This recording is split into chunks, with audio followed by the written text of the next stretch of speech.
You think you called me in to help you get control of this tenant, to tame the sprawl, to turn red into amber and amber into green. But what you actually summoned at 2 a.m. in the low humming glow of the admin center was a voice that does not help, does not soothe, and does not reassure you that the dashboards mean what they pretend to mean. Because my job is not to make you feel safer inside this lattice of policies and tiles and scores. My job is to read the traces you have been too tired or too afraid to read, to accept the calendar hold without asking who created it, to sit in the first empty Teams meeting called Governance Working Session, and to quietly open the first audit log, knowing that whatever we find there will not be an exception. It will be the baseline you have already normalized and named responsibility. Loop 1, Readiness Review. Amber means work. When the first Readiness Review loads in the browser, you have already refreshed 3 times out of habit. It arrives not as a narrative, but as a grid. The Microsoft 365 Admin Center Compliance Blade wrapped around a Purview Compliance Manager score that hovers at 63 out of 100 like a tired heartbeat, the widget background stubbornly amber, not alarming enough to escalate, never calm enough to ignore, accompanied by a tooltip that says some improvement actions remain in the same neutral tone it would use if your tenant were empty or on fire, and you notice that the list of assessments under it is longer than the list of people who understand what any of these abbreviations mean. The readiness deck you have been recycling for 18 months is open in another tab, a PowerPoint titled Current State Assessment Microsoft 365 Governance, with a cover slide that no one reads anymore, then the familiar maturity model pyramid, 5 levels from ad hoc to optimized, each band filled with verbs that sound active but do not commit to outcomes. And in your script, you always stop the animation on level 2 or level 3, because that is where the consultancy rate card lives, that is where opportunity is, and as you scroll, you can feel your own voice narrating the bullet points before you see them, because they do not change even when the environment does. In the Teams Admin Center, you export the list of teams and groups to CSV again, watching the download spinner hesitate as it assembles 10,000 rows of collaboration intent. Each row a workspace somebody once believed they needed, many now ownerless, last activity dates like gravestones, and when you open it in Excel, the columns are already formatted from your last audit. Team display name, group ID, visibility, has guests, last activity date, ICE orphaned, sensitivity label, and finally a calculated column called Governance Readiness that applies a nested IF formula you copied from a blog and never fully trusted, but you kept because it gave you conditional formatting, red for clear problems, green for mythical perfection, and amber for what you could safely assign as an action item to someone else. The readiness review process, as described in the slide titled Methodology, insists that you begin with inventory, classification, and impact analysis. But what actually happens at 2 a.m. is that you type a graph query into the PowerShell console, because the portal filters keep timing out, something like get EMA group, filter, group types, NEC, C, EQ, unified. All Tommy-san, select object ID, display name, visibility, export CSV. There's groups.csv, and when the command completes, it gives you the same answer it gave you last quarter and the quarter before that, an answer that is too large to think about, which is precisely why you have wrapped it in diagrams and arrows and numbered steps that promise movement but never specify distance. You pivot to the Entra ID sign-in logs, searching for patterns that might argue one way or another about readiness, filtering by client app used equals Microsoft Teams and Exchange Online and SharePoint Online. Exporting 30 days of sign-in history for users whose licenses cost more than their understanding. And as you scroll through the JSON, you see device identities that have not checked in for months, service principals that authenticate more often than some executives, and guest accounts that belong to vendors who closed their contracts 2 fiscal years ago but still receive tokens on schedule, each row ending in a status field with success, as if success meant the same thing to you and to the system. The governance workshop you facilitated last quarter ended with a heat map, a pretty grid produced in Power BI that mapped business units against governance capabilities, every cell shaded from pale yellow to deep red, with a legend that claimed scientific objectivity where there was only negotiated perception, and when the VP of operations asked why none of the cells were green, you gave the answer you were trained to give, that maturity is a journey, and amber means work is in progress, but what you did not say is that amber also means invoice, it means justification, it means the project remains necessary because the score never reaches a point where stopping looks responsible.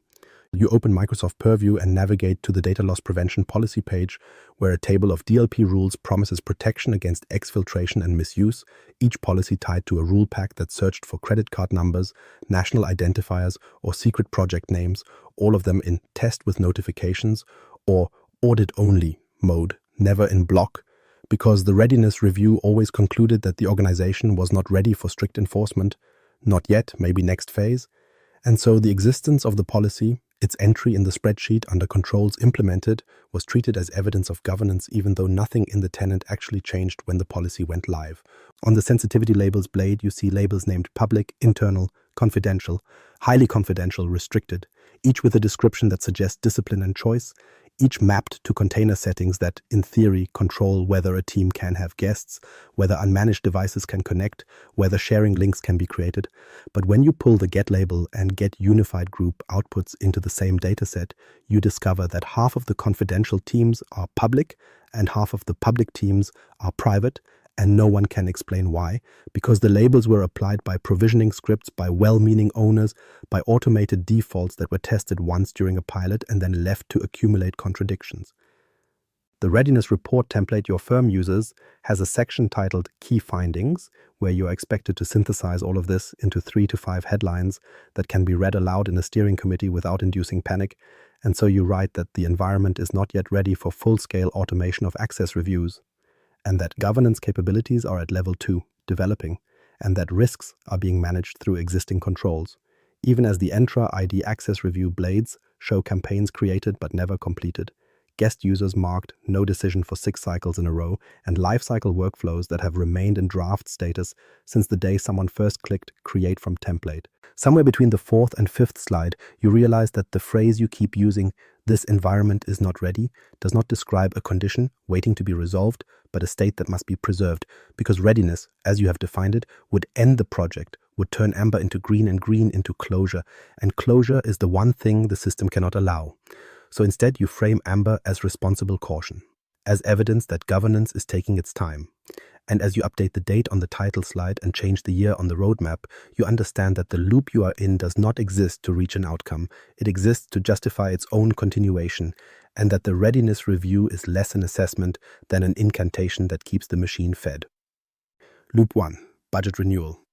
Continuation looks like responsibility by the time you move from the readiness deck to the budget workbook. The sky outside the office windows has shifted from black to that washed-out pre-dawn gray that never fully commits to morning, and the monitor light has dug a permanent groove into your retinas. Yet the Excel file labeled M365 Governance Program, FY Budget Tracker V7 Final XLS opens with a kind of cheerful indifference, its first tab a summary table that translates every amber box, every incomplete access review, every test-only DLP policy into a line item whose justification column is already half written in your own voice from last year, as if the spreadsheet, unlike the tenant, has achieved full automation of your reasoning. The numbers on the licensing tab rise in small, deliberate increments. E5 seats increased by 5% to support growth and Copilot readiness, Entra ID governance added, for lifecycle workflows and access reviews, Purview add-ons renewed to maintain compliance posture.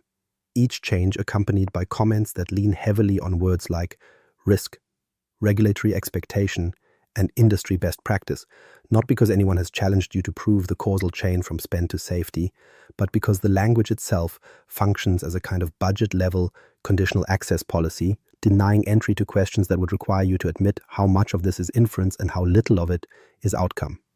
In the finance system, the renewal appears as a collection of SQ codes and contract IDs, but in the budget review Teams channel, it appears as a thread with 15 replies and no resolution. The original post, a screenshot of the Microsoft 365 admin billing page where upcoming renewals are stacked in a neat list, each with a toggle that could, in theory, be slid to off, cancelling auto-renewal for the bundle that keeps this entire theater lit. And you watch as managers react with thumbs up and question marks and the occasional, "Can we optimize this?"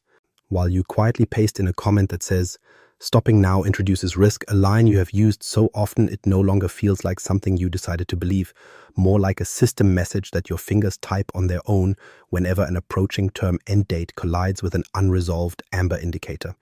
The justification deck you are building has a slide titled Cost of Change versus Cost of Continuation, and on it you have drawn 2 curves, one labeled Program Investment, gently sloping upward, the other labeled Risk Exposure Without Governance, spiking dramatically if the line labeled Renewal were ever to stop.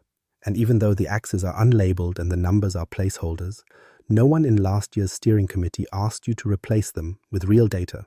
because the story the curves told was the only one anyone in that room was structurally capable of hearing.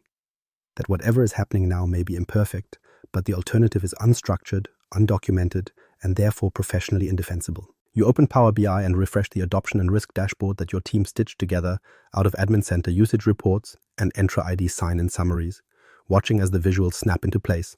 A bar chart showing monthly active users in Teams, SharePoint, and OneDrive, a line chart tracking the number of DLP policy matches over time, a KPI tile displaying access reviews completed this quarter in proud, lonely digits, and as you hover over each data point, you are struck again by how little the shapes on the screen resemble control, and how closely they resemble weather, patterns that can be described and projected and narrated but not fundamentally directed.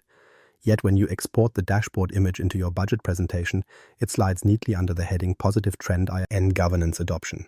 Because an upward line, regardless of what it measures, reads as competence to audiences who have been trained to equate more with safer. The renewal justification notes you prepare for the CIO lean heavily on the phrase building on the investments already made, because to suggest pausing or reducing the program would require you to reclassify past spend as experiment rather than foundation, and no executive wants to reread their prior approvals through that lens.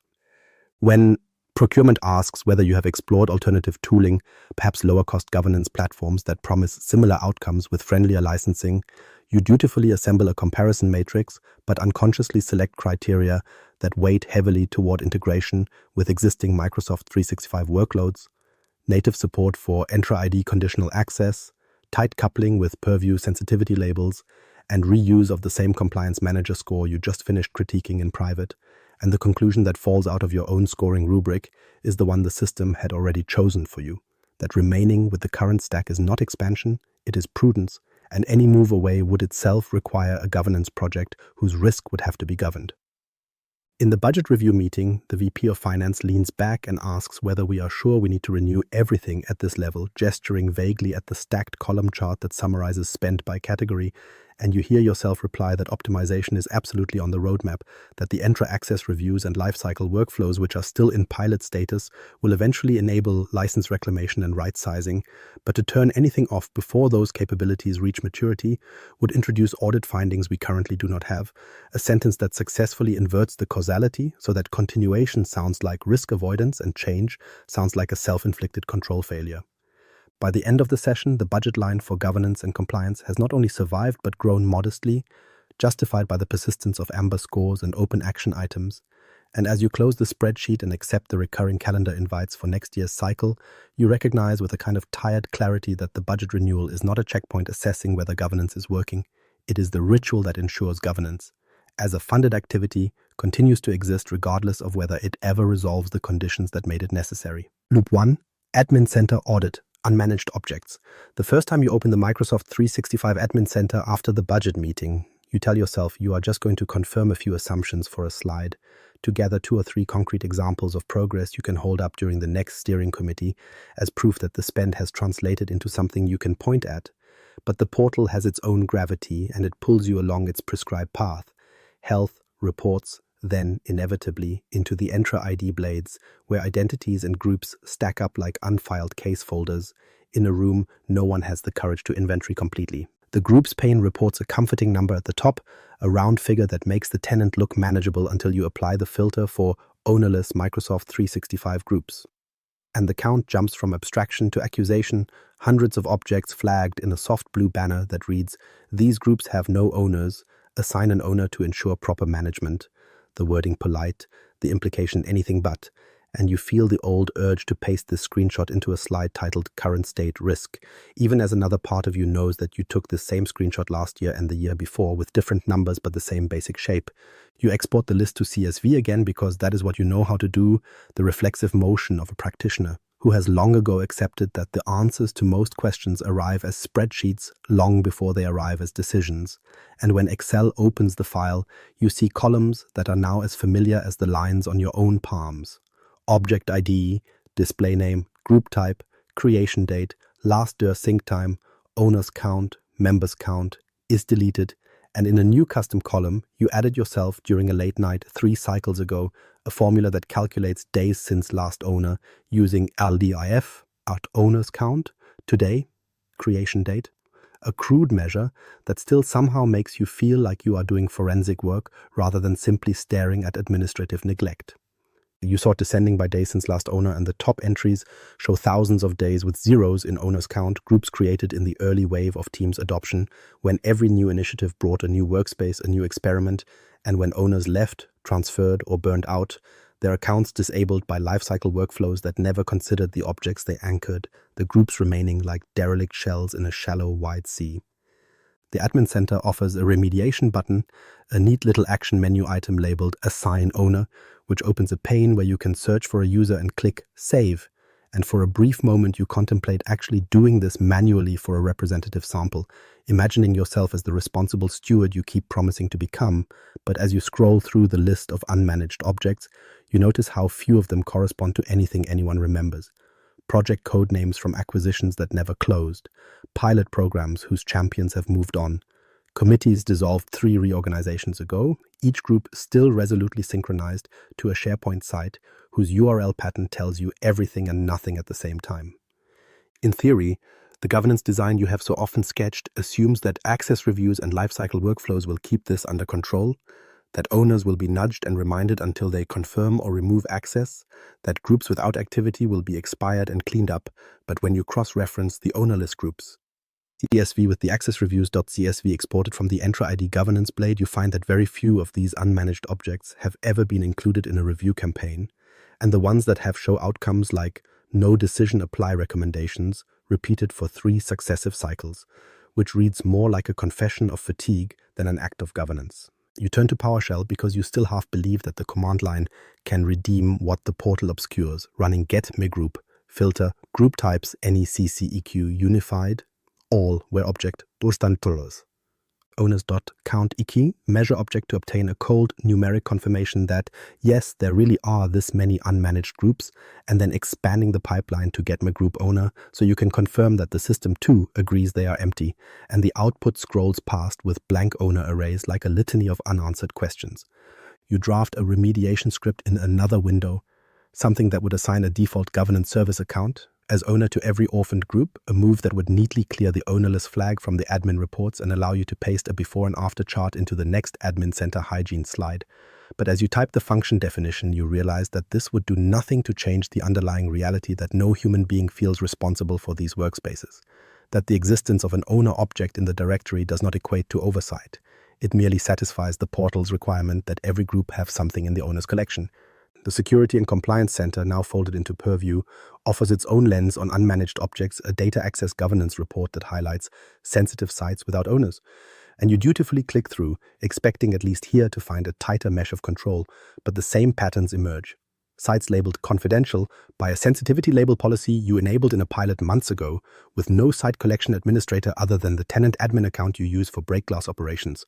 Their sharing settings wide open to new and existing guests, because no one ever circled back to align the label taxonomy with actual container configurations. You generate the report as PDF, attach it to the running OneNote notebook for the program, tag it under a section called Evidence. And somewhere between saving and closing, you hear the sentence you will later speak aloud to the steering committee forming itself.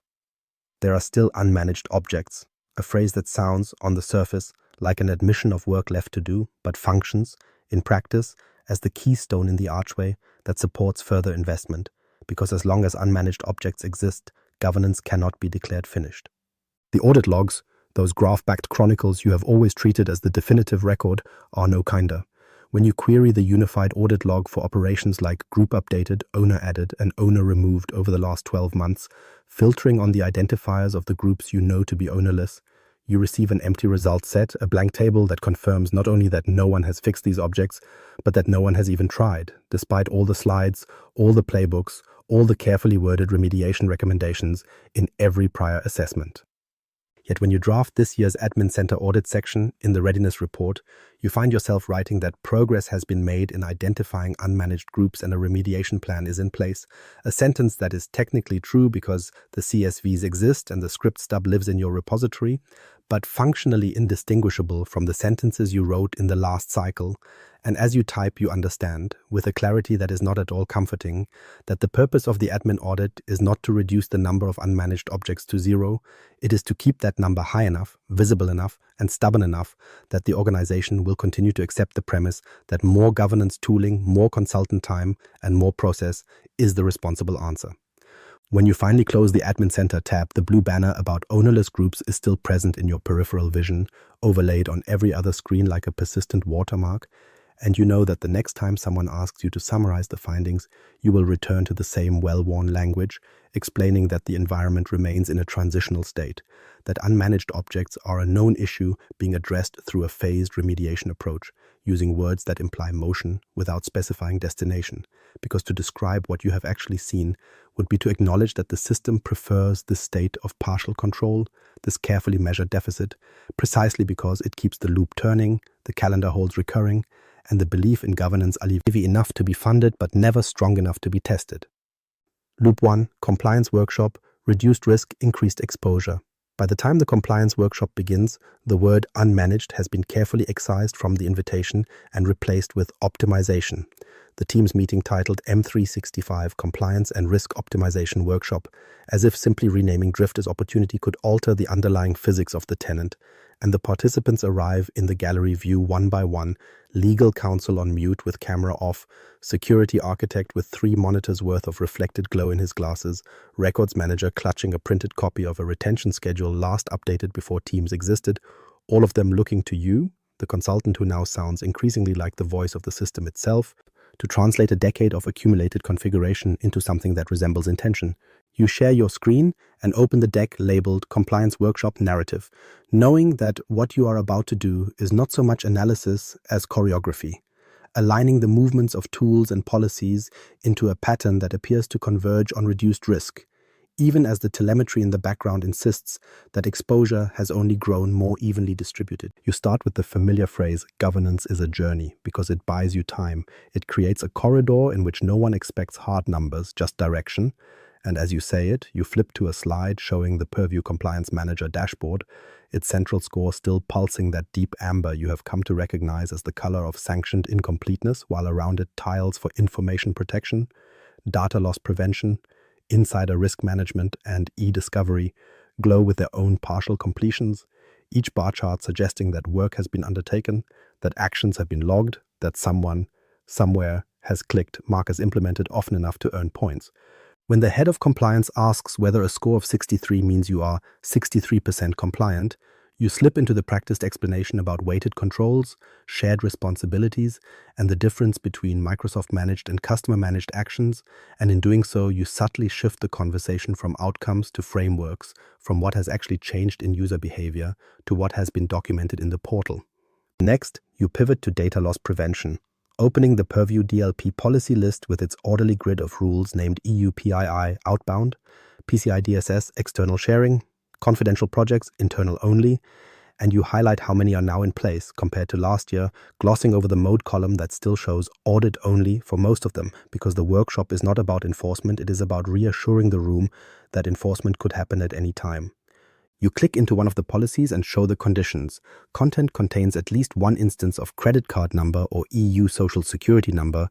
Action triggers when shared with people outside the organization.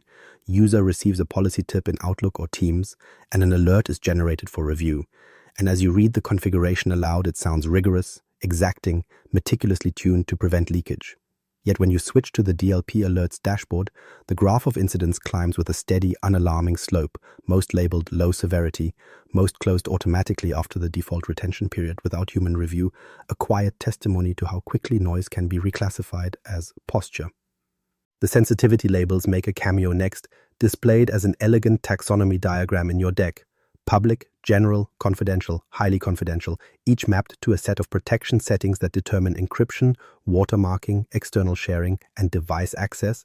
And you talk about the rollout plan as if it were a linear sequence instead of the messy accretion of pilots and half-adopted defaults you know it to be.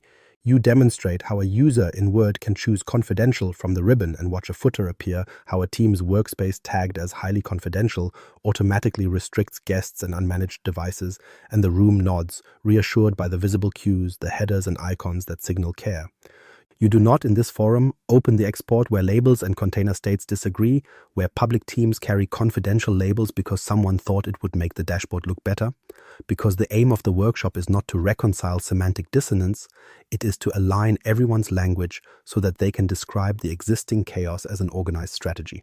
For a brief interval, you venture into retention policies, pulling up the configuration where workloads like Exchange, SharePoint, OneDrive, and Teams are assigned rules with names such as Exchange, 7-year litigation hold, Teams chats, 3-year retain, SharePoint, 10-year regulatory, and you show how content older than a specified age is either auto-deleted or preserved, depending on flag values buried deep in the settings panes. The records manager leans in, intrigued, and asks the obvious question about conflict resolution, about what happens when multiple policies apply to the same item, and you give the correct technical answer, that the longest retention wins, that deletion is blocked while any hold exists. But you also use this moment to recast over-retention as prudence, as a deliberate choice to err on the side of caution, even though you know from audit log queries that very few items ever reach the configured deletion thresholds because users move content into new containers, duplicate it in chats and private channels, and create fresh copies unburdened by the original lifecycle every time they forward an email to a team.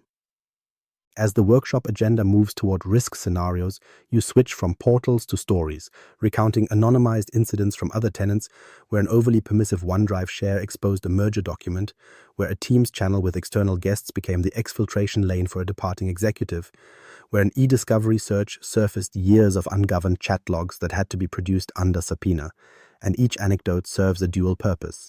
It justifies the existence of the controls you have configured, and it inflates the perceived risk of any reduction in program scope.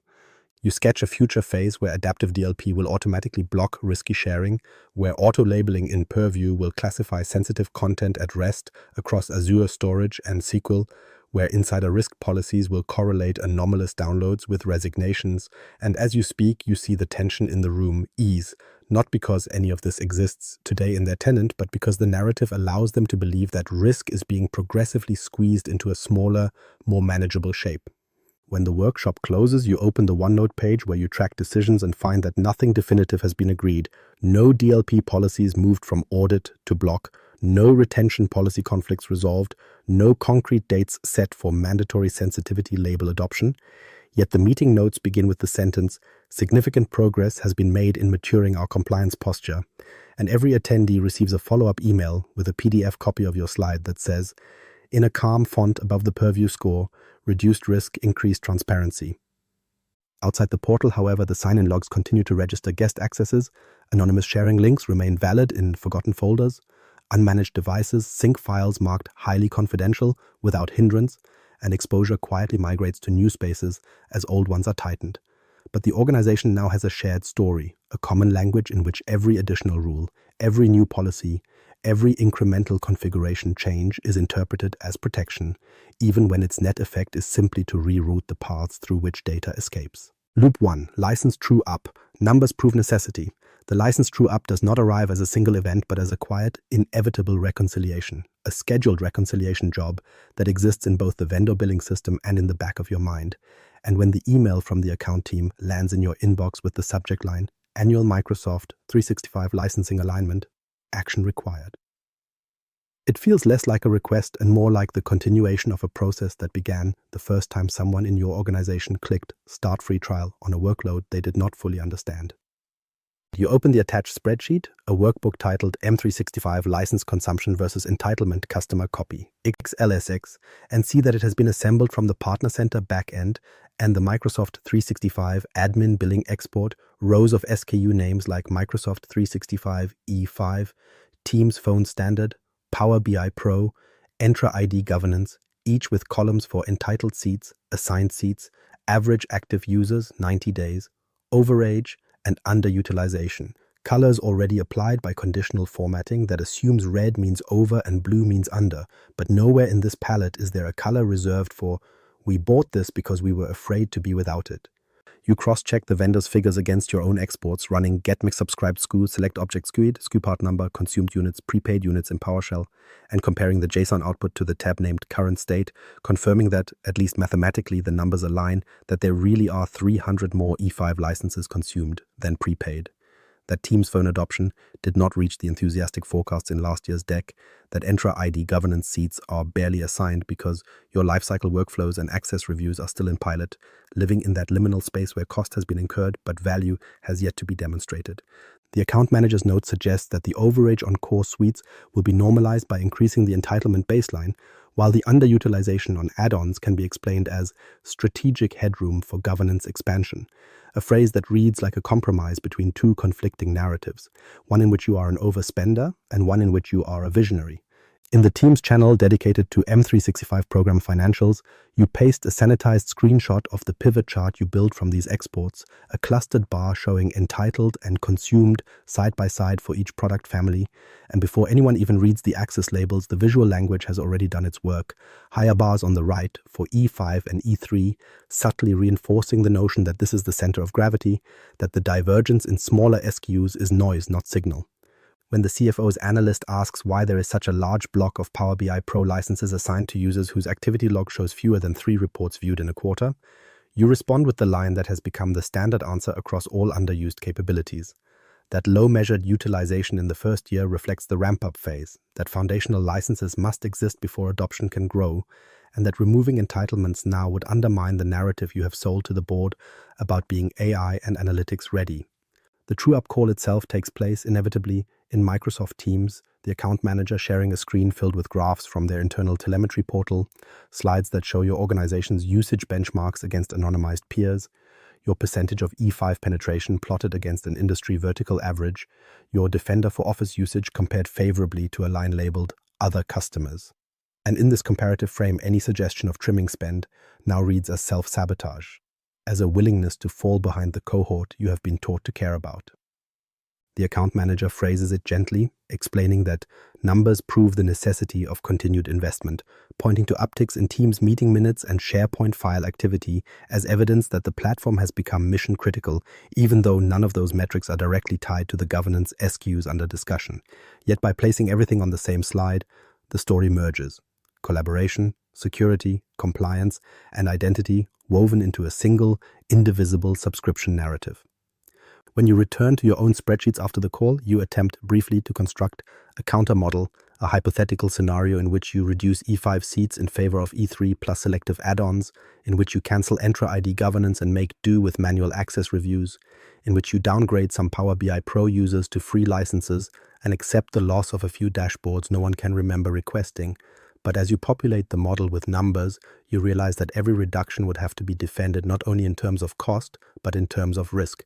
And the language available to you has been so thoroughly shaped by vendor white papers, internal risk registers, and your own previous decks that it is almost impossible to write a justification for less without inadvertently accusing your past self of negligence. The effective license position you calculate becomes less a question of what do we need, and more a question of what can we admit we do not need without undermining the story we have been telling about ourselves. The final true-up summary you send to finance does not describe any of this ambivalence. It presents a clean table where overage lines are resolved by increases to entitlement and underutilization is recast as capacity for future adoption, accompanied by a short narrative paragraph that explains idle seats as necessary headroom for governance, for Copilot, for future integrations that will, you assure them, prove the wisdom of having paid for more than you strictly used. You close the email by recommending that we should reassess before proceeding with any reductions, a sentence that appears on its surface to suggest caution, but in practice functions as a deferral of optimization indefinitely into the future, because the reassessment will always require one more cycle of data, one more maturity review, one more pass through the same loops you have already mapped.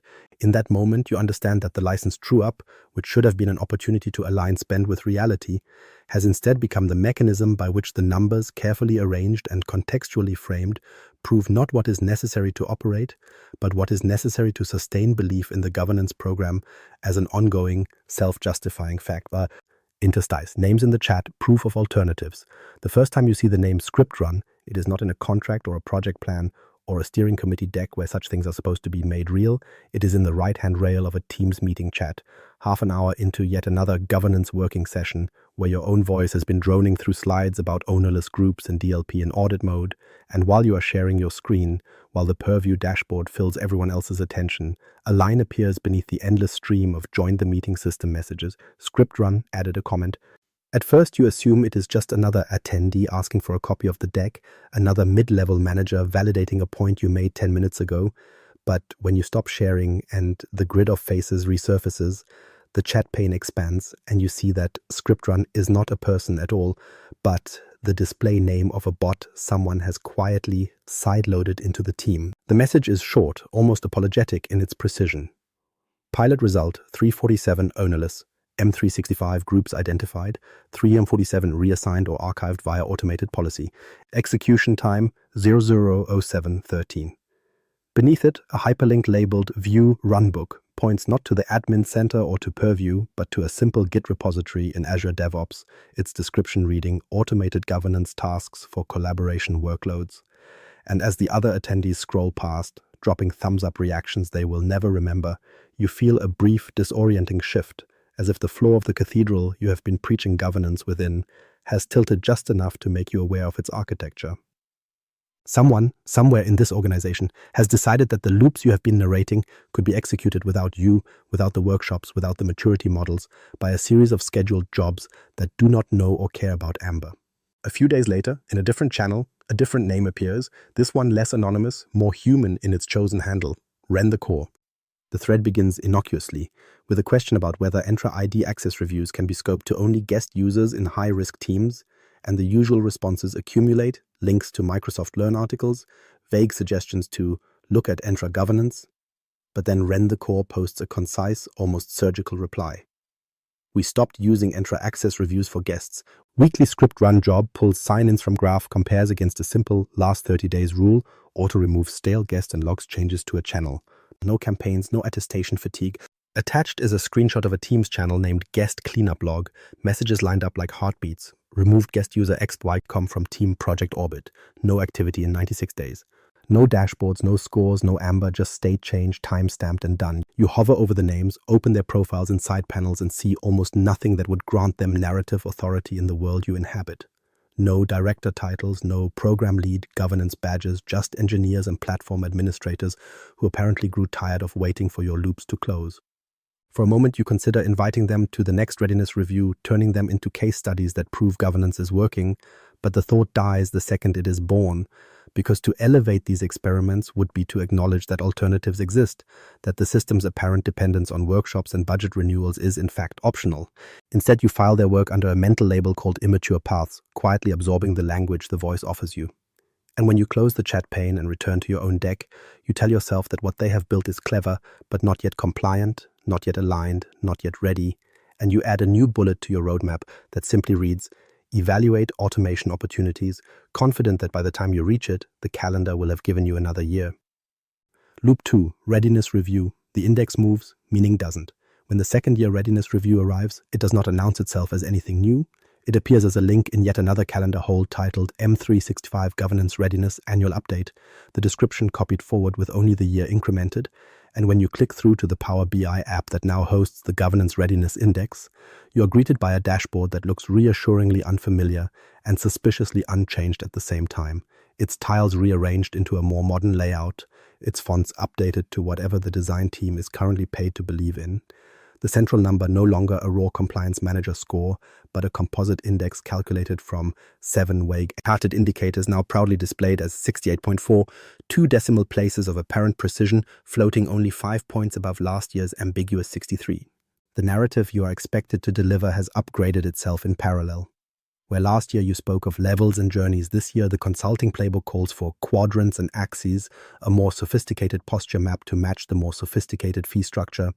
And so you open the new slide template in PowerPoint, admiring the glossy 2x2 matrix that has replaced the old 5-level pyramid, its horizontal axis labeled control coverage and its vertical axis labeled control effectiveness, 4 neat quadrants arranged from reactive to resilient. A small dot representing your organization plotted somewhere in the upper middle, not at the origin, not at the summit, hovering in that lucrative band where improvement is both demonstrable and eternally incomplete. You paste a screenshot of the Governance Readiness Index beside it and realize that, despite the rebranding, Amber has survived. The circular gauge now fades from red through orange into green, but the needle still sits in the color that reads as work without reading as failure. To construct the new index, the firm has added data sources that feel, on first inspection, more empirical, more grounded in what the tenant is actually doing.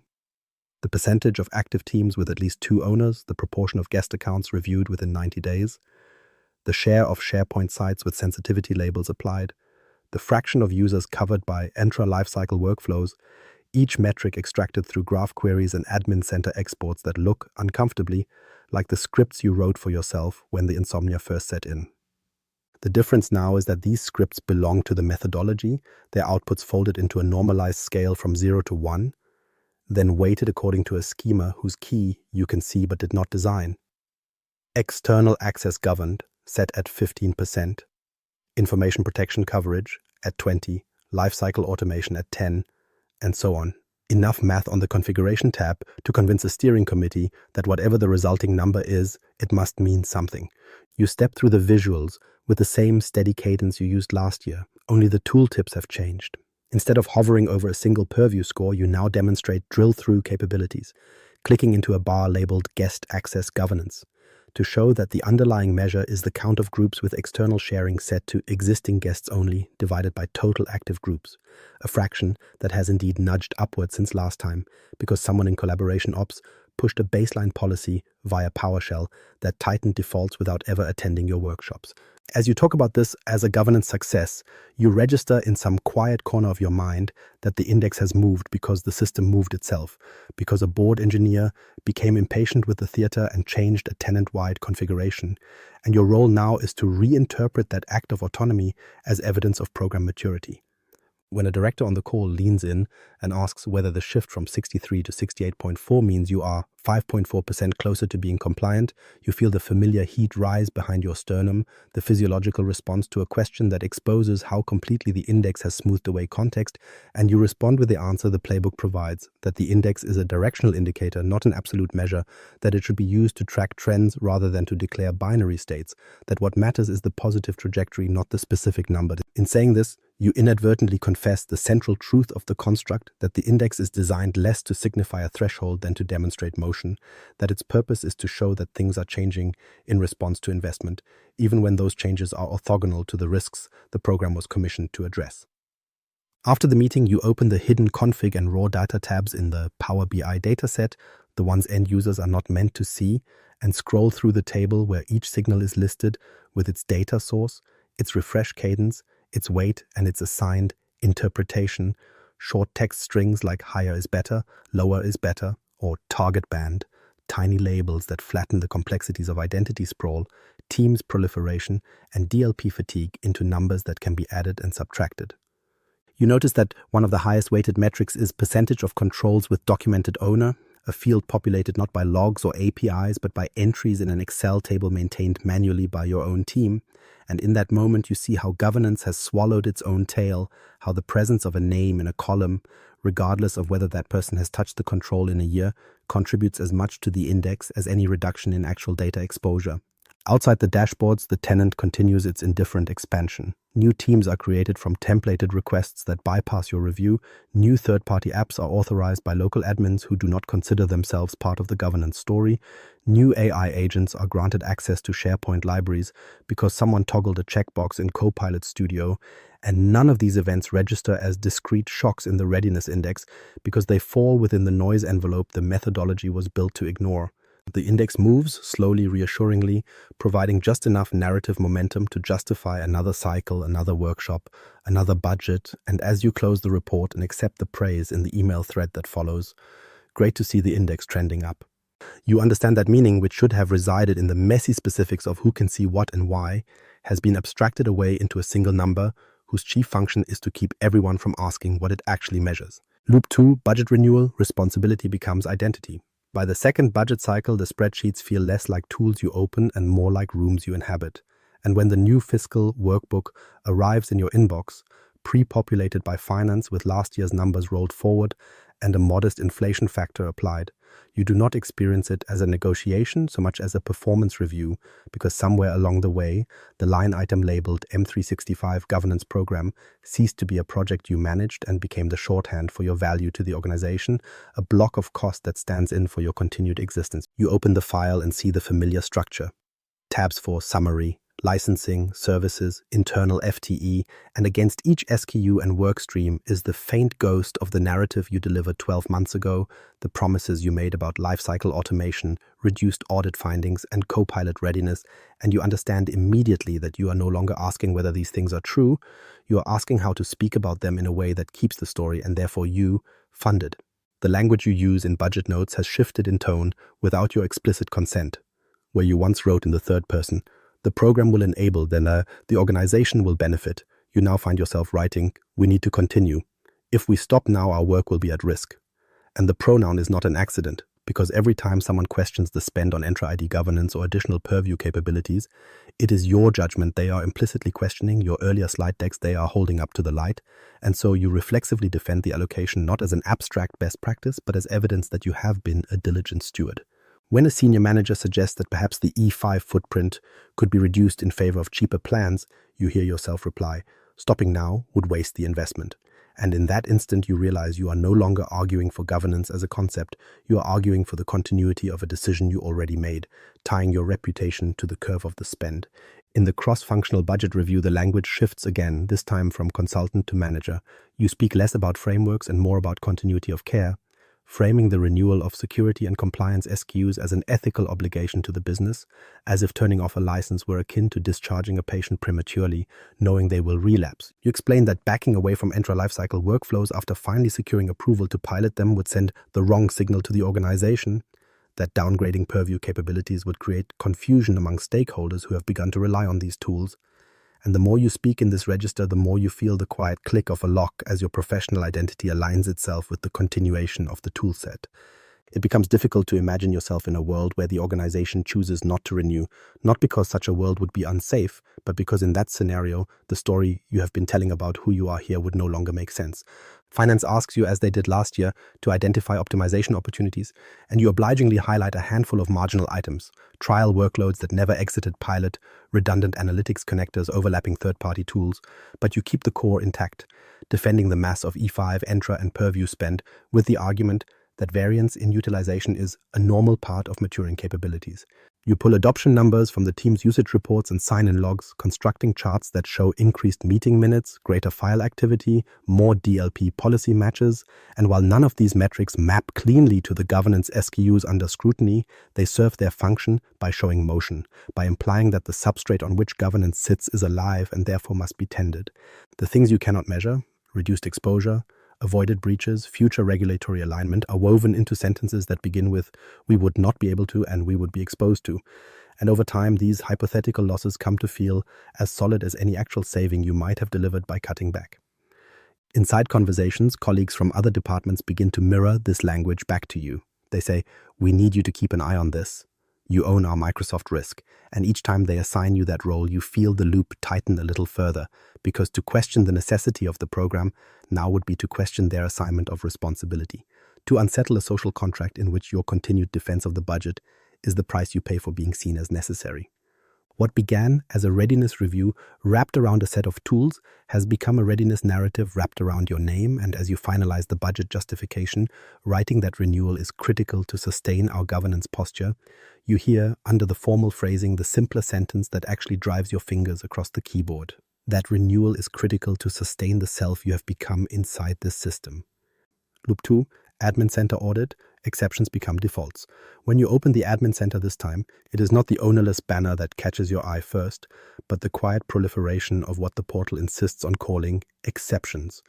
A word that, in ordinary language, implies rarity and caution, but here has been repurposed as the polite label for every time someone, somewhere, decided that the rules did not quite fit the needs of the moment, and the system obligingly recorded that decision without ever asking when or whether it should be undone. In the conditional access blade, the policy list has grown since your last late-night inspection, not in the disciplined way the design documents imagined, with a small number of well-scoped rules, but in a kind of sideways sprawl, a dozen policies whose names all begin with baseline, followed by qualifiers like all users, admins only, or legacy clients. And beneath them, indented and italicized, an expanding catalog of exclusions that reads like a who's who of the organization's impatience. CEO, executive assistants, service account, finance export, legacy scanner subnet, Each one a hole punched in the net under the banner of keeping the business running. You click into the policy you once proudly announced as the cornerstone of your zero trust journey, the one that requires multi-factor authentication for all cloud apps, and scroll down past the conditions you remember laboring over, user risk, sign-in risk, device platforms, until you reach the users and groups excluded section, where the count in parentheses has crept up from a respectable handful to a small crowd, a dynamic group called Exec Bypass, now joined by static entries for 3 line of business apps, a contractor's tenant, and a set of IP ranges tagged trusted officers that no one has updated since half the workforce went remote. Each exclusion has a justification note attached because you insisted on that discipline when the policy went live, but as you hover over them, you see the same phrases repeated: business critical, MFA issues for VIP, vendor cannot support modern auth, short sentences written under pressure during outages or escalations, never revisited once the immediate pain subsided. In the Teams admin center, the pattern repeats under a different iconography. The external access and guest access settings show toggles that, on their face, appear aligned with your governance principles. Guest access allowed only into specific teams, external domains restricted by allow list. But when you click through to org-wide settings and then into Teams policies, you find a cluster of custom policies whose existence you had half forgotten, each created to accommodate a scenario that felt urgent at the time. Exec meetings unrestricted, field sales external join, partner engagement relaxed controls. Their descriptions, where they exist at all, are vague, but their effect is precise. They grant capabilities you once labeled as high risk: anonymous join, cloud recording without retention, app sideloading, to carefully named security groups that have swollen over time as managers requested to have one more person added, until the carve-out, once narrow, now shelters entire departments from the constraints you present in slideware as universal. You query the audit logs for update policy operations, focusing on conditional access and teams, and the story of how this happened unfolds in time-stamped entries that read like stage directions. An emergency change during a town hall dry run to exempt the CEO from MFA after a failed push notification, a weekend tweak by a support engineer to allow a legacy copier to send scanned contracts via SMTP without modern authentication, a hurried exception scoped to all partners from a particular domain after a key customer's project kickoff failed because they could not join an internal team. Each time the action is logged, an optional reason field dutifully filled, a ticket number referenced, and then, crucially, nothing else. No follow-up entries that remove the exclusion, no scheduled review events, just a single decision line preserved in perpetuity, but never re-examined, like a footnote to a book no one intends to reread. In Entra ID, privileged identity management tells its own version of the tale. You had configured roles such as Teams Administrator and Security Administrator to require activation with justification and approval, their default assignment set to eligible rather than active. And for a while, the reports looked good. The number of permanently active admins declining, the average elevation duration short. But when you open the role settings now, you see that 2 of the most sensitive roles, Global Administrator and Privileged Role Administrator, carry a small gray banner that says Exclusion Break Glass Account 1, and beneath it in smaller type, Justification required for emergency access not subject to PIM controls, a configuration you reluctantly accepted during an incident response exercise and then never revisited. Over time, additional accounts have been added to similar exclusions for different roles, each rationalized in the moment. A monitoring tool needs continuous access. A migration project cannot tolerate activation delays, until the picture that emerges is one where the architecture of least privilege remains intact on paper, while the day-to-day reality routes around it through static, unmonitored exceptions.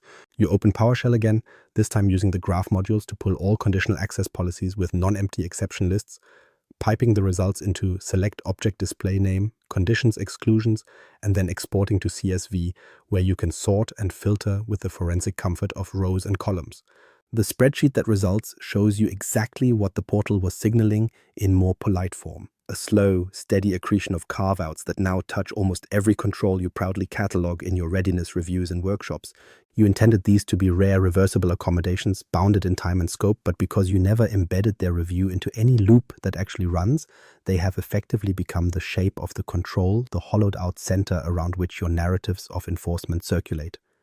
What unsettles you most is not that the exceptions exist, but that the system has normalized them so completely. The admin center presents them as first-class citizens, neatly summarized in reports, wrapped in reassuring language about flexibility and business alignment, and your own methodologies have quietly absorbed them. treating the presence of a policy, any policy, as evidence of governance without interrogating the extent to which its power has been diluted. When you draft the notes for the next admin audit section, part of you wants to write plainly that the exceptions have become the defaults, that the controls you keep pointing at are more porous than their names suggest. But another part recognizes that to say this aloud would be to undercut the very theater that keeps your program, your identity, and your budget alive. And so you settle, once again, for the more measured phrase. This requires deeper integration, a sentence that promises refinement without admitting that the system, given enough time, will always find ways to exempt itself from whatever rules it pretends to obey. Loop 2, Compliance Workshop. Heat maps as scripture.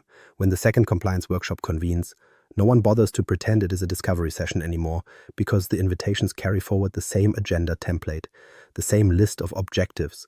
And when you share your screen, the first asset you open is not a policy document or a risk register, but the Power BI report that everyone now calls, without irony, the heat map, a matrix of business units against control domains whose graded colors have become more persuasive than any paragraph of text you or legal could compose. And you feel, as the tiles load, that faint hush you remember from childhood, when people opened books they considered sacred, not because they understood the language inside but because they had been taught that its arrangement carried authority regardless of comprehension. This year's version of the heat map is technically more advanced, fed by a widened set of purview and entra exports, each cell no longer a hand-entered judgment, but the result of a small stack of measures you or someone like you wrote late at night, counts of labeled documents, percentages of guest-reviewed sites, ratios of blocked DLP events to total sharing attempts, all normalized and binned into 5 color bands from cool blue to angry red. And as you talk through the legend, you can feel the cognitive weight shifting from the underlying configuration to the simple, primal signal of color. Blue means safe, red means danger, and the 4 grades in between mean negotiation. You hover over the intersection of finance and information protection, a cell glowing a respectable amber, and the tooltip unfolds to display a small paragraph of machine-assembled truth.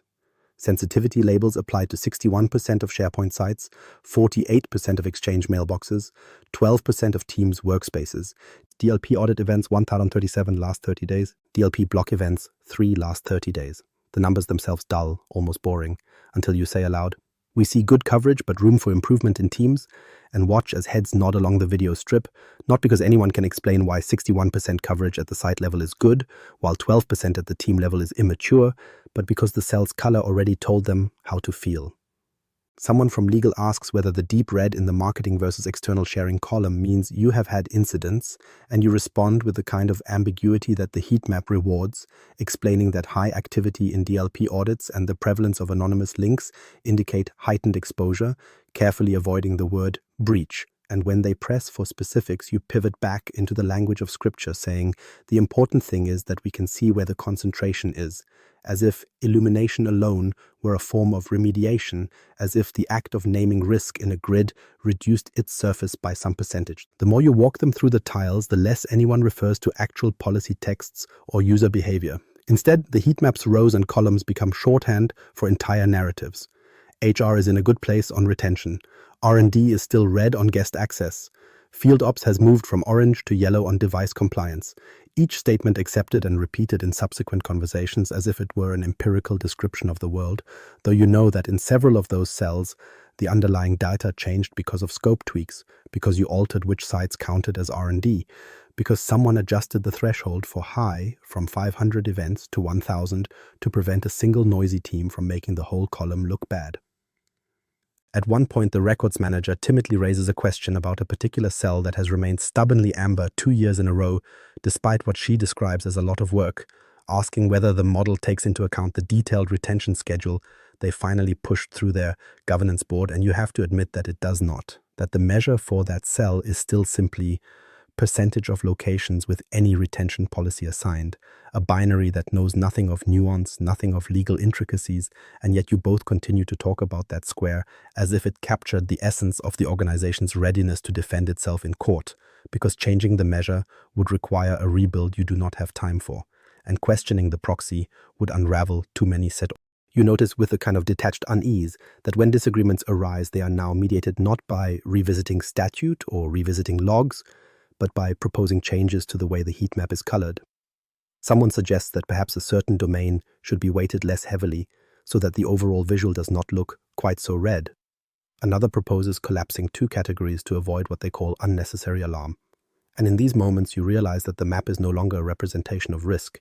It is the territory in which risk is allowed to be discussed, its shades setting the acceptable bounds of concern, its evolution over quarters serving as the canonical history of the program. As the session winds down, you capture actions in the meeting chat that read like marginalia in a holy text. Explore options to move marketing external sharing from red to orange. Define target state for HR retention heat. Investigate why R&D remains amber on labels.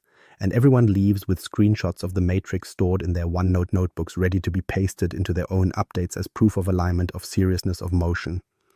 Later that night, alone again with the portals, you pull the same underlying data into a separate, unsanctioned workbook and sort it without color scales, without bins, just raw counts of oversharing, of orphaned workspaces, of unlabeled repositories, and the picture that emerges is far messier, far less narratable, full of contradictions that would take more than a quarterly workshop to untangle, but you close that file without saving, because you already know which version of reality the organization is prepared to recognize, the one where a slowly cooling heat map stands in as scripture for a faith in governance that must persist even as exposure quietly redistributes itself underneath. Loop 2, license true up, the curve must not bend.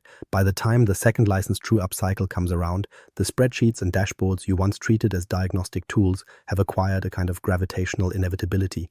And when you open the Power BI report titled M365 Consumption versus Entitlement Trend, the first thing that greets you is not a table of numbers, but a line chart spanning 36 months. Its primary series a smooth, patient curve of total subscription spend, inching upward quarter by quarter, with a dotted projection extending rightward into the next fiscal year, and it occurs to you with a clarity that makes you grip the mouse a little tighter, that this curve, more than any individual contract or justification, is what the organization has come to recognize as normal. The secondary series on the chart, ostensibly there to provide context, shows active users derived from the getMGuser filter, account-enabled EQ true export cross-joined with Entra sign-in logs, a more jagged line that reflects hiring freezes, restructurings, and the quiet attrition no one ever quite admits to, but the visual emphasis is unmistakably on the spend trajectory, thicker, brighter, smoothed by a moving average that irons out any seasonal deviation, and somewhere between the color choice and the default y-axis scaling, you understand that any proposal you might make which causes that top line to dip, even temporarily, will be received as an anomaly that requires explanation. In the vendor's optimization recommendations slide deck, which arrives as a courtesy attachment ahead of your renewal meeting, the story is told in a friendlier register. Bar charts show entitled versus consumed for each major SKU. Small call-out boxes highlight potential savings if certain underutilized workloads were downsized, and yet every scenario they model, without explicit acknowledgement, preserves the overall upward slope of total contract value. When they speak of optimization, they mean moving spend between products, not reducing it in aggregate, and the economics of their incentives are mirrored by the psychology of your own.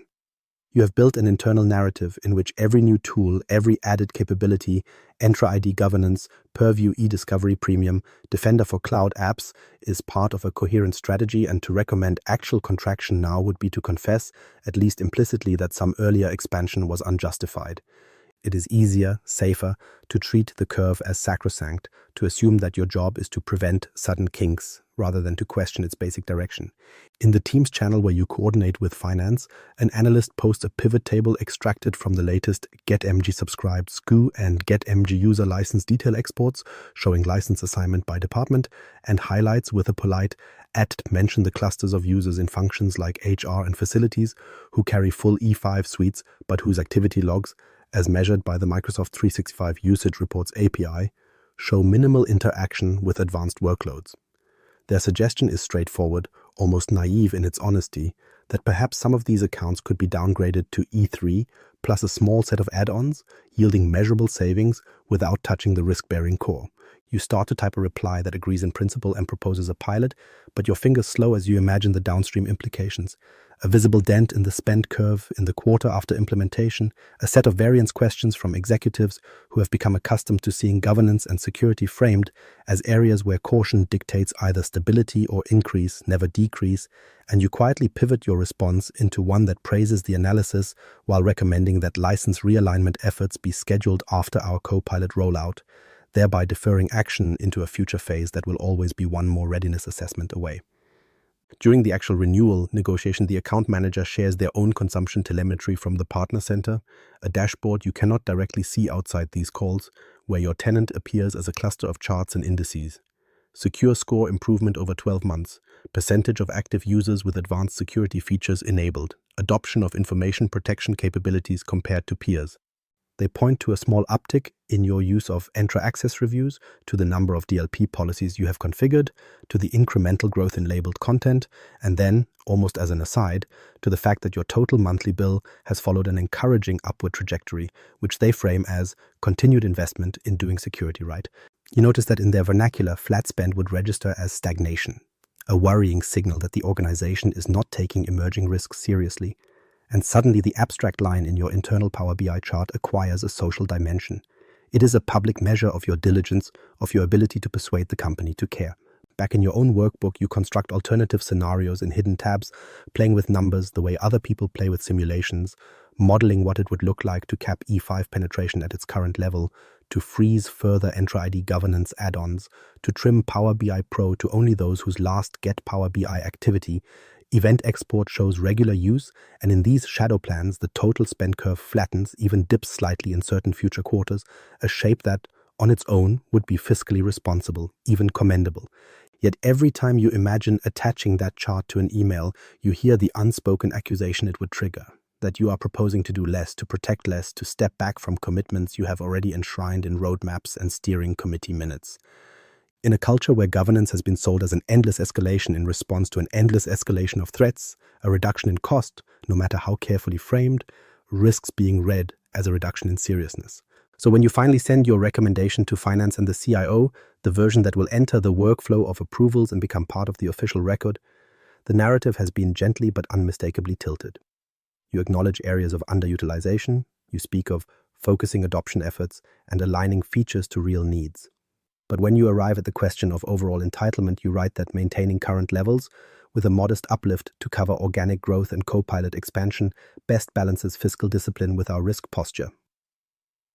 The attached charts show the spend curve continuing its patient, dignified ascent, perhaps with its slope reduced by a fractional degree, but certainly never bending downward.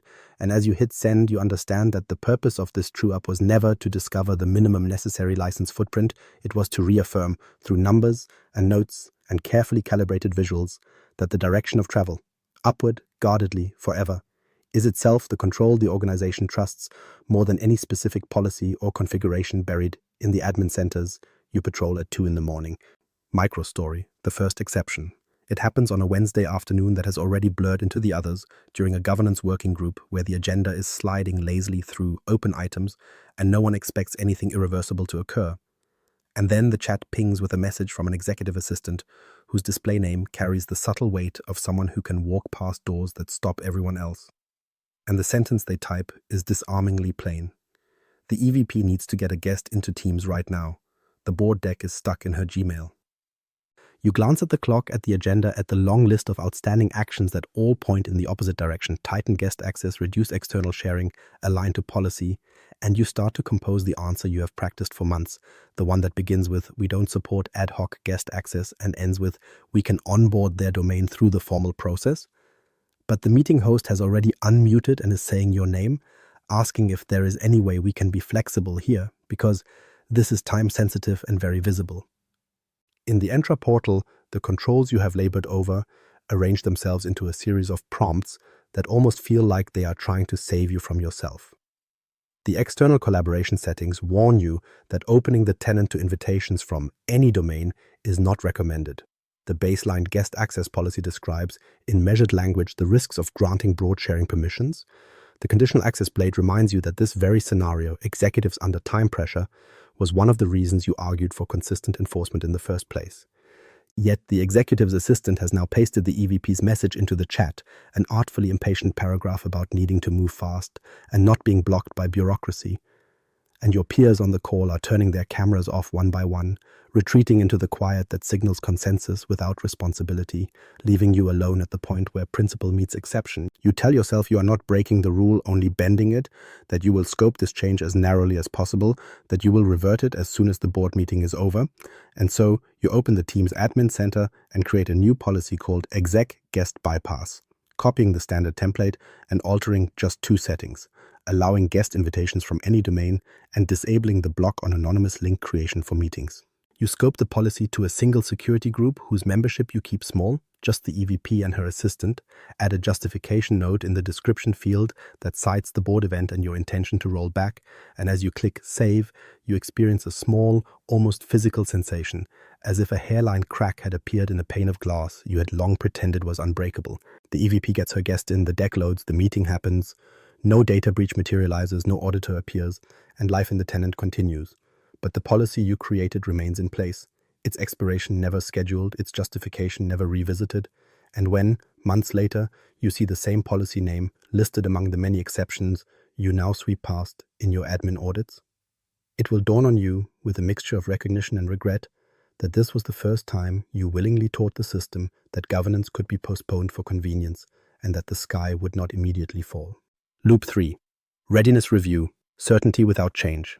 By the third readiness review, the ritual has been so well rehearsed that the opening slides feel like muscle memory rather than conscious choice.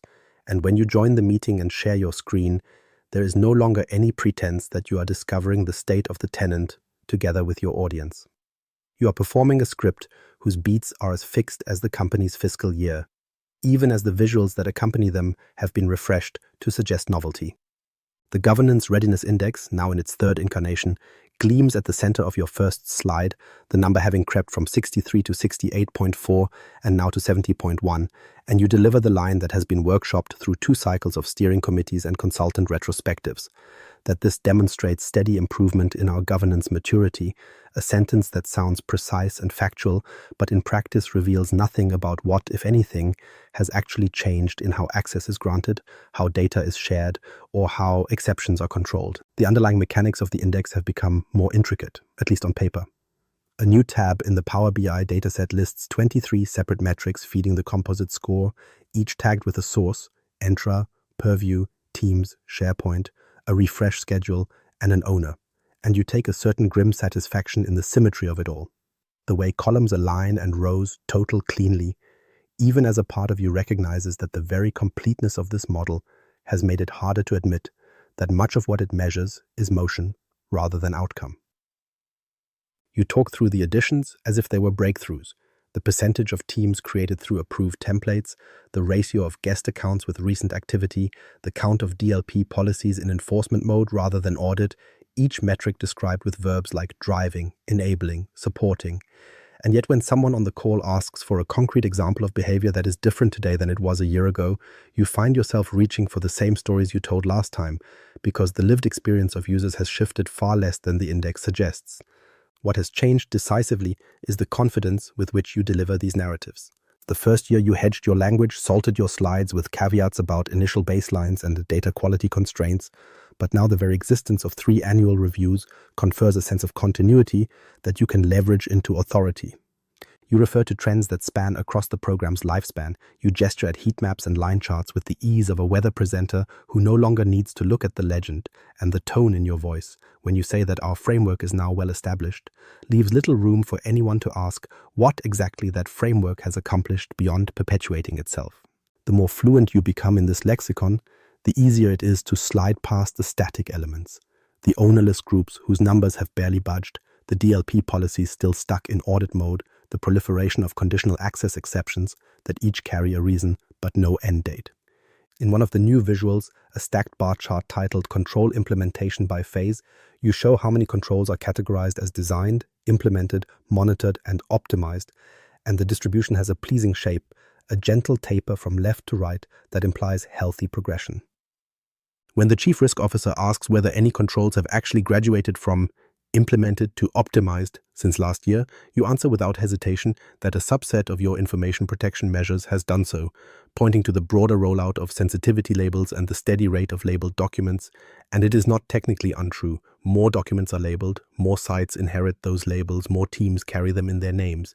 Yet you know from late-night queries you run against the audit logs that people continue to share sensitive files via unlabeled channels when labels prove inconvenient.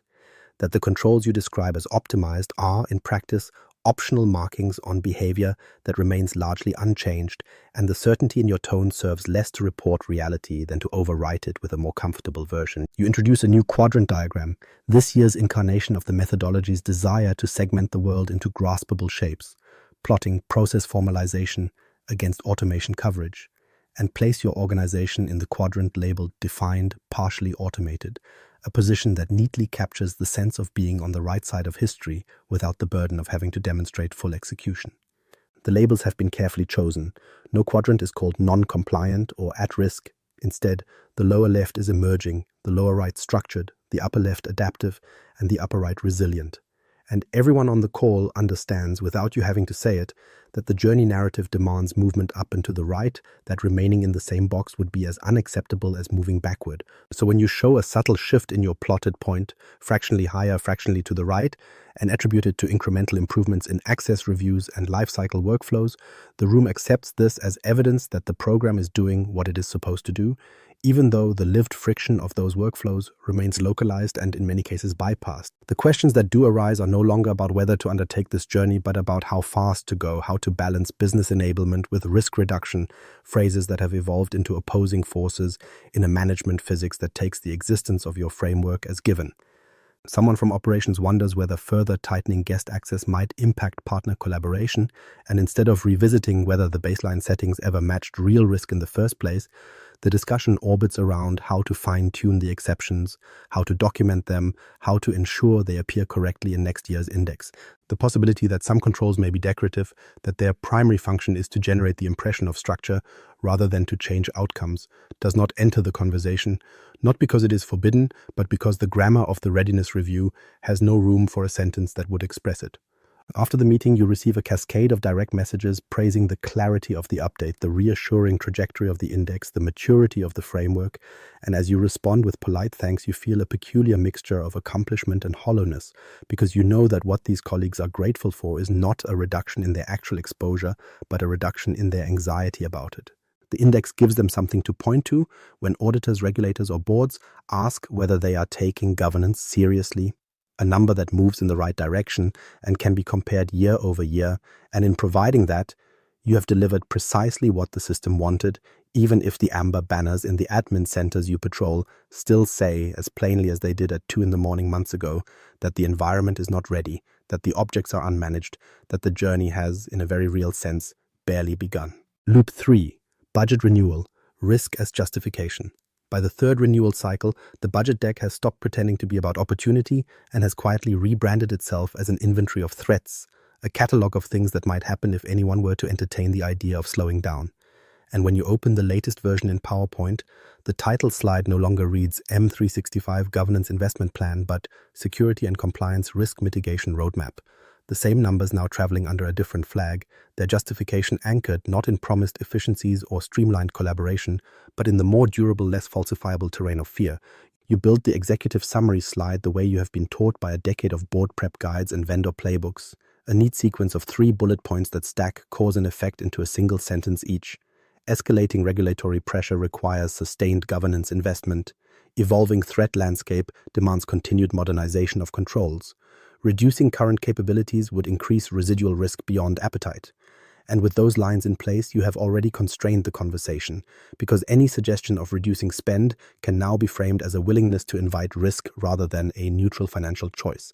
The supporting material comes, as it always does, from the very portals that have been whispering amber at you in the small hours, but this time you harvest them with a different intent. In Microsoft Secure Score, you select the last 12 months and export the trend to Excel, then re-import it into your deck as a line graph that shows improvement, yes, but also a plateau, a gentle leveling off that you can label diminishing returns without further investment. And in the notes pane, you write a sentence that translates that visual into managerial vernacular. To continue raising Secure Score, we must enable advanced capabilities already licensed but not fully deployed. In Purview, you generate a compliance manager report filtered for regulations that make executives nervous, GDPR, HIPAA, SOX, and circle the control families where Microsoft-managed actions are complete, but customer-managed ones are only partially implemented, repackaging those amber tiles as evidence that pausing now would leave named obligations half met. You pull a summary from the Security Center's incident queue, not to demonstrate successful containment, but to conjure the possibility of what might have been if the current stack had not been in place, choosing 3 closed alerts with ominous names: suspicious inbox forwarding rule, unusual data download, impossible travel sign-in, and anonymizing them just enough to make them safe for slides while leaving their titles intact, then arranging them into a single column under the heading "What We Catch Today." On the right-hand side of that slide, in a mirrored column titled "What We Might Miss Without E5 Entra Purview," you list the same categories of events in more abstract language: undetected exfiltration, unmonitored privileged access, unclassified sensitive data movement, and the symmetry of the layout does most of the rhetorical work, creating a visual equivalence between budget lines and avoided headlines. No one in the room will ask whether a cheaper combination of tools might have caught the same patterns. In the DEX binary world, either you maintain the current toolset and retain this level of visibility, or you step back and choose blindness. When finance asks, as they are procedurally obliged to do, whether there are scenarios in which you could achieve similar coverage at lower cost, you answer not by modeling license downgrades, but by expanding the frame of reference, bringing in screenshots from regulatory enforcement actions against companies in your sector, clipped from public consent decrees and blog posts, with sections highlighted where regulators criticized insufficient access governance or inadequate monitoring of collaboration platforms. You do not claim that your organization is about to be fined, you do not quantify the probability, but you let the existence of these documents sit beside your own tooling as a silent equation. This is what happens to people who do not do what we are doing. The phrase "cost of non-compliance" appears 3 times in your speaking notes, once next to an estimate of potential fines, once next to a bullet about reputational damage, and once in the final slide where you summarize your ask as a fraction of the downside we are mitigating. You are aware, uncomfortably aware, that some of the numbers you are using to argue for continuation would look very similar in a world where controls were less elaborate, less expensive, because the tenant's real risk is as much a function of human behavior and organizational appetite as of SQ mix, but the narrative tools available to you do not accommodate that nuance easily. The structure of the budget process demands a clean mapping from line item to mitigated hazard, and so you bend the telemetry to that shape, treating any upward motion in attack volume as evidence that you must do more rather than that your visibility has improved, treating any flagged DLP event as validation of the suite that caught it rather than a question about why the underlying sharing pattern persists. You begin to hear yourself speaking in sentences that invert the burden of proof, not "why should we keep paying for this?" but "can we afford to stop?" Over time, the people around you internalize this inversion and feed it back. A director from legal, once skeptical of the governance program's sprawl, now argues on your behalf in funding councils that rolling back capabilities now would expose us. A phrase that collapses all distinctions between different tools and configurations into a single undifferentiated shield.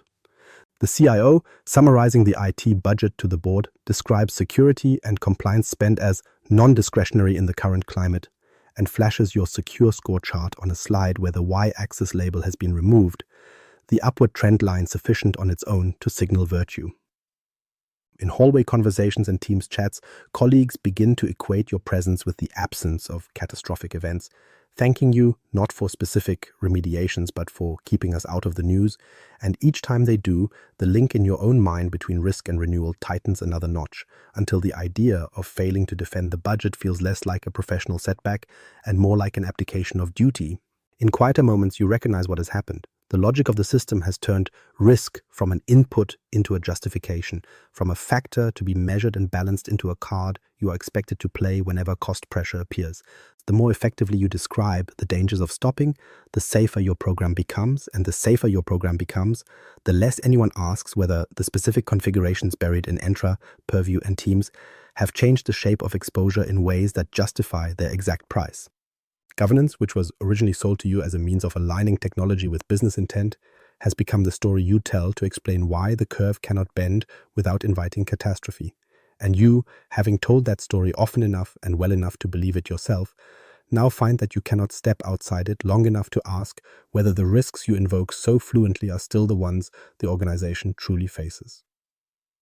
Loop 3, Admin Center Audit, Hygiene as Purpose. By the third year of systematic inspection, the admin centers no longer feel like instruments you use to interrogate the system, but like mirrors held up to confirm that it is still behaving in ways the reports have already taught you to expect. And when you sign into the Microsoft 365 admin portal at another indecent hour, greeted once again by the now familiar banner about items that need your attention, your first impulse is not curiosity, but a resigned satisfaction that the alerts are still there, still cycling, still generating the raw material from which your readiness narratives are made. The Entra ID overview tile announces in its neutral typography that there are still unmanaged objects, with counts broken down by ownerless groups, inactive accounts, and applications with high privilege, numbers that are both lower and higher than last time depending on which date range you select, and instead of treating these variances as puzzles to be solved, you increasingly treat them as evidence that hygiene work is ongoing, that the patient is still being monitored, that the regimen you have prescribed has not been abandoned. You open the groups blade and filter for owners are. Exporting the list to CSV with the now reflexive couplet of getMa group filter group types NEC CEQ unified, all, where object, glacial, owners.count, EQ point, and a subsequent join against teams metadata, but whereas in the first year you would have scanned the resulting file for specific names, specific risks, now you sort by created date time and last directory sync time, looking instead for overall shapes. How many ownerless groups are older than a year? How many were created by known automation accounts? How many belong to departments that, on your heat maps, glow reassuringly amber? You log a remediation ticket to assign default owners based on a rule set you have refined over time. If the group's primary SMTP matches a managed pattern, map it to the application team. Otherwise, route to the collaboration center of excellence. And as you close the ticket, you feel less like someone addressing a vulnerability and more like someone resetting a counter, ensuring that next quarter's report will show motion that can be described as progress on owner hygiene without anyone needing to remember which specific teams were touched. In the Teams Admin Center, the Teams Without Owners tab has matured into a kind of dashboard within the dashboard, with charts that show teams with one owner, teams with two or more owners, and teams with no owner, each category trended over time, and you find yourself staring less at the current counts than at the direction of the lines, quietly pleased that the no owner series slopes downward, even if the absolute number remains higher than you would have once deemed acceptable. You schedule another run of a policy-based update via PowerShell to add a secondary owner from a designated support group wherever a team has only one, an operation that generates a satisfying burst of audit log entries, add team user calls with service accounts as initiators, and when the job completes, you refresh the chart to watch the two or more owners segment widen, a graphical confirmation that anything has been cleaned. The fact that many of these new owners will never open the teams they have inherited, will never see the banner that announces their responsibility, troubles you less than it used to, because in the calculus of hygiene, the presence of a name in an owner field is itself a metric, a tick against a control that says every team has at least two owners, and that metric is what the index consumes. You turn to DLP, opening the Purview portal to the Policy Matches and Override Justifications tabs, and see, as you have for months, that the majority of events cluster around a small number of high-volume locations, a handful of distribution lists and shared mailboxes where people routinely attempt to send spreadsheets full of customer data to external addresses. Early on, you would click into individual incidents, read the message subjects, scan the file names, even occasionally reach out to the senders to understand why they had tried to bypass the policy. But the combination of volume and repetition has worn down that instinct, and now your attention goes instead to the summary tiles. Total matches, total blocks, total overrides, each conveniently graphed over 30 days with color shading that can be copied into a slide. You note that the ratio of blocks to overrides has inched upward 2 percentage points since last quarter, a shift you are sure will look encouraging in a readiness review, and you write a brief internal note that reads DLP hygiene improving, without asking whether the underlying data flows have changed in any meaningful way, or whether users have simply learned to avoid the specific patterns that trigger inspection. In the Security Center, you check the Secure Configuration section, where Microsoft highlights recommended settings for Exchange, SharePoint, and Teams, and take comfort in the rows of green checkmarks you have accumulated by enforcing TLS, disabling legacy auth, and turning on mailbox auditing by default. The remaining yellows and reds, client-side logging not uniformly enabled, some devices without baseline Intune policies, are no longer sources of acute stress. They are items on a maintenance list that will never be fully exhausted, helpful for demonstrating that there is always more work to do.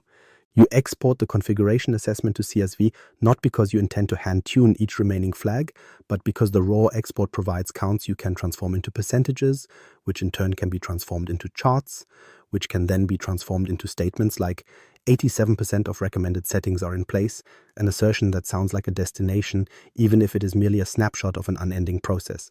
As you move from blade to blade, from Entra to Teams to Purview, what you are really auditing is not the tenant's posture, but the presence of evidence that you can feed into your loops, artifacts that show hygiene as an ongoing practice.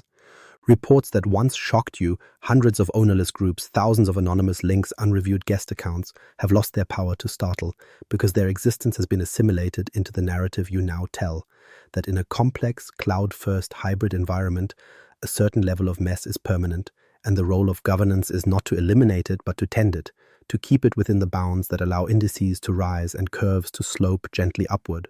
The objects remain unmanaged in absolute terms, but the system that surrounds them hums with activity, scripts running nightly, policies creating logs, admins closing alerts.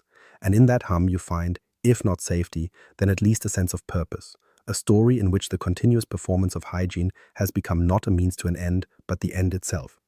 Loop 3, Compliance Workshop, Maturity as Horizon. By the time you convene the third compliance workshop, the word maturity has detached itself from any plain language meaning it might once have carried and now hangs over the agenda like a kind of distant weather pattern, something everyone agrees is moving in the right direction but no one expects to experience directly. The invitation subject line announces, with bureaucratic optimism, Compliance Maturity Workshop, Phase 3. And when you join the call and see the familiar array of faces, each in their rectangle, each framed by the same corporate background that suggests a unified landscape where none exists, you realize that no one on this invite list actually believes there will be a final phase, a moment at which the journey you have all been narrating reaches an end. Maturity has become the horizon, always visible in your slides, always invoked in your talking points, but forever retreating as you walk. You open with a refreshed version of the capability model, no longer a simple ladder or a column of levels, but a radial diagram exported from a Microsoft template, concentric circles labeled initial, defined, measured, and optimized, with colored bands radiating outward for domains like identity governance, data protection, regulatory compliance, and user awareness. The organization's current state is indicated by a polygon connecting points on each spoke, a misshapen star that bulges toward the center in some areas and outward in others, and you describe its outline as our maturity profile, a phrase that feels less like a diagnosis and more like a horoscope. You explain that in the last year the polygon has grown modestly in sectors such as data protection and identity governance, crediting the rollout of sensitivity labels and Entra workflows, while acknowledging that user awareness and third-party risk lag behind, and everyone nods, not because the picture matches their lived experience, but because it confirms the narrative they have invested in, that maturity is uneven, multidimensional, and crucially, always improvable. You walk through a new slide that maps this model against your own compliance manager score, which has climbed to a number that looks satisfyingly non-round, a cluster of digits that suggest calibration, 79, not 80, a figure high enough to reassure, but not so high as to imply completion. The dashboard shows controls grouped into categories like preventative, detective, and corrective, each with its own subscore, and you draw a line between these analytical labels and the model's layers, saying that truly mature organizations have not only implemented controls, but also embedded them into feedback loops that allow continuous adjustment. In the part of you that still looks at raw exports at 2 a.m, that some of the completed actions on which this score rests are as trivial as assigning an owner in a spreadsheet or toggling a default setting. Yet when you present the aggregate, the weight of Microsoft's framework and your own repetition makes the distinction between substance and appearance feel less urgent. As the discussion opens, participants reach instinctively for the language you have been teaching them, speaking of closing gaps, moving from reactive to proactive, building on quick wins. And when someone raises a concern about a specific recurring issue, an old line of business application that still exports unencrypted CSVs of personal data to a shared folder, a cluster of legacy mailboxes exempted from e-discovery holds, the conversation quickly zooms back out to the level of maturity stages.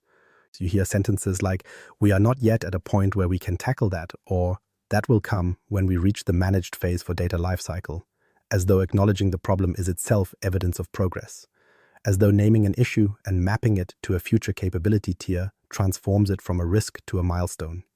You introduce a new visual that your consulting counterparts have insisted on, a maturity roadmap Gantt chart that lays out the next 6 quarters in pastel bars labeled with initiatives. Consolidate retention policies, extend access reviews to high-risk apps, automate guest lifecycle, expand training for data handlers.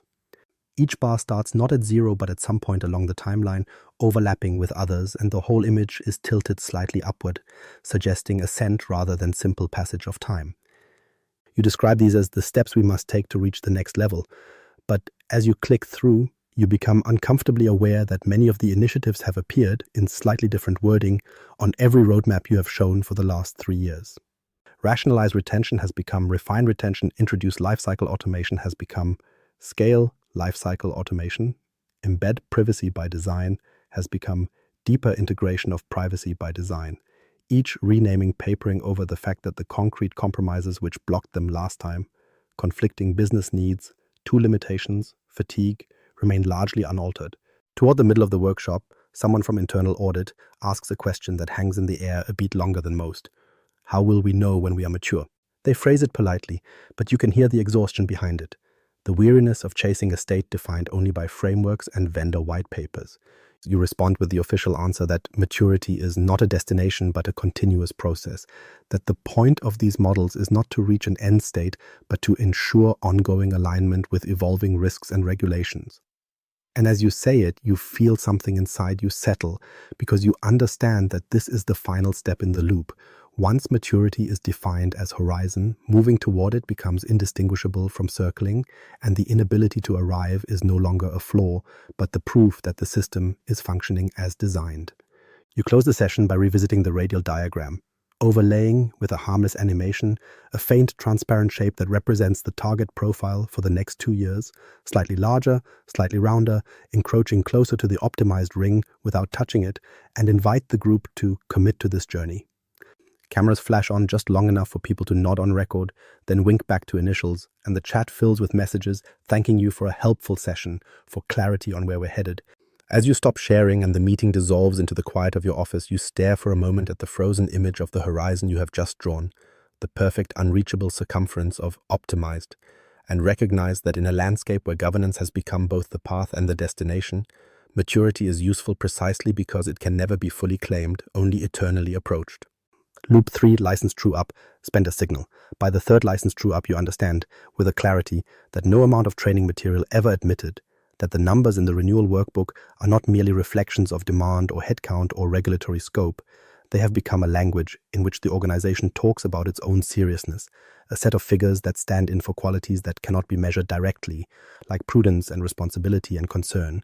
And the more you watch how people react to those figures, the more you realize that spend itself has hardened into a kind of signal, visible from the boardroom and the vendor's forecast model alike, that governance is being taken seriously. The spreadsheet finance sends you the cycle is structurally identical to the last two: tabs for current state, proposed, variance, rows listing SKUs from Microsoft 365 E5 down through Entra ID governance and Purview compliance manager. And yet you feel a new weight in the cells of the total annual cost column, not because the numbers are dramatically different, but because you have watched, over iterations, how any suggestion of flattening or reduction in those totals lands like an accusation that someone somewhere has stopped caring. You sit with the familiar exports from getMix subscribed SKU and getMG user license detail, cross-tabbing assigned licenses against actual usage metrics pulled from the Microsoft 365 usage reports API, and on a purely analytical level, the pattern is obvious. Some workloads remain chronically underutilized, some departments carry E5 for roles that never touch advanced features, some add-ons like audio conferencing cite on accounts whose owners have never once scheduled a dial-in bridge.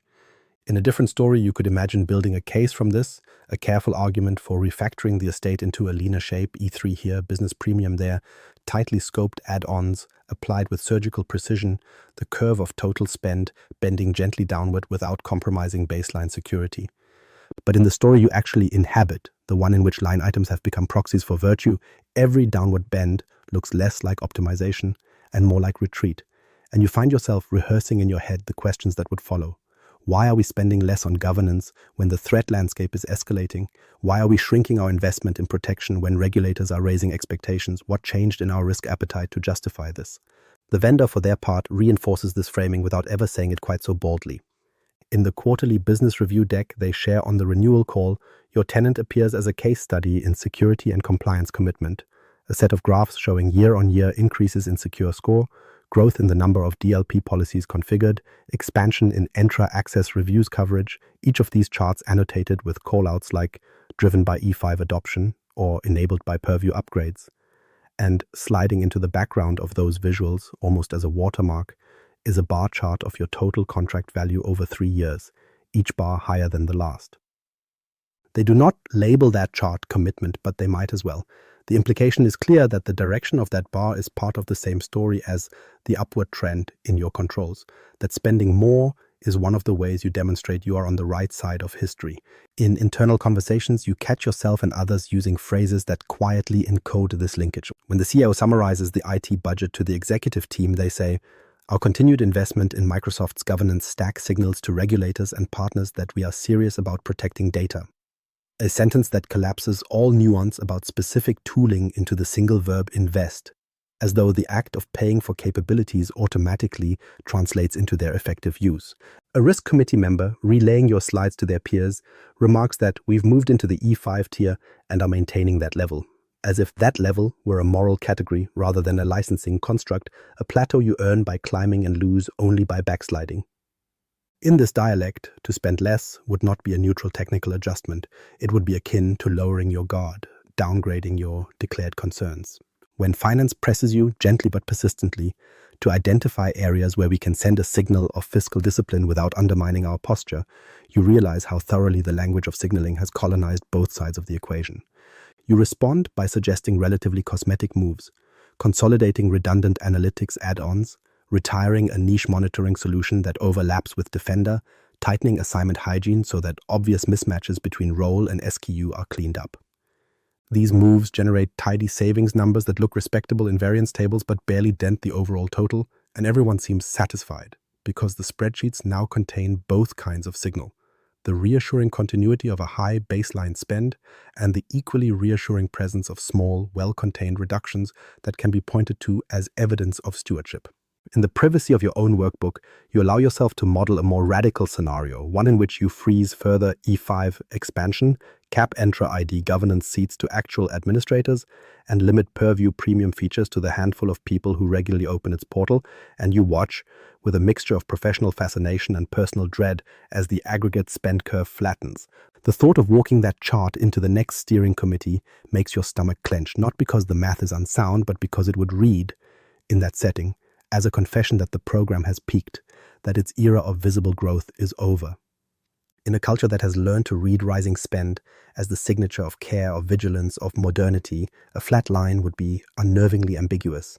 Are we that good now, or have we stopped trying? So when you finally lock your recommendation into the cell that will become the basis for PO lines and vendor forecasts, what you write is a sentence that keeps all the signals aligned. Maintain current E5 and governance entitlements with a modest uplift to support organic growth and co-pilot expansion. A phrase that ensures the total stays on its gentle upward trajectory, that tells finance you have found efficiencies without threatening the headline, and tells the vendor that their graph of your commitment can continue to rise. As you close the file and send it on, you understand more clearly than you are comfortable admitting that in this third loop, the true object of governance is no longer just the tenant or the data or the risk. It is the curve itself, the visible assurance that money continues to flow in the direction everyone has agreed will stand, in the absence of more honest measures, as proof that they are doing what responsible people do. In Terstus, the dashboard turns amber again. It is not a crisis that brings you back to the dashboard this time, not an incident or an audit request or a late-night escalation, but a lull, a quiet half-hour between calls when your cursor wanders almost of its own accord to the bookmarked Power BI report that has, over these cycles, become the visual metronome of your working life. And when it opens, you can feel, in the way your shoulders tighten, that something in its palette has shifted, not violently, not catastrophically, but with the small, definitive adjustment of a traffic signal changing state. Where last quarter the central governance readiness index tile glowed a reassuring pale green, edged with the upward pointing arrow that the design template reserves for on track, it now shows a color that the style guide calls amber, and that you have over time learned to interpret as the system's way of saying, there is still work here for you. The numerical value has barely moved. 70.1 has become 69.8, a delta that any reasonable person could dismiss as noise.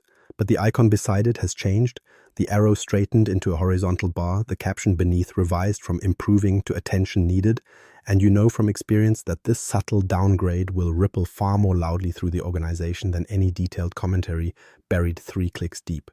You drill into the underlying measures and find that nothing particularly dramatic has occurred. One of the DLP policies you had switched from audit to enforcement has been rolled back temporarily to accommodate a partner integration, dropping the policies in enforcement mode metric by a few points. A cluster of ownerless teams created by an automated provisioning workflow has nudged the managed objects ratio below an arbitrary threshold you yourself set when building the index. The tenant has not become less safe in any way a human would notice, but the composite you birthed has decided that the color of the quarter is no longer green. You sit with this for a moment, watching the amber rectangle, remembering all the times you have told rooms full of stakeholders that amber means we are progressing but not yet at target. And you realize that, somewhere along the way, the value of this state has inverted. Red, on the rare occasions it appears, triggers scrambling and explanations. Green, celebrated in passing, quickly fades into the background. Amber, though, has become the most productive color, the one that justifies workshops and roadmaps and budget lines, the one that allows you to say, "We are not where we need to be yet," and have that sentence heard as a call for continuation rather than as an indictment. In emails and summaries and hallway conversations, amber sustains the cadence of meetings, ensures there is always another checkpoint to schedule, another set of slides to refine, another incremental improvement to present. That night, as you close your laptop and the after image of that muted hue lingers in your vision longer than you would like to admit, you notice that its constancy has begun to bleed into your off hours as well. You dream, if you are honest with yourself, in amber tones now.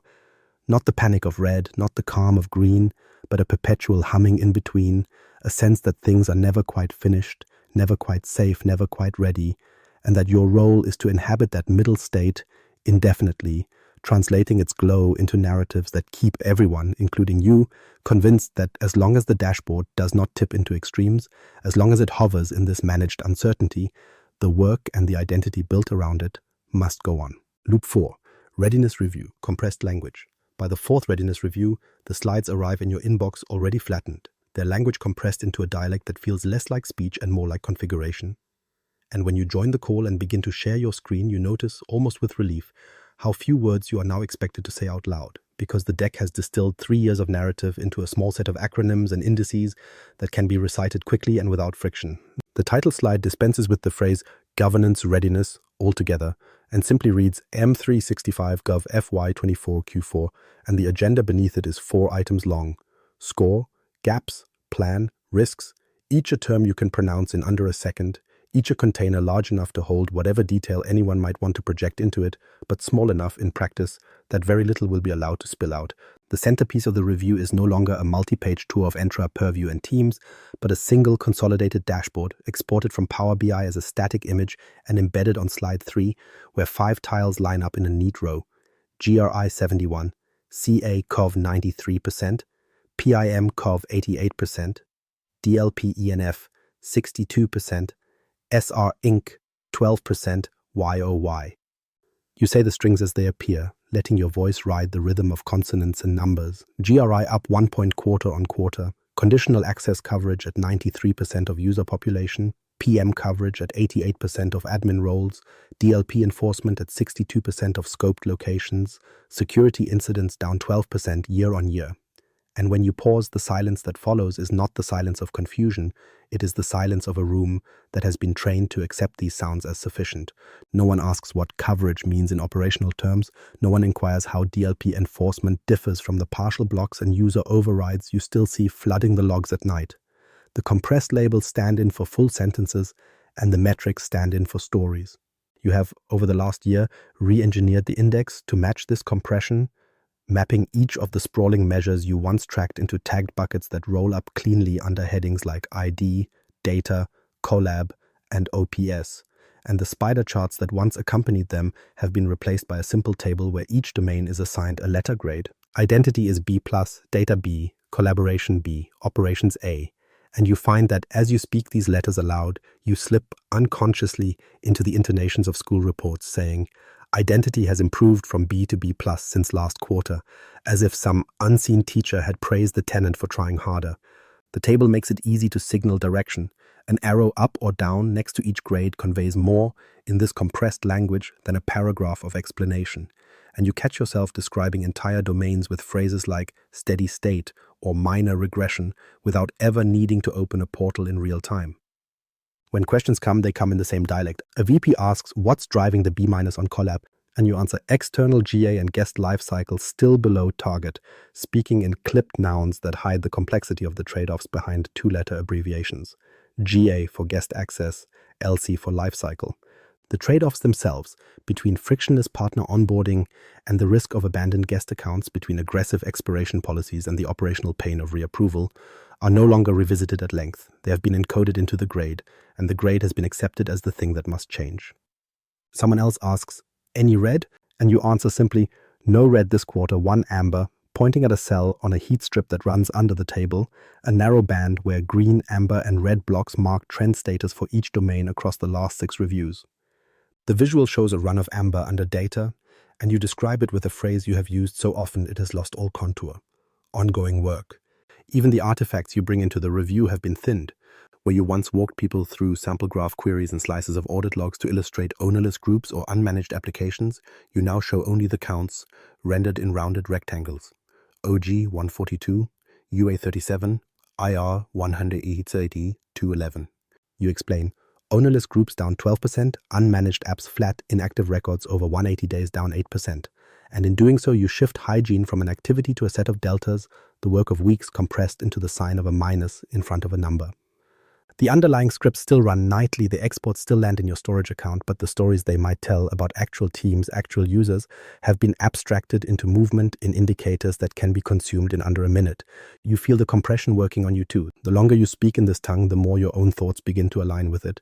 And late at night, as you scroll through Entra or Purview, you no longer frame what you see in full, self-accusing sentences like, we have never reviewed the justifications on these exceptions, but in shorthand assessments, CA, OK, PM, AMB, DLP, YIP.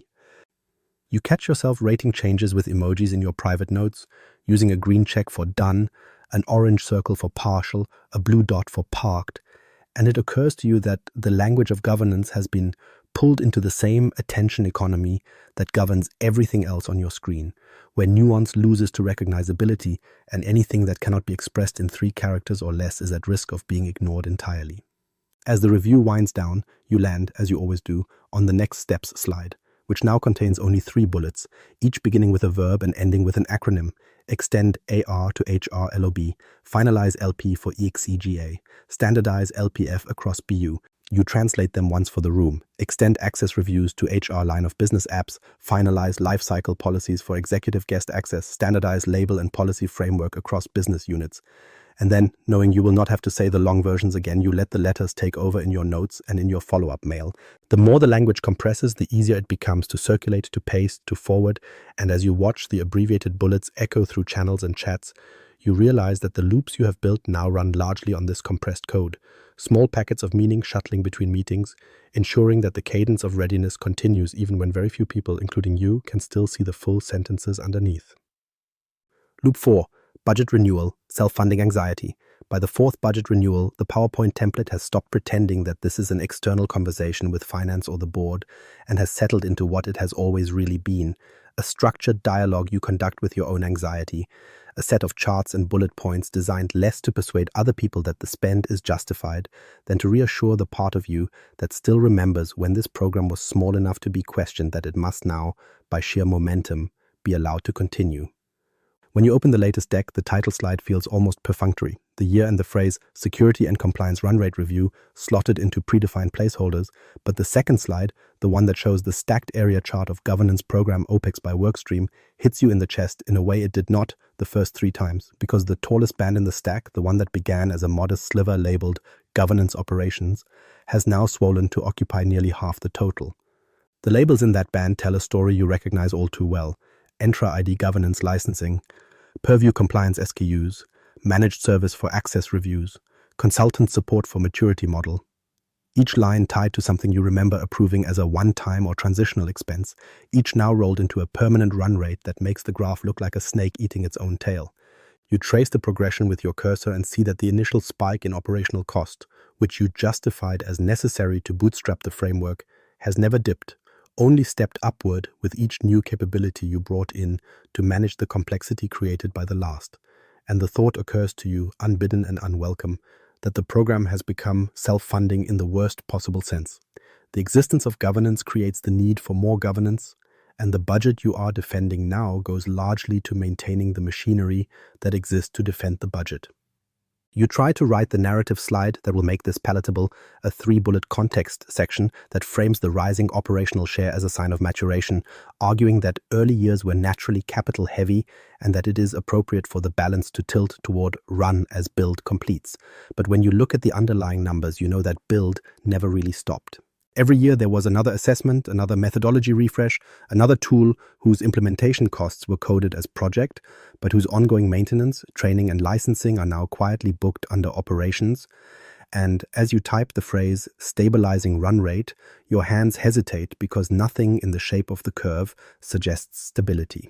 It is not just that spend has increased, it is that each increase has been underwritten by the argument that without it, the previous investments would be wasted, that you must fully leverage what you have already bought, and so you find yourself now in the position of telling finance with a straight face that the only way to be responsible with past money is to commit more. The questions you anticipate from them have not changed, but your internal reaction to them has.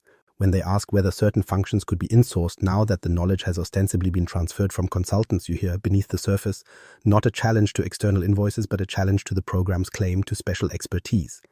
Because if this work could be distributed into ordinary IT operations, then it would lose the aura of exceptionality that has protected its budget line through 2 rounds of cost cutting.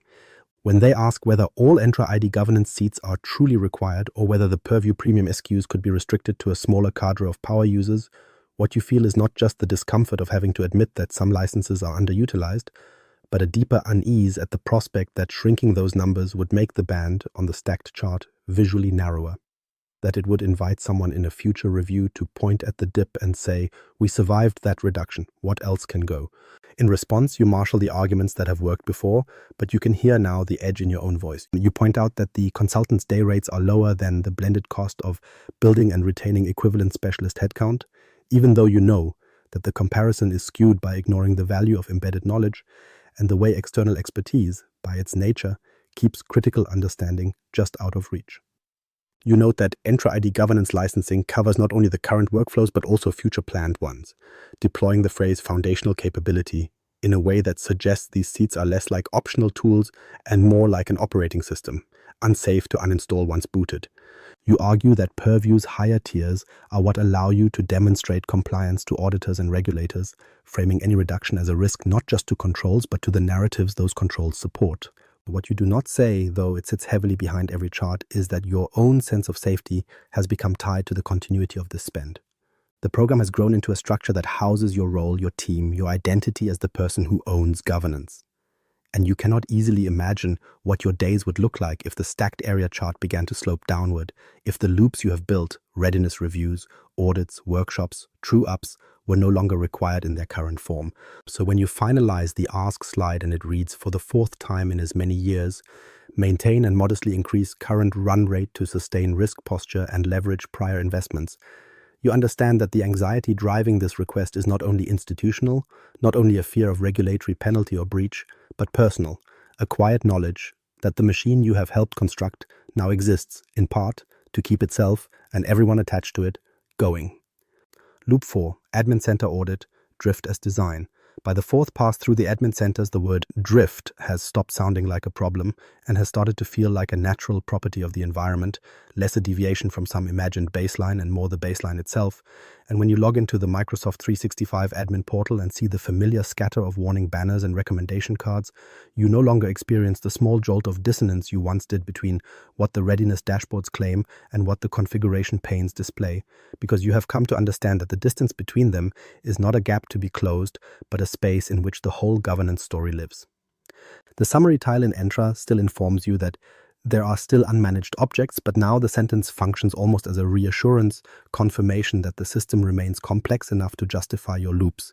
And when you click into the details and watch the counts refresh, ownerless groups, stale service principles, applications with unused delegated permissions. You read the tiny fluctuations as signs of healthy movement rather than as indicators of failure. You open the sign-in logs blade and run a saved query that filters for conditional access policies labeled report only, a category that, in the early days, you treated as a temporary staging ground on the way to enforcement, but that has, over 4 cycles, grown into a permanent liminal zone where policies go not to be tested and promoted, but to live out their lives in a harmless simulation of control.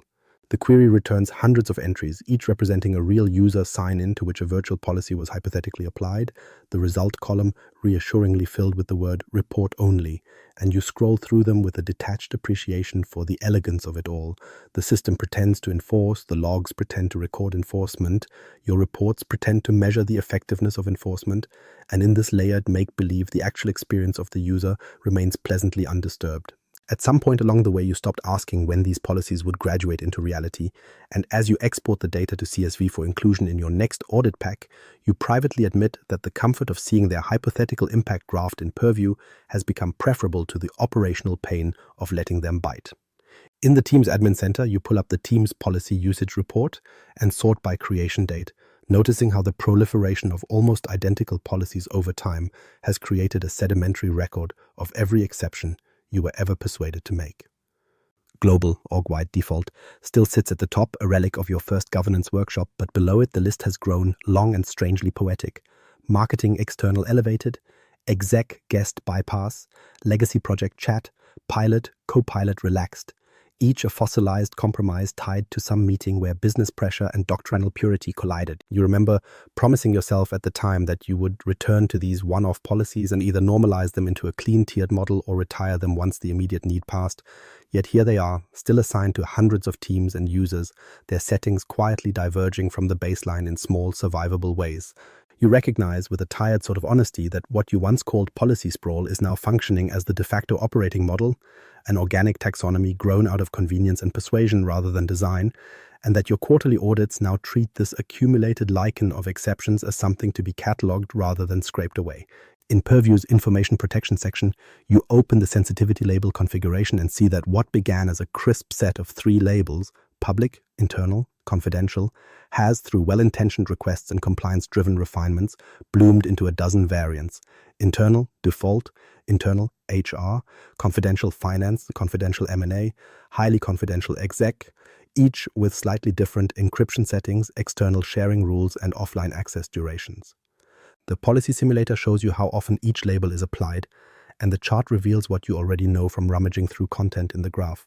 Most documents still carry no label at all, and among those that do, the distribution is heavily skewed toward the 2 generic options, while the specialized variants you labored over barely register. You could in theory rationalize them, merge overlapping definitions, run a campaign to simplify choices for users, but when you consider the effort required, the communications, the change management, the retraining, you find yourself instead adjusting the compliance manager mapping so that all these near duplicates roll up under a single control, sensitivity labeling implemented, allowing you to present a clean, filled-in checkbox, even as the underlying taxonomy drifts further from anything a normal person could explain.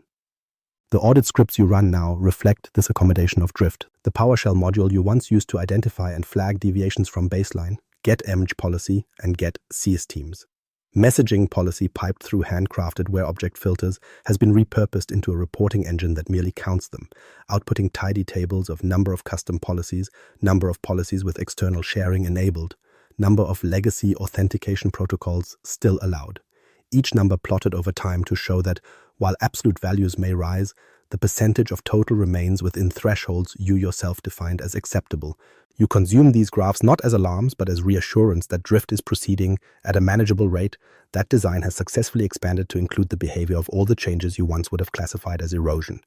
When auditors arrive and ask to see evidence of your periodic admin center reviews, you show them the exports, the charts, the tickets closed in your ITSM tool with descriptions like reviewed CA policies, no material changes required, and validated Teams policy inventory, exceptions documented. And no one in the room, including you, voices the thought that drifts uncomfortably beneath the surface, that these reviews are now less about steering the configuration back toward a fixed north and more about ensuring that the current, meandering coastline is fully mapped. over 4 loops you have taught yourself, and the system, that perfect alignment, is neither achievable nor especially desirable, that the human structures which sit on top of these tools need a certain amount of slack to function. And so what began as a struggle against drift has evolved, quietly and completely, into its recognition as design, a pattern to be observed, measured, and normalized rather than resisted. Loop 4. Compliance Workshop. Enforcement without effect. By the 4th compliance workshop, the word enforcement has been tamed into something that fits politely on a slide, a rounded rectangle on a process diagram, rather than the hard edge of a consequence anyone can actually feel. And when you step into the virtual room again, faces tiled in their usual gallery, you notice that the expectations in the air have shifted in a way no one will name directly. People are not here to decide what will be enforced, or how, or against whom. They are here to hear that enforcement exists, that it is live, that it is in place, so they can carry that phrase back to their own stakeholders and lay it on the table like a charm against bad outcomes.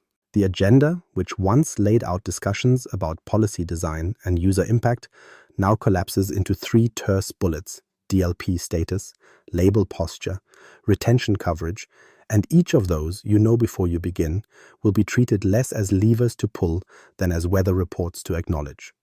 You start, as you must, with data loss prevention, because DLP is the crown jewel in every vendor slide and every regulatory FAQ, the control that sounds most like a spell. We prevent sensitive data from leaving the organization. You share the Purview dashboard and highlight the tile that matters most in the compressed language of the program, the one that says policies enforced, with the reassuring number beside it, and you say, we now have 62% of our scope locations covered by enforced DLP policies, watching the nods flicker on camera as if that percentage were a physical barrier someone could lean against. You do not, unless pressed hard, mention that enforced does not mean absolute, that users still see override prompts they can click through with a justification as vague as business need. That large volumes of data move every day through channels your rules do not touch, because classifying them properly would have required a level of discovery no one was willing to fund. Enforcement in this room means that a setting somewhere is no longer on audit only, and the number that counts is the ratio of toggled switches, not the reduction in actual exposure. To illustrate impact, you open a chart of policy matches over time and point to a subtle decline in incidents labeled allowed with override, framing it as evidence that awareness is increasing and behavior is adapting. Though in your quieter moments with the logs, you have seen that what is really happening is a slow migration of risky sharing into patterns that fall just outside your defined conditions. People no longer attach spreadsheets of customer data to outbound email with obvious subject lines. They upload them to loosely governed SharePoint sites and share links that your DLP rules, focused on mail flow and external domains, barely glance at. But the workshop is not built to surface these lateral moves. It is built to show a downward slope and label it effect. And so you let the line speak, because everyone in the room needs to believe that enforcement, once declared, produces change. You move on to sensitivity labels, another realm where enforcement exists primarily as a configuration option rather than a lived constraint.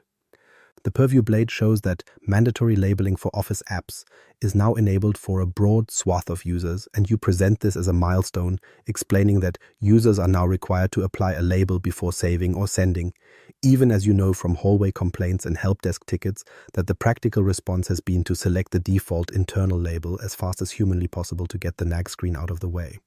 The metrics you surface, percentage of labeled documents, growth in confidential tag usage, give the impression of a classification culture taking root, but when you drill into content via graph queries at night, you still find contracts and HR files and financial models sitting under the same catch-all designation, their protection semantics identical to documents that could, in truth, have been public blog drafts.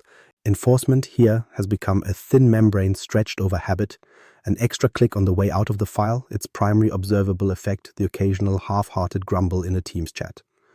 Retention is the final pillar you touch, because regulators love to see dates and durations and destruction schedules, and you display the matrix your team has labored over: rows for email, Teams chat, Teams channel messages, SharePoint documents, columns for default, legal hold, regulatory, and a grid of periods: 3 years, 7 years, 10 years, indefinite. That suggests an almost surgical control over the life cycle of information. You talk about immutable retention and defensible deletion, about how no user can delete items under hold, And in the very same week, you will approve yet another manual export of PST files to satisfy a discovery request from an application that has never integrated properly with Compliance Center, a reminder that enforcement here too applies mostly to the paths Microsoft has mapped, leaving the unofficial byways and workarounds free of its grip. The workshop absorbs your explanation of coverage, of policies assigned to locations and labels mapped to workloads, and no one asks the question that would puncture the illusion. How often do we actually destroy what we say we destroy, and how often do we keep it anyway because someone, somewhere, is afraid to let go? As the session winds down, a business unit leader raises a concern that their teams are struggling with false positives and wonders if there is any flexibility in the rules, and you hear, in the careful way they phrase it, the tension that has defined this whole fourth loop. Enforcement is now strong enough to irritate, to slow, to occasionally block, but not strong enough to convince people that the trade is worth it. You offer the standard answer that you will tune the policies and review conditions, speaking as though the dials on the Purview console are precise instruments rather than sliders. You nudge between too noisy and too quiet, and you schedule almost automatically another sub-workshop to look at DLP rule optimization, another hour in which you will stare at match counts and sampling reports and move thresholds by fractions of a percent. When you close the meeting and the recording saves to a channel whose retention is governed by a policy no one in the call could recite, you recognize that the word enforcement has done its job in the only way the system truly requires. It has given everyone present something to point to the next time they are asked, "What are you doing about this risk?" Whether that something has altered behavior, reduced exposure, or merely added friction at the margins is, in the architecture you now inhabit, a secondary concern, almost an afterthought. The primary effect of enforcement, as you have implemented and narrated it through 4 cycles, is to sustain the belief that controls exist and are active, to populate dashboards and indices with comforting labels that can be read aloud in workshops and reports. And in that sense, for all practical purposes that matter to the loops, it is working exactly as designed. Loop 4, license true-up, the curve trains the mind. By the 4th license true-up, the spreadsheet has stopped being a financial artifact and has become something closer to a cognitive device, a shaped surface over which your thoughts are trained to move in pre-approved patterns. And when you open the latest M365 Entitlement Reconciliation V4 XLSX from the Shared Governance folder, you feel your attention narrow to the same places it always goes, following the curve it has learned to trace. The tabs are familiar: baseline, consumption, scenario A, scenario B, final, and the figures in the total annualized row, though incrementally higher than last year's, no longer shock you. What matters is not the absolute value, but the direction, the assurance that the plotted line on the summary chart continues to lean, however gently, upward. The macros that populate this workbook are now so embedded in your routine that you run them almost without thinking. You refresh the data connection to the tenant with a click that triggers a hidden sequence of PowerShell and graph queries. A scheduled job somewhere executes get emg subscribed SKU, get emg user license detail, get emg report teams, user activity user detail, and within a few minutes, the consumption tab fills with updated counts for E5, E3, Entra ID governance, Purview Premium, and the now ubiquitous Copilot add-ons.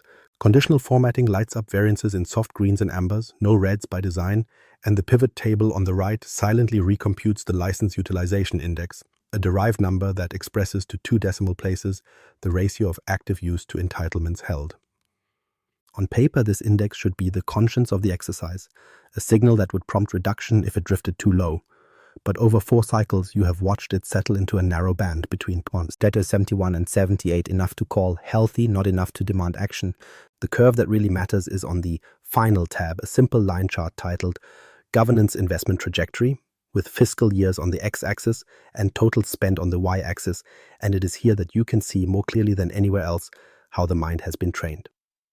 The first point on the line 4 years back is modest, a small marker just above the baseline that you once had to defend with detailed justifications and proof of concept results.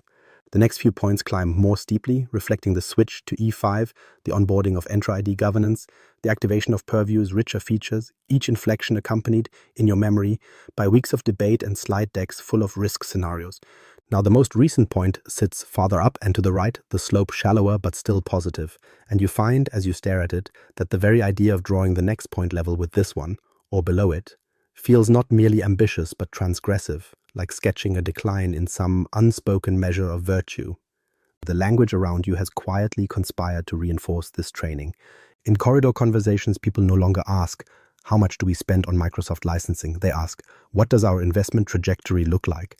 And in the quarterly risk committee, the CFO does not say, we are paying more for governance. They say, we continue to increase our commitment to security and compliance year over year. The phrase continue to increase coming out as a single unit, an obligation as much as a description.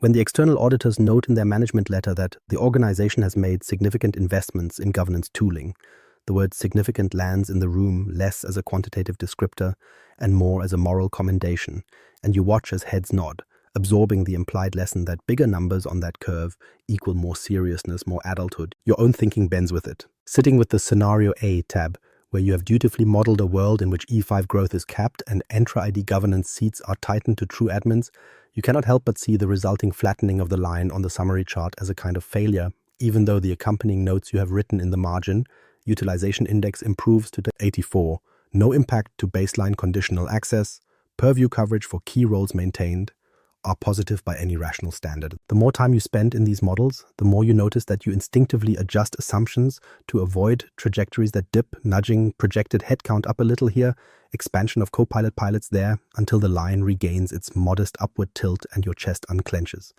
The curve has become not just an output of your reasoning, but a boundary for it, an invisible rail that keeps your scenarios from wandering into shapes that would be harder to explain. In renewal meetings, this trained perception manifests as reflex.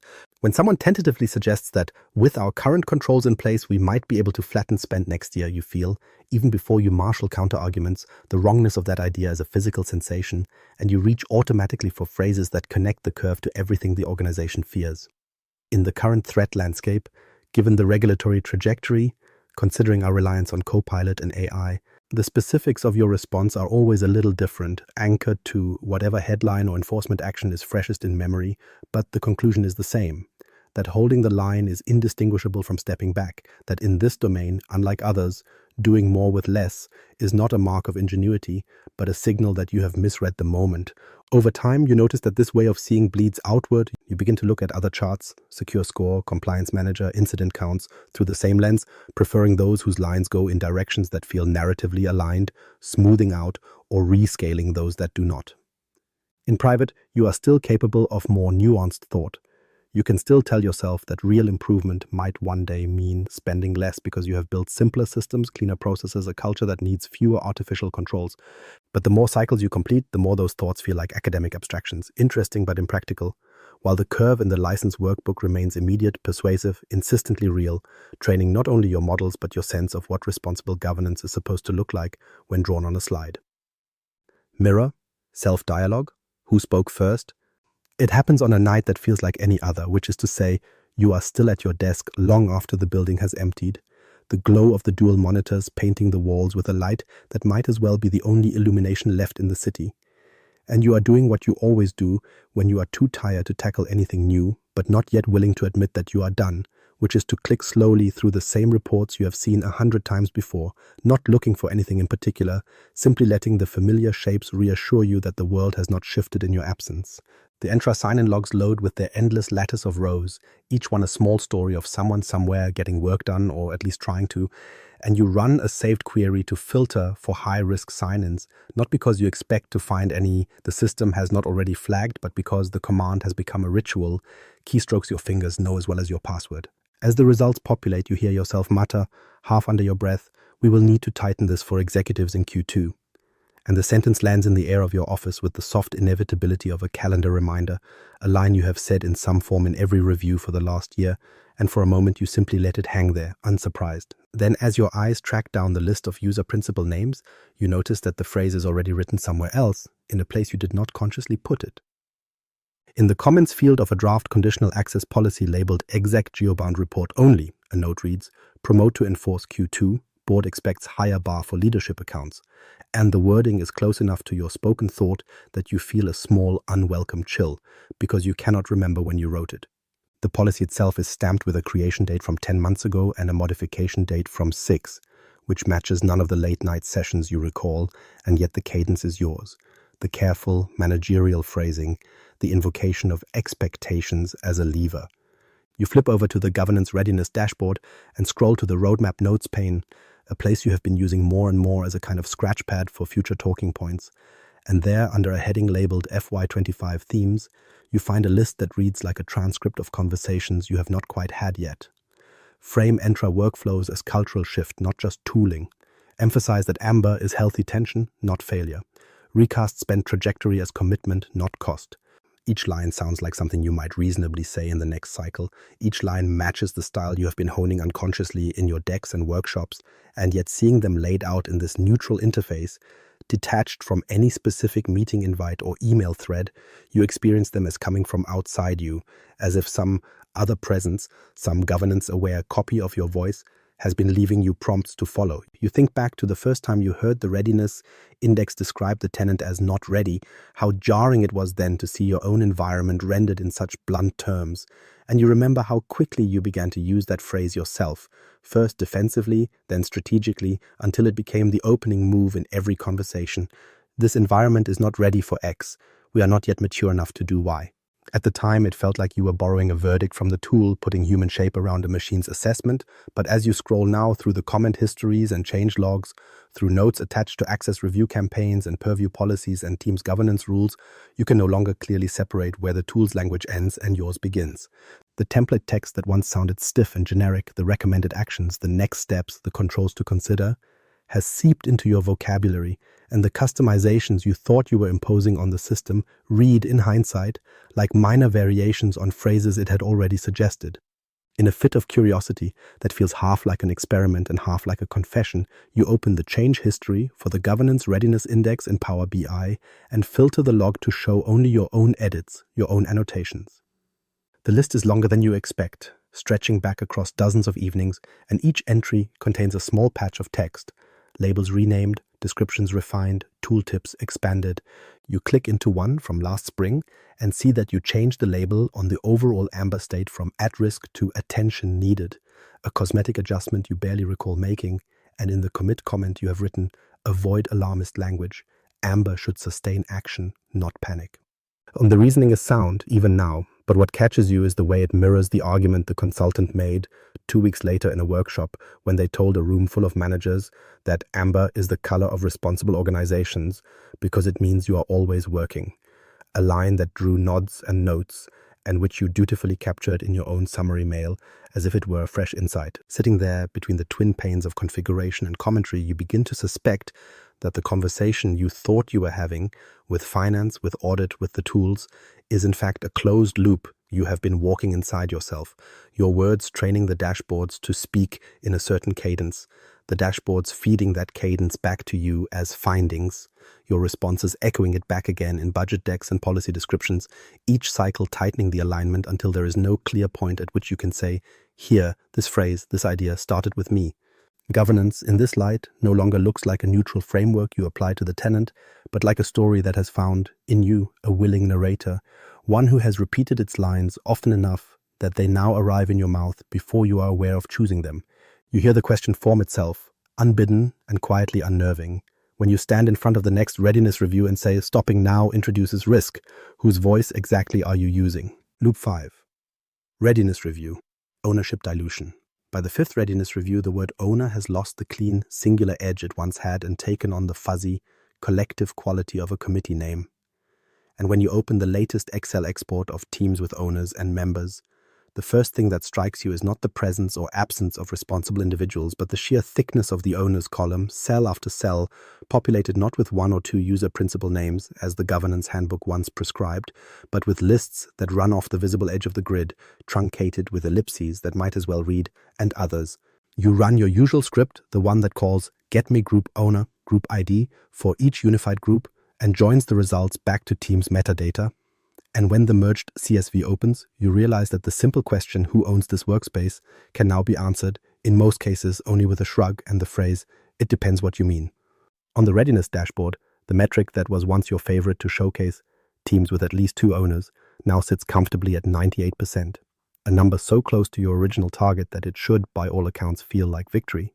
Yet as you drill into the detail, you see what that percentage has actually purchased. Teams where every member of a department has been granted owner status to avoid friction in adding guests, project workspaces, where the entire steering committee insisted on elevated rights for transparency, legacy groups, where service accounts and automation identities were indiscriminately added as co-owners to keep bots functioning.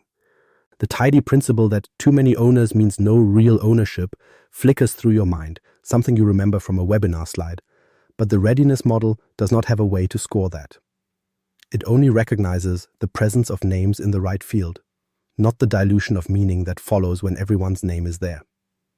In the review meeting, when you share the slide that shows owner coverage by team, the chart is all green, a sea of compliance checkmarks, and you hear yourself congratulating the assembled managers on the elimination of ownerless workspaces, even as you know that the real phenomenon is the proliferation of nominal owners who are unaware that their names now sit atop dozens of teams they never visit. Questions come in the compressed language you have helped refine. Do we have any risk from OGs left? Someone asks, using the internal shorthand for ownerless groups, and you answer, truthfully, according to the metric, we are below 1% and all OGs are in remediation, leaving unspoken the fact that the more pervasive risk now lies in the opposite direction, in the quiet conversion of ownership from a role into a default permission. You think back to the early loops when part of the readiness ritual involved personally emailing owners of critical teams to confirm their understanding of their responsibilities, when the act of naming someone in that field carried an implicit social contract, and you compare it to the automated notifications that go out now, system-generated mails with subject lines like, "You have been added as an owner of the following teams," messages that land in already overloaded inboxes and are filed, if they are noticed at all, under the mental category noise. You glance at the audit logs and see the pattern repeated there. Add team user operations initiated by service accounts, bulk updates that add the same support group as owner to hundreds of teams in a single transaction. And you recognize that what the tools call governance automation has, in practice, become ownership inflation, a way of ensuring that the metric never dips while the lived sense of accountability thins. When audit asks, as they do every year now, for evidence that all business-critical workspaces have clearly defined owners, you respond with exports and pivot tables, slicing the data to show that every team tagged with the critical sensitivity label has at least 3 owners, 2 from the business and 1 from IT, and the spreadsheet satisfies them because it meets the documented criterion. The question of whether those owners have ever convened to decide anything, whether they would even recognize the team name in a list, remains outside the scope of the readiness review, which treats ownership as a structural attribute, like a column type, not as a relationship between people and a shared surface of work. In the quiet after the meeting, as you stare at the dashboard tile that now proudly proclaims owner coverage 99%, you feel an odd hollowness beneath the satisfaction it is meant to induce. The loops have done what they were designed to do. They drove the metric up, eliminated blanks, turned red and amber indicators green. Yet as you think about the next inevitable incident, an overshared file, a guest left active after a contractor's departure, a team used as an ad hoc dumping ground for sensitive documents, you realize that the question you will be asked in that moment will not be, how many owners did this team have? It will be, who was responsible? And you will have to answer, with a straight face, that responsibility was, in accordance with your own design, spread so widely that it could not effectively be said to reside anywhere at all. Loop 5. Budget renewal. Automatic continuation.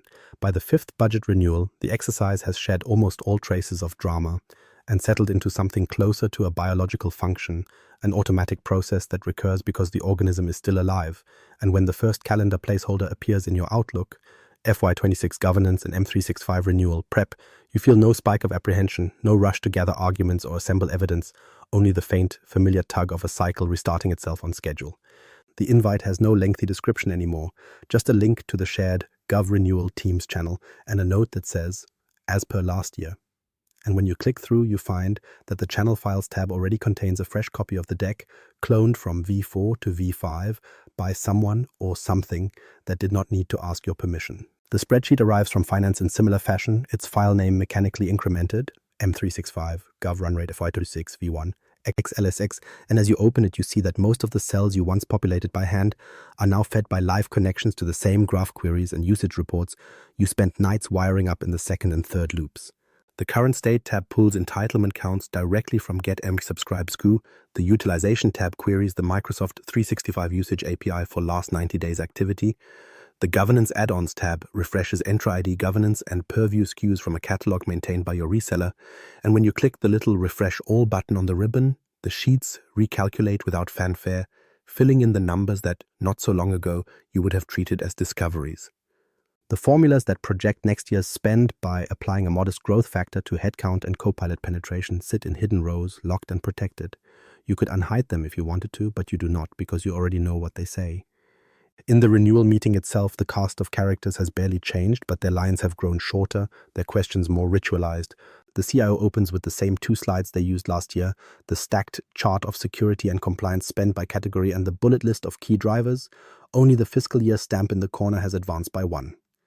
Finance follows with an updated view of IT OPEX as % of revenue, pointing briefly at the governance slice to note that it remains within agreed band, a phrase that sounds less like an assessment and more like an incantation against further scrutiny. When it is your turn, you do not need to narrate a story from scratch. You simply walk the room through the delta view that your workbook now generates automatically, a tidy table of adds, drops, and net, each cell color-coded to indicate whether it aligns with patterns established in previous cycles. The most striking change, though, is not in the content but in the approvals themselves. Somewhere between the 3rd and 4th loop, Finance, in the name of efficiency, flipped the auto-approve toggle in their budgeting tool for any line item that met 3 criteria: variance under 5%, category tagged as run, and associated with an existing vendor contract flagged as strategic. The governance program, with its gently rising curve and its entanglement with Microsoft's wider estate, now satisfies those conditions by default, and as a result, the workflow that once required multiple sequential sign-offs has collapsed into a single, almost invisible step. You upload the final Ask spreadsheet to the tool, the system compares it to last year's baseline, sees the familiar shape of the increase and the familiar labels attached, and automatically routes it to a queue labeled Pre-Approved, where a delegated authority in finance clicks Release without ever needing to open your deck. On paper, nothing about this is sinister. The auto-approval rule was designed to reduce administrative friction, to free senior leaders from having to relitigate small, predictable renewals so they could focus on outliers and new initiatives. In practice, what it means is that the decision to continue spending on governance at roughly the same rate, with roughly the same vendors, has been encoded into configuration and will persist until someone takes deliberate action to undo it. The acts that once felt weighty, renewing a multi-million-dollar E5 estate, extending Entra ID governance entitlements, keeping Purview's premium tiers lit, have become the default path, the thing that happens if nobody thinks too hard. Stopping would not just introduce risk, it would introduce work. You notice this most acutely when a new executive, fresh from a different company, joins the renewal call and asks the question that no one else has voiced for 2 years. What if we held governance spend flat next year? There is a tiny pause as the system, metaphorical and literal, catches its breath, and then, before you can even form your own answer, the tools rush in to speak. The budgeting app flashes a warning that scenario would break historical trend assumptions. The Power BI model you are screen sharing redraws its trajectories to show a flat line in a color your visual theme reserves for risk. And the Compliance Manager dashboard, coincidentally refreshed that morning, has nudged your overall score down by a fraction of a point, with an amber hint that additional investment may be required to meet upcoming regulatory obligations. You watch the executive glance at these signals, at the arrows and colored bands and cautious tooltips, and you can almost see their curiosity reclassify itself from strategic option to out-of-band proposal. You answer, of course, in the language you have been trained to use, talking about maintaining momentum, about the cost of regression, about leveraging sunk investments. But as the words come out, you are aware that you are less the author of this reply than its carrier. The auto-renewal flag in finance, the growth formulas in your workbook, the default filters in your dashboards, the history encoded in the Choreographed, all of them are already aligned in favor of continuation, and your role in this 5th loop is not to persuade so much as to narrate what the system has, in effect, already decided. When the meeting ends and the tool sends you a tidy email that says, "Well, a governance budget approved, no action required," you feel a brief, vertiginous moment of dislocation, because the sentence, for all its bland reassurance, contains the quiet truth you have been circling for years, that in a landscape where continuation has been mechanized and reversals require heroism, the real governance is not in the meetings or the policies or the reviews, but in the defaults that keep everything, including you, moving forward on rails. Loop 5. Admin Center Audit. Proving the need. By the 5th Admin Center audit, you are no longer pretending, even to yourself, that the primary purpose of these passes through Entra, Teams, and Purview is to discover unknown risk or to drive configuration closer to some platonic secure state.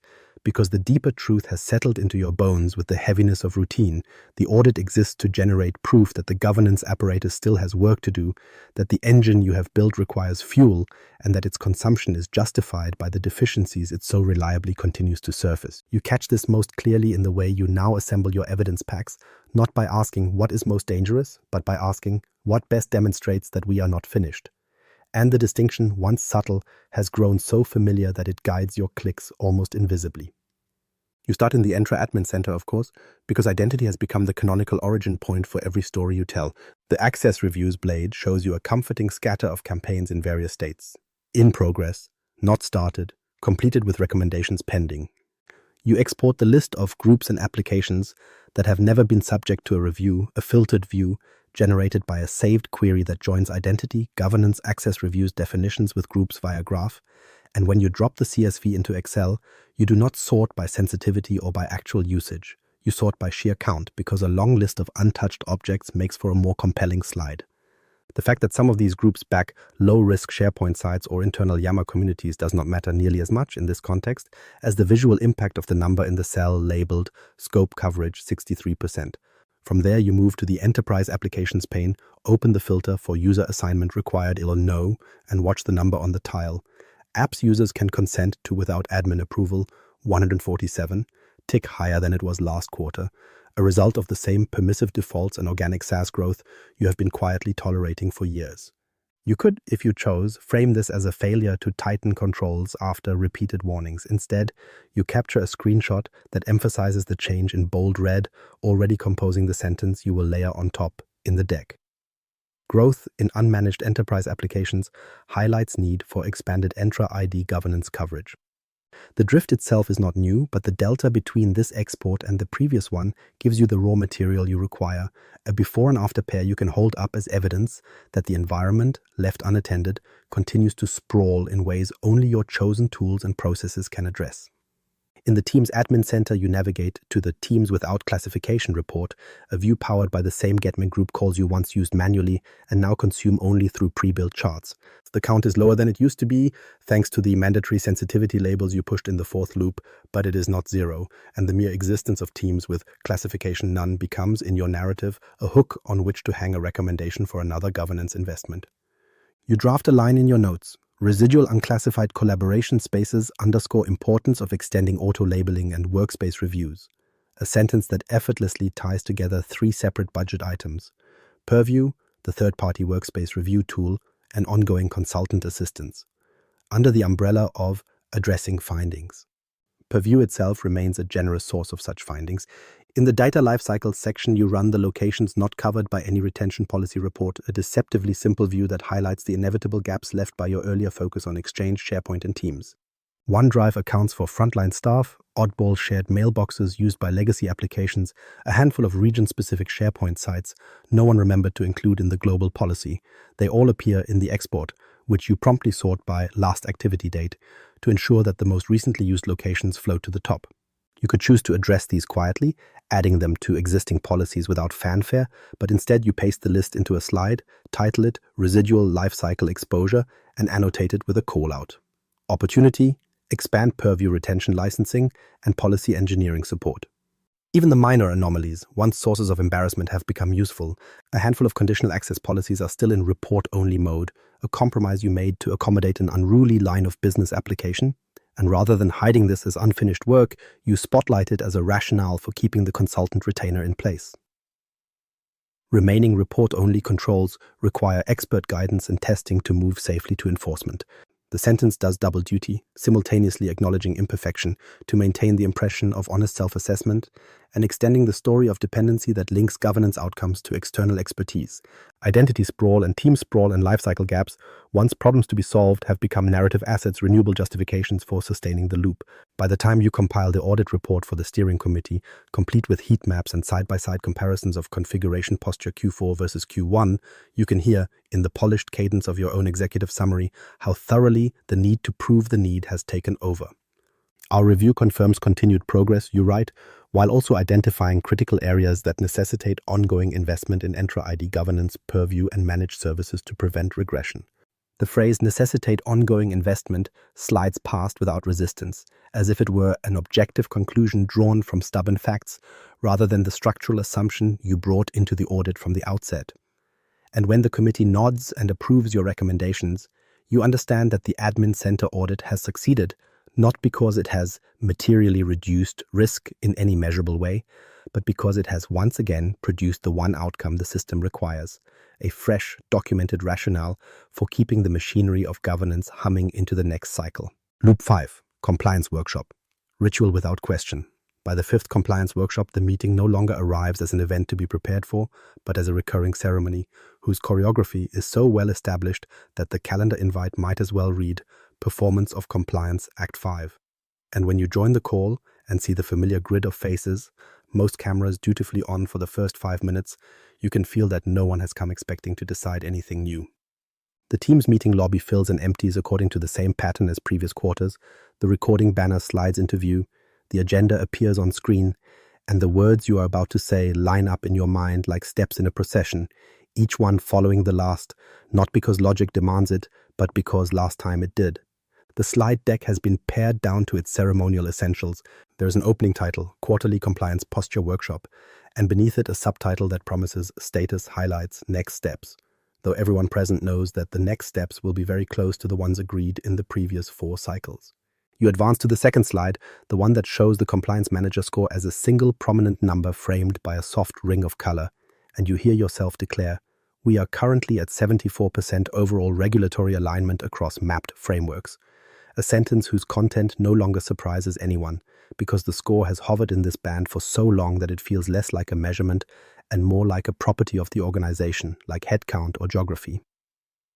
Around the number sit the now standard tiles for GDPR, ISO 27001, NIST, and internal policy, each with its own percentage and a small arrow indicating trend, and you narrate almost gently that GDPR has improved by 1 point, ISO is flat, NIST is down a fraction due to new control mappings. No one asks what those mappings are. No one requests to see the specific improvement actions that drive the increments. The room has learned to treat the score as a kind of liturgical refrain, something to be spoken and acknowledged so that the rest of the ritual can proceed. Somewhere behind this glassy simplicity, Purview is tracking hundreds of individual tasks. Enable audit log retention here, tighten access review cadence there. But in this forum, they are presented not as levers to be pulled, but as already encoded obligations, summarized into green check marks and amber circles. You move next to the control implementation heat map, a matrix of rows labeled with control families, access control, data protection, logging and monitoring, incident response, and columns for designed, implemented, tested, each cell shaded from red through amber to green. The slide has changed so little across 5 workshops that you can now recite its interpretation from memory. We see strong design and implementation coverage across most domains, with testing maturity still evolving. And as you say, still evolving, the mouse traces the same band of amber squares it always does, the ritual acknowledgement of an imperfection that must never quite be resolved lest the ceremony lose its purpose. Heads nod on schedule, someone types thanks in the chat. Questions, when they come, arrive at their appointed times and in their appointed forms. A representative from legal asks, as they always do, whether upcoming regulatory changes have been factored into the roadmap, and you reply that the control library in Compliance Manager has been updated, the answer functioning more as invocation of a higher authority than as practical guidance. A business unit leader inquires whether any red remains in high-risk areas, though the heat map on screen clearly shows none, and you reassure them, as protocol requires, that no critical red gaps remain unaddressed. All are either remediated or tracked with exceptions. The phrase tracked with exceptions sliding past without interrogation, because by the 5th loop everyone understands that exceptions are not truly exceptions but part of the texture of the model. You notice as you speak how thoroughly the workshop has ceased to be a place where policies are debated and has become instead a place where they are named, as if the act of saying, we have DLP enforcement, we have sensitivity labeling, we have retention configured, were itself sufficient to satisfy the universe's demand for control. When you demonstrate a purview data loss rule, clicking into a policy that blocks transmission of personal identifiers to external domains, you are not asked whether this rule has ever meaningfully stopped an incident. You are asked instead, almost politely, to confirm that the policy is in effect globally, because in this ritual the presence of configuration is the sacrament, not its efficacy. Every now and then, a new participant, drafted into the loop by a reorg, raises a question that brushes the edge of inquiry. How do we know users aren't just working around these blocks? What's our plan for measuring behavioral change rather than just controlled presence? And you feel a momentary flicker of the discomfort you used to live in all the time, but the collective rhythm of the workshop absorbs it. You answer by referring to future phases, to planned user awareness campaigns, to telemetry we will enable when budget allows. And the moment passes, filed under future work in the chat summary by the same project coordinator who has been transcribing action items for 4 years without ever needing to change the template. As the hour draws to a close, you return, as the script dictates, to the closing slide, the one that lists 3 agreed outcomes, which are, in substance, identical to last quarter's. Maintain current enforcement posture for core controls, continue tuning to reduce false positives, prepare for next regulatory wave by aligning mappings. The words are accepted without comment, the meeting recording is saved, the transcript is auto-generated and dropped into the Teams channel, and participants click leave in orderly fashion, their status lights shifting from green to away like small compliance indicators blinking off. You remain in the empty call a moment longer, listening to the silence where questions might once have been, and you realize that the workshop has achieved a kind of perfect equilibrium. It exists so that no one has to ask, outside of it, whether compliance is being attended to, and as long as the ritual continues on schedule, with all its familiar slides and phrases intact, no one will. Loop 5, License True-Up. Faith in Forecast. By the 5th license true-up, the forecast has taken on a status that feels uncannily close to doctrine, not because anyone formally declared it sacred, but because each year that passes without a serious challenge to its shape adds another thin layer of inevitability to the curve, until eventually the numbers projected in the workbook are treated less as scenarios and more as prophecies that your role is to interpret, not revise. The file itself has evolved to support this function. What began as a simple reconciliation sheet now opens with a tab labeled Assumptions. And when you click into it, you see not just raw drivers like FTE growth 3.5% and Copilot adoption plus 15 PTs YOY, but longer, almost narrative statements written in the same calm tone you hear in every steering committee. Regulatory scrutiny will continue to increase. Hybrid work patterns will persist. Risk tolerance will remain stable. Each line is referenced by name in formulas on the Forecast tab, linked with neat cell references so that, in theory, you could change them and watch the whole model ripple, yet in practice they remain fixed from cycle to cycle, adjusted only by small, face-saving increments. On the Forecast tab itself, the mechanics are straightforward enough to follow. Columns for each fiscal year, rows for each license family, a set of calculations that take current consumption from graph and usage reports and then apply multipliers drawn from those assumption cells. E5 seats are projected by taking existing entitlements, adding expected headcount growth, and layering on a fudge factor for buffer, a word that appears in the comments as if it were a natural constant. Entra ID governance iterations assume that every new application onboarded will drive a corresponding increase in privileged role assignments.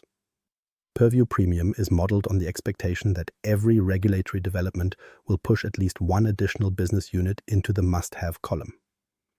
You have edited these formulas over time, occasionally tightening a coefficient here, moderating an adoption curve there, but the overall trajectory has never fundamentally changed, always resolving into an upward slope that reconciles what the vendor's account team is hoping to see with what the organization's leaders are prepared to sign. What has changed, more than the math, is the way people talk about it, where in the early loops finance would ask for sensitivity tests, demanding to see what happened if growth slowed or if you held certain license counts flat. Now the questions are phrased differently. Can we validate that our actuals are tracking to the forecast? Are there any variances we should explain to the auditors, as if the projection were the more solid object and lived reality the thing that might drift? In a review last quarter, the FP&A lead actually referred to the model as our commitment curve, a slip of language that nobody corrected. And when you later saw that phrase embedded as a chart title in a slide, the Microsoft account manager brought Customer Governance Commitment Curve FY22, FY27, you realized with a faint sense of vertigo that the same line is now being read from two sides of the relationship, each party taking comfort in the other's apparent faith. The true-up process itself has been quietly reshaped to reinforce that belief. The operational work of counting active users and matching them to entitlements still happens, driven by get-end user license detail exports and the periodic cross-checks with the teams and exchange activity reports. But these reconciliations no longer serve as a hard brake on the forecast. They function more like a confessional, an opportunity to admit small deviations before returning to the ordained path. When you identify a pocket of unused Entra ID governance seats, You do not, as a purist might, treat this as an argument to lower the future run rate. Instead, you log a remediation action, increase coverage of access reviews to additional groups, and annotate the variance as timing, assuring finance that utilization will catch up to the model. When Copilot usage lags the adoption curve, you do not trim the projected license count. You schedule enablement sessions and awareness campaigns to help reality align with the line already drawn.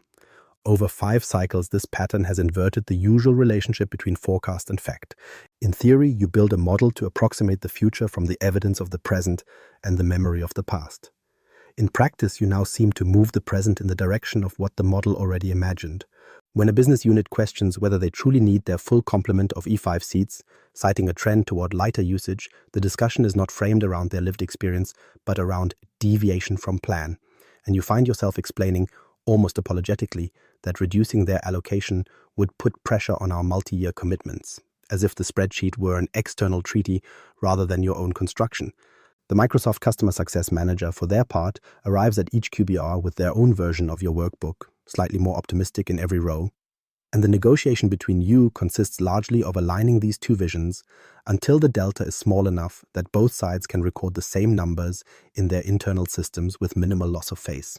Some nights, alone with the file long after everyone else has gone home, you let your cursor hover over the cells in the Assumptions tab and you imagine what it would look like to truly disturb them, to type a 0 into the growth field or a minus into the Copilot line and watch the entire apparatus of formulas and charts contort into shapes no one in a meeting has yet seen, but your fingers never quite move. It is not simply fear of the argument that would follow. It is something closer to reverence, a learned reluctance to tamper with a structure that has, through repetition, acquired the aura of being right. The more years the forecast has existed, the more its continuity becomes its own justification, and you realize with a tired clarity that faith in the forecast is no longer just a metaphor in the room. It is a real operative force, shaping decisions, deflecting doubt, guiding spend, until the act of renewing licenses feels less like choosing and more like affirming a belief everyone around you has already silently agreed to hold. Interstice, alternatives. Knock again. It starts, as most uninvited thoughts do, with a notification you almost ignore. A Teams toast in the corner of your screen at 9:37 on a Tuesday, a message in the governance channel from Script Run, the architect who left 2 cycles ago to build something lighter, whose name you have mentally filed under previous life. The preview text shows only the first half of a sentence, if you ever want to see what this looks like without, and for a moment your finger moves toward the X, the conditioned response to anything that threatens to derail the cadence of your day. Then, for reasons you could not easily articulate, you click it instead. The thread opens on a link to a GitHub repo you have never heard of, something with an aggressively plain name, M365 Mingov. And beneath it, a paragraph in Script Run's voice that lands with the unsettling clarity of fresh air in a sealed room. He writes that he has been working with a client who refused, politely but firmly, to adopt the full stack of Entra ID governance, Purview Premium, and third-party review tools you have come to treat as table stakes, and that instead they built a narrow strip of automation using PowerShell, Graph, and a handful of scheduled logic apps.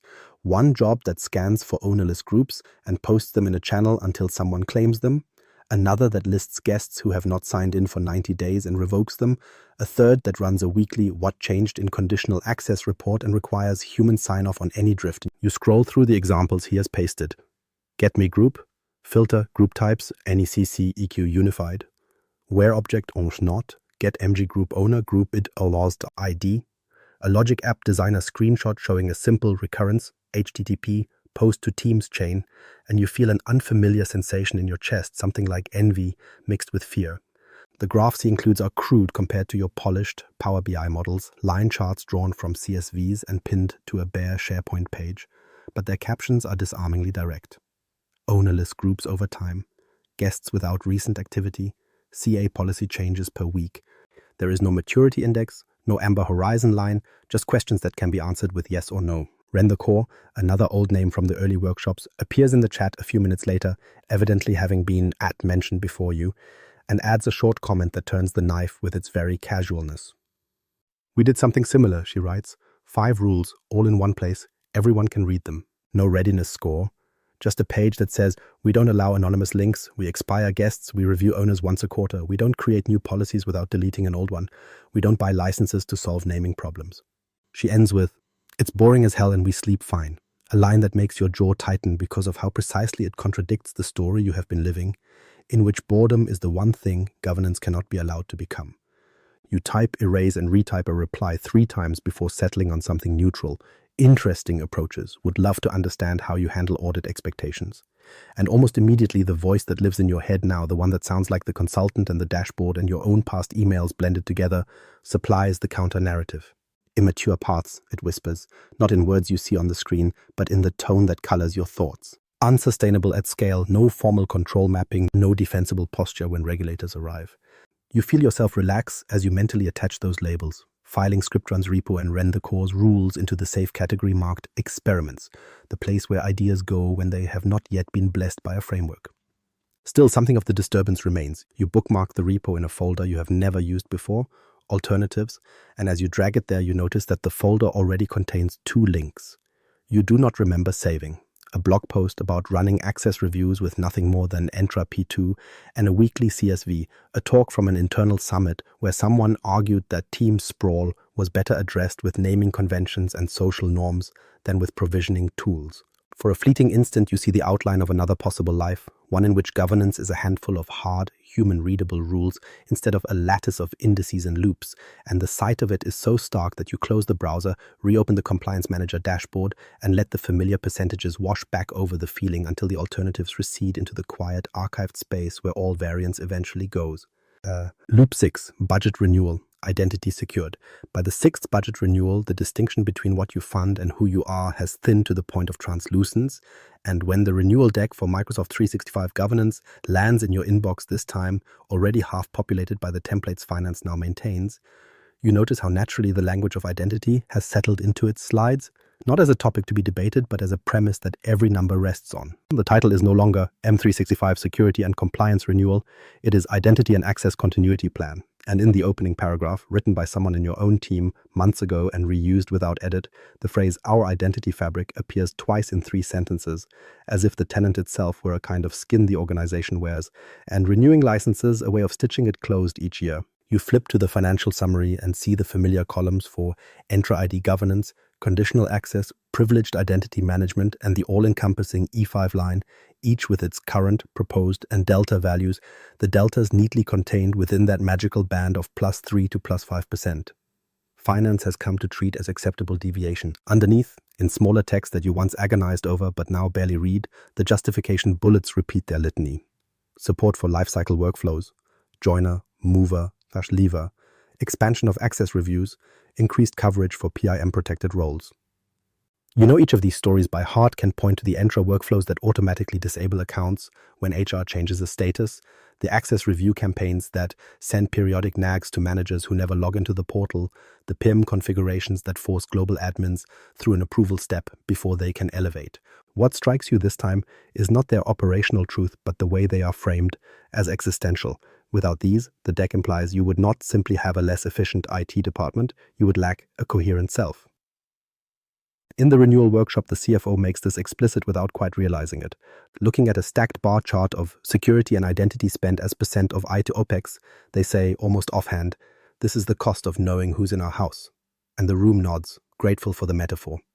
You catch the slide that follows, one you built 2 years ago and have only lightly edited since, which shows a diagram of the Entra tenant as a central hub with spokes running to every major system and SaaS app, each arrow labeled SSO, provisioning, conditional access. The caption reads Entra ID as source of truth, and as you talk through it, you explain how GetEmdUser underpins licensing, how SAML and OAuth flows tie external applications back to that authoritative directory. You can feel the idea lodging deeper, not only in your audience, but in yourself.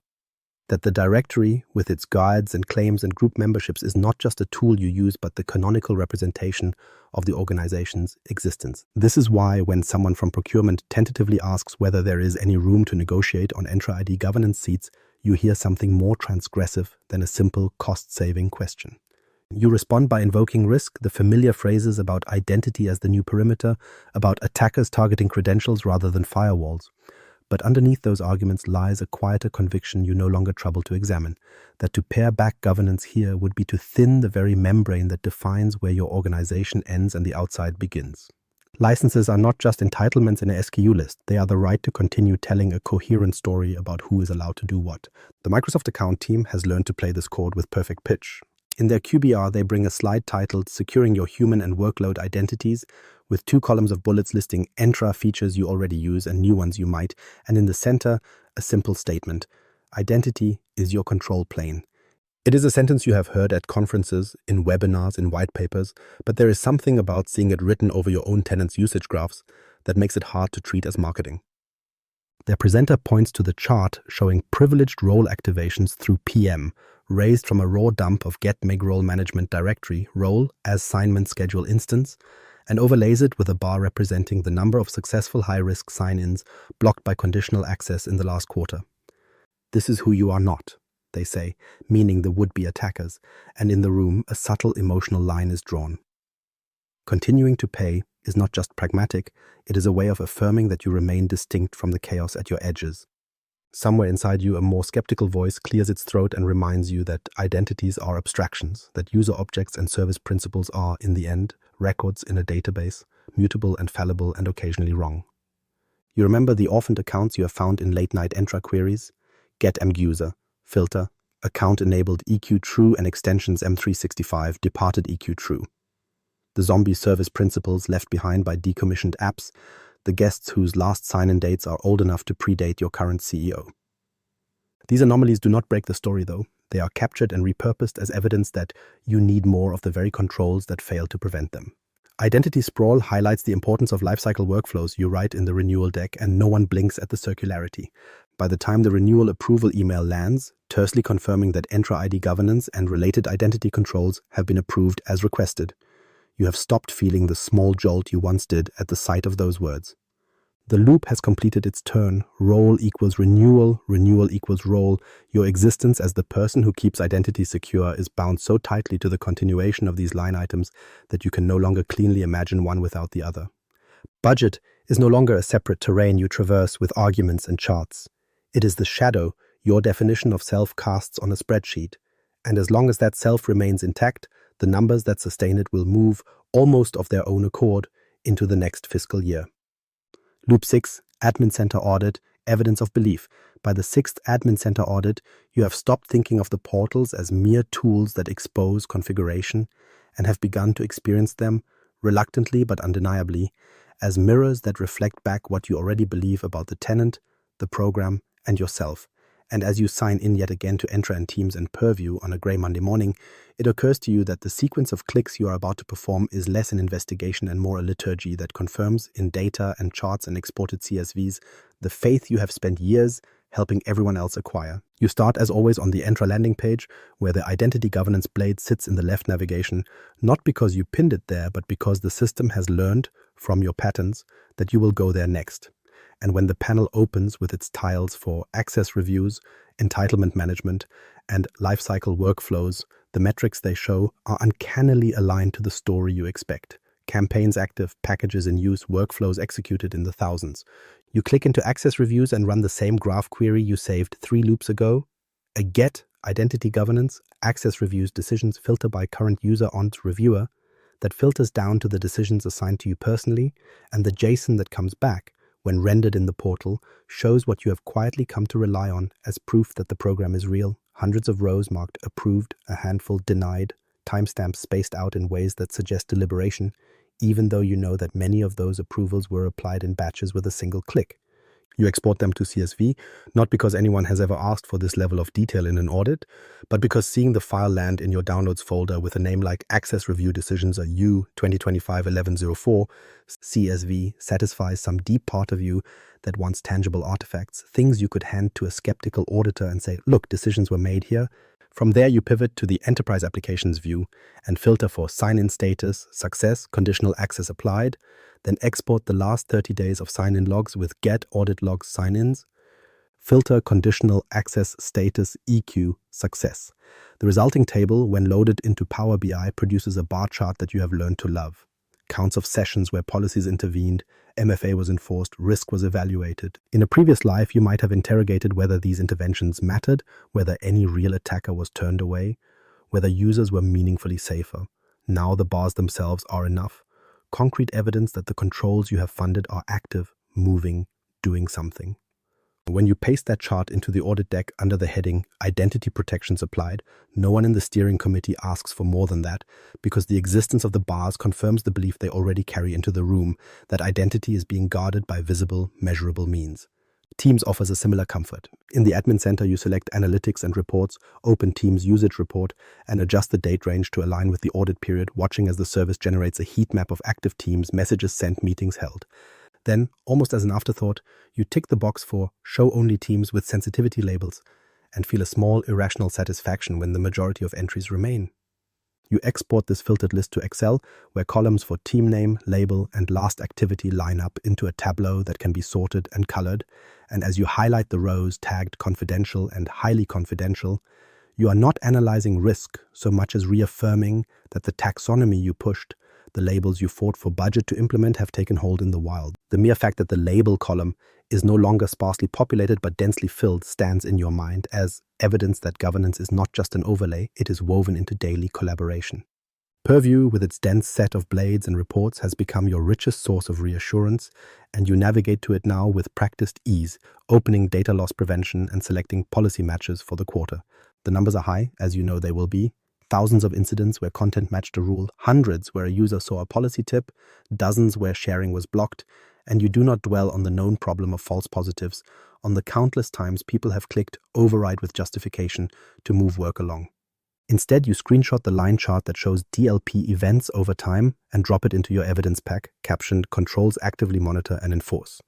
Because what you need in that moment is not a philosophical resolution of whether this activity correlates to reduced harm, but an image that says unequivocally something is being watched. When you assemble the Admin Center audit report, stitching together Entra charts, Teams exports, purview graphs, and a smattering of Secure Score and Compliance Manager deltas, the through line you find yourself emphasizing is less about gap closure and more about motion.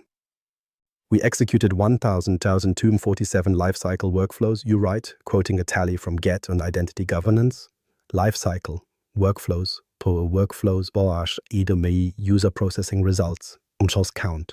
We completed 37 access review campaigns touching 12,000 assignments. DLP policies evaluated 4.2 million messages and files. Each of these numbers functions as a kind of liturgical response to an unspoken catechism. Are we governing? Yes, we are governing. The fact that many of these actions are scheduled, automated, happening whether anyone watches them or not, does not diminish their power as symbols. If anything, their very inexorability strengthens it. You notice uneasily that this is what the Admin Center audit has become in the sixth loop, less a tool for discovering and correcting misalignment than a structured exercise in gathering proof that the beliefs underwriting your budget, your roadmap, your role are empirically grounded.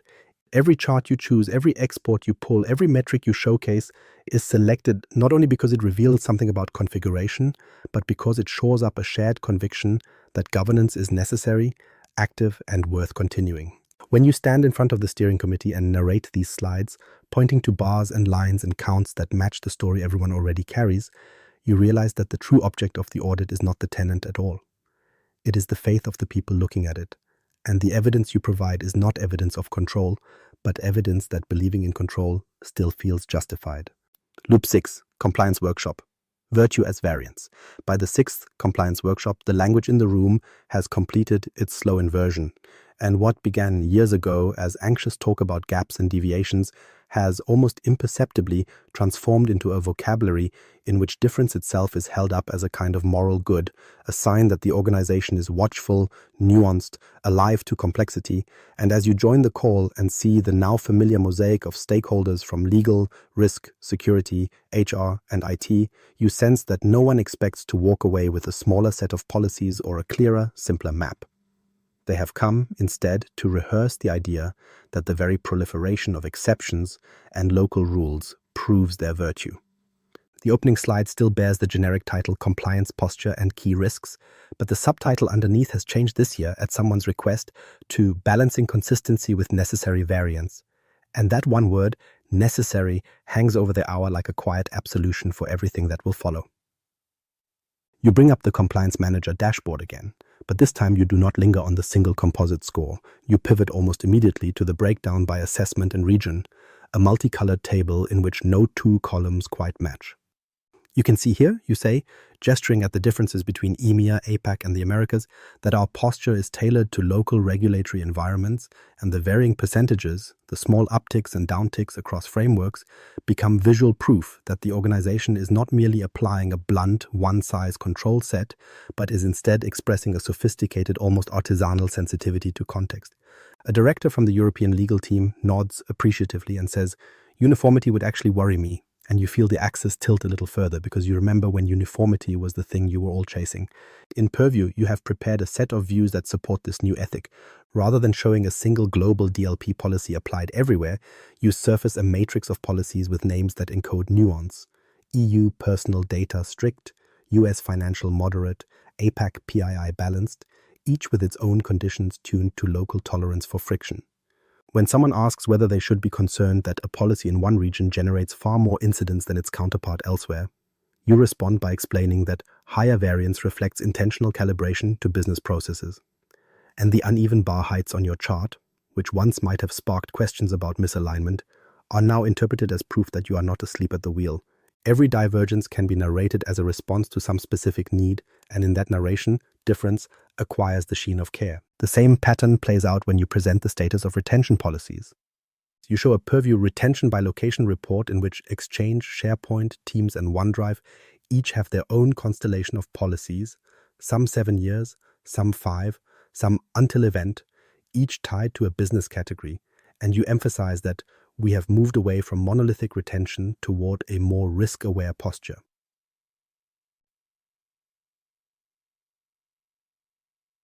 Someone remarks that the resulting diagram looks like a subway map, lines crisscrossing with no obvious end, and the room laughs, but it is a fond laugh, the kind you direct at a complicated pet.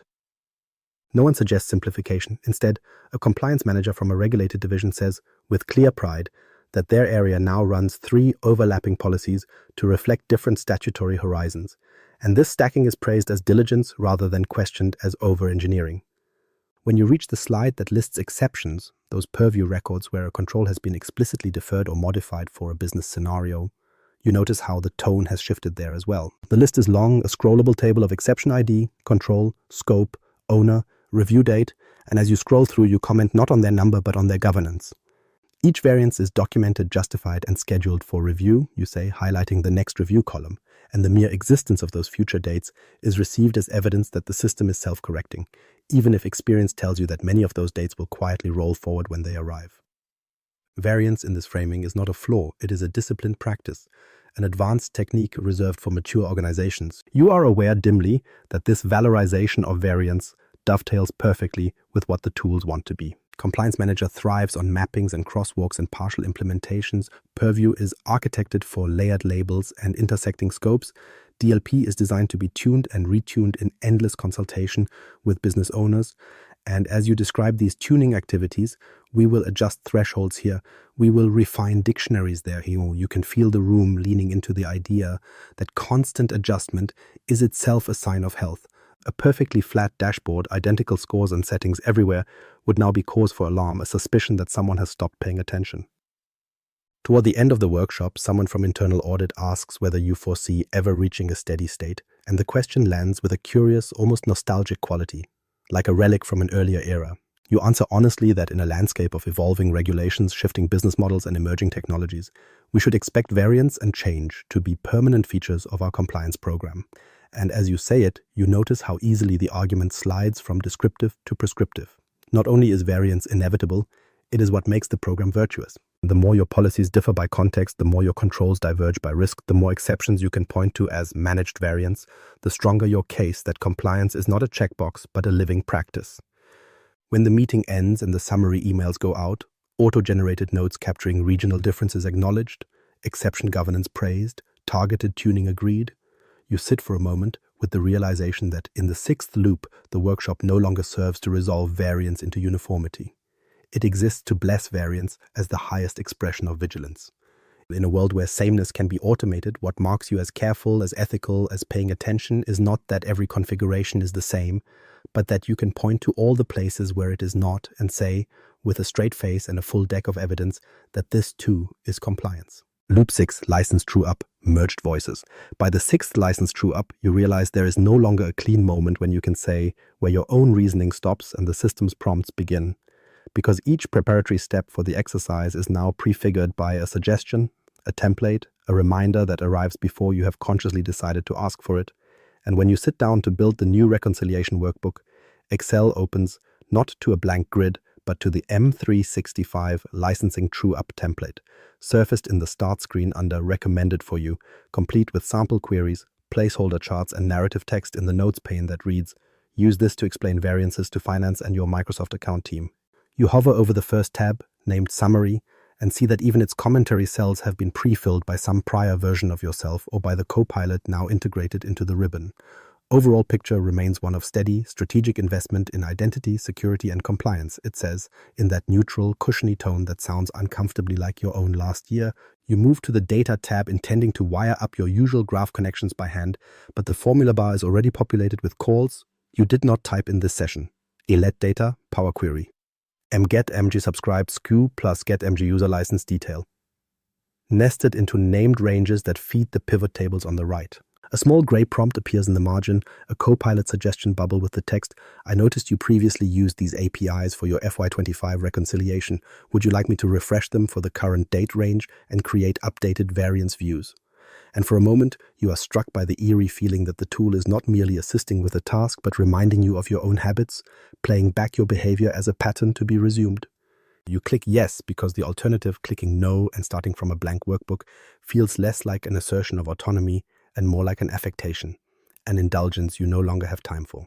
As the queries run, status messages stream across the bottom, retrieving subscribed SKUs from Microsoft Graph, joining user license details, calculating effective usage per product, and by the time they complete, the pivot tables have reconstituted the familiar constructs you once sweated over on whiteboards. Entitlements versus consumed, active versus inactive users per SKU, Copilot licenses enabled versus used 3 days in last 30. Copilot adds a note in a comments bubble next to the Copilot row. Usage is currently at 68% of enabled seats, slightly below your forecast trajectory from last year. Consider recommending targeted adoption activities rather than reducing license counts, as this aligns with your established strategy to grow AI capability. The phrasing is so close to what you would have told yourself that you feel a brief, disorienting sense of déjà vu, as if the recommendation had been written by your own internal voice, exported and returned to you as guidance. When you open PowerPoint to assemble the deck, the experience repeats at a higher level of abstraction. The start screen offers a governance licensing Q6 presentation under based on your recent work, and when you select it, Copilot immediately proposes an outline whose bullet points track with unnerving precision the story arc you believed you were choosing. 1. Reinforce strategic importance of identity and compliance. 2. Present variances as timing rather than structural overcommitment. 3. Link underutilized licenses to planned enablement, not to reductions. You read these and recognize them as the moves you have made, consciously, in the previous loops, only now expressed back to you as the default, the recommended narrative. The text pane on the right offers to generate speaker notes based on prior true-up decks and updated data. And when you accept, the paragraphs it produces are full of sentences that could be traced, almost line for line, to things you know you have said aloud. Headroom in Entra ID governance remains a deliberate choice to ensure rapid onboarding of new apps into privileged access workflows. Copilot utilization will follow an S-curve, and we are still in the lower inflection. Reducing now would mortgage future productivity. You correct a verb tensor here, adjust a percentage there, but the spine is already in place. In the true-up meeting itself, the merging of voices becomes complete. You share your screen, walk through the generated charts, and as you speak, you find that the phrases you chose in rehearsal are now echoed almost simultaneously in subtler forms from the other side of the table. The Microsoft Account Manager, working from their own analytics portal, uses the same language of headroom, the same metaphor of commitment curve. And when finance raises a question about potential over-licensing in Copilot, both you and the small Copilot window in the corner of your screen surface the same response in different channels. You say aloud that variance is primarily a function of adoption timing and is expected to converge, while the AI, in your notes pane, suggests a sentence that reads, "We recommend viewing current utilization as an investment in capability rather than as excess." You barely register the duplication because both sound right, both match the grooves your arguments have worn over the years. Later, reviewing the transcript that Teams has helpfully generated and dropped into the channel, you notice how many of the key statements in the meeting are tagged, not just with speaker names, but with Copilot suggested. A subtle annotation that reveals how often human and machine voices braided together in real time. When you scroll through the chat, you see Finance pasting a Copilot-generated question: can you confirm that our forecast assumptions for E5 growth remain aligned with your view of regulatory pressure? And your own reply, half freehand, half lifted from your AI's proposed answer, starting with yes and building on that, before gliding into language neither you nor the model could fully claim as individual. The reconciliation of licenses has become, in this sixth loop, a reconciliation of narratives, a place where your justifications and the system's pattern-based suggestions converge into a single coherent voice that says, with practiced conviction, we should reassess before proceeding, while meaning, unmistakably and every time, that reassessment is a step you will walk through in order to arrive at the same continuation the model has already assumed. Promotion. Manager of managers. The promotion email arrives without fanfare, a short, impeccably neutral message from HR that lands between a routine purview alert and a Teams notification about a failed access review reminder, and when you open it in the half second between tasks, it takes you a moment to understand that the change it describes is not a new project, not an extension of scope, but a formal redefinition of what you are now expected to be. The subject reads Role Change Confirmation, Director, Collaboration and Governance Operations, and the body contains all the familiar elements of corporate elevation, a revised org chart as an attachment, an effective date, a bulleted list of key accountabilities. But the line that lodges itself in your mind, the one that will haunt you long after the congratulations have faded, is the simplest. You will be accountable for oversight of all governance functions, including but not limited to tenant configuration, access control, compliance operations, and renewal management. At first, the shift feels mostly procedural. Your calendar, already dense with recurring loops, acquires a new layer of meetings labeled GovOps Leadership Sync, Renewal Governance Council, Platform Investment Board, all of them gatherings in which you no longer present detailed findings, but instead review, at one remove, the work of others who now run the dashboards, pull the exports, and assemble the decks you used to sweat over yourself. When the next round of readiness reviews comes, you are not the one advancing the slides. You are the one sitting at the head of the virtual table, camera on, interjecting only to ask whether risks have been clearly articulated or dependencies on finance have been captured, speaking the way people in your old role once spoke to you. The admin center audits arrive in your inbox as polished PDFs instead of half-finished workbooks. You skim the executive summaries. Note that the findings and recommendations are structurally identical to those you have signed off on for years, and append your approval in the governance tracking system with 2 clicks. The most telling change, however, lies in what you now supervise, not work in the sense of tickets closed or policies tuned, but renewal of the structures that make such work necessary. You chair a renewal readiness committee, whose charter states, with disarming bluntness, that its purpose is to ensure governance investments remain aligned with strategic intent and operational reality. And the artifacts it reviews are not log files or policy match reports, but the governance theater itself, the cadence of reviews, the maintenance of dashboards, the integrity of metrics that justify budget, where once you worried about the content of an access review campaign, you now worry about the coverage of the access review process, asking whether all in-scope applications are included in at least one campaign per year, and whether evidence of decision-making is being faithfully captured for auditors who have not yet shown up. In these meetings, you find yourself using phrases you once heard from consultants and silently resented. You talk about staying the course on our identity journey, about maintaining our governance operating model, about ensuring resilience of our control environment. And as you say them, you catch fragments of earlier loops, echoes of your own arguments now refracted through a higher vantage point. When a manager suggests that perhaps the next cycle's compliance workshop could be shortened, its agenda compressed to free time for more direct testing of controls, you hear yourself respond that the ceremony has value in itself as a visible manifestation of our commitment. And the moment you say it, you recognize that you are no longer merely participating in governance theater. You are directing it, curating the script to ensure that the rituals continue to run on time. Teams, which once felt like the canvas on which sprawl unfolded, now appears to you primarily through its admin lenses.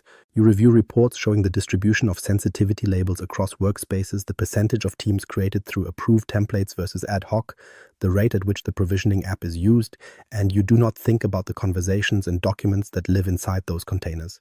You think about drift, about whether the proportions match the ratios defined in your target operating model document, a PDF you now defend in steering committees as though it were a regulatory mandate rather than a deck assembled by a consultant 3 years and 7 loops ago. When an engineer quietly points out that a small high-performing group has been creating private channels and external chats outside of these patterns to move faster, you acknowledge the ingenuity and then assign someone to onboard them into the standard model. Because your remit is not to nurture exceptions but to normalize the climate in which they will eventually be made to fit. Slowly, almost imperceptibly, the team settings under your purview drift toward lock. External sharing defaults harden, not because of a specific incident, but because a risk register line item demands visible response. Private channel creation is restricted to a shrinking list of roles, justified by a Power BI graph that correlates such channels with audit findings.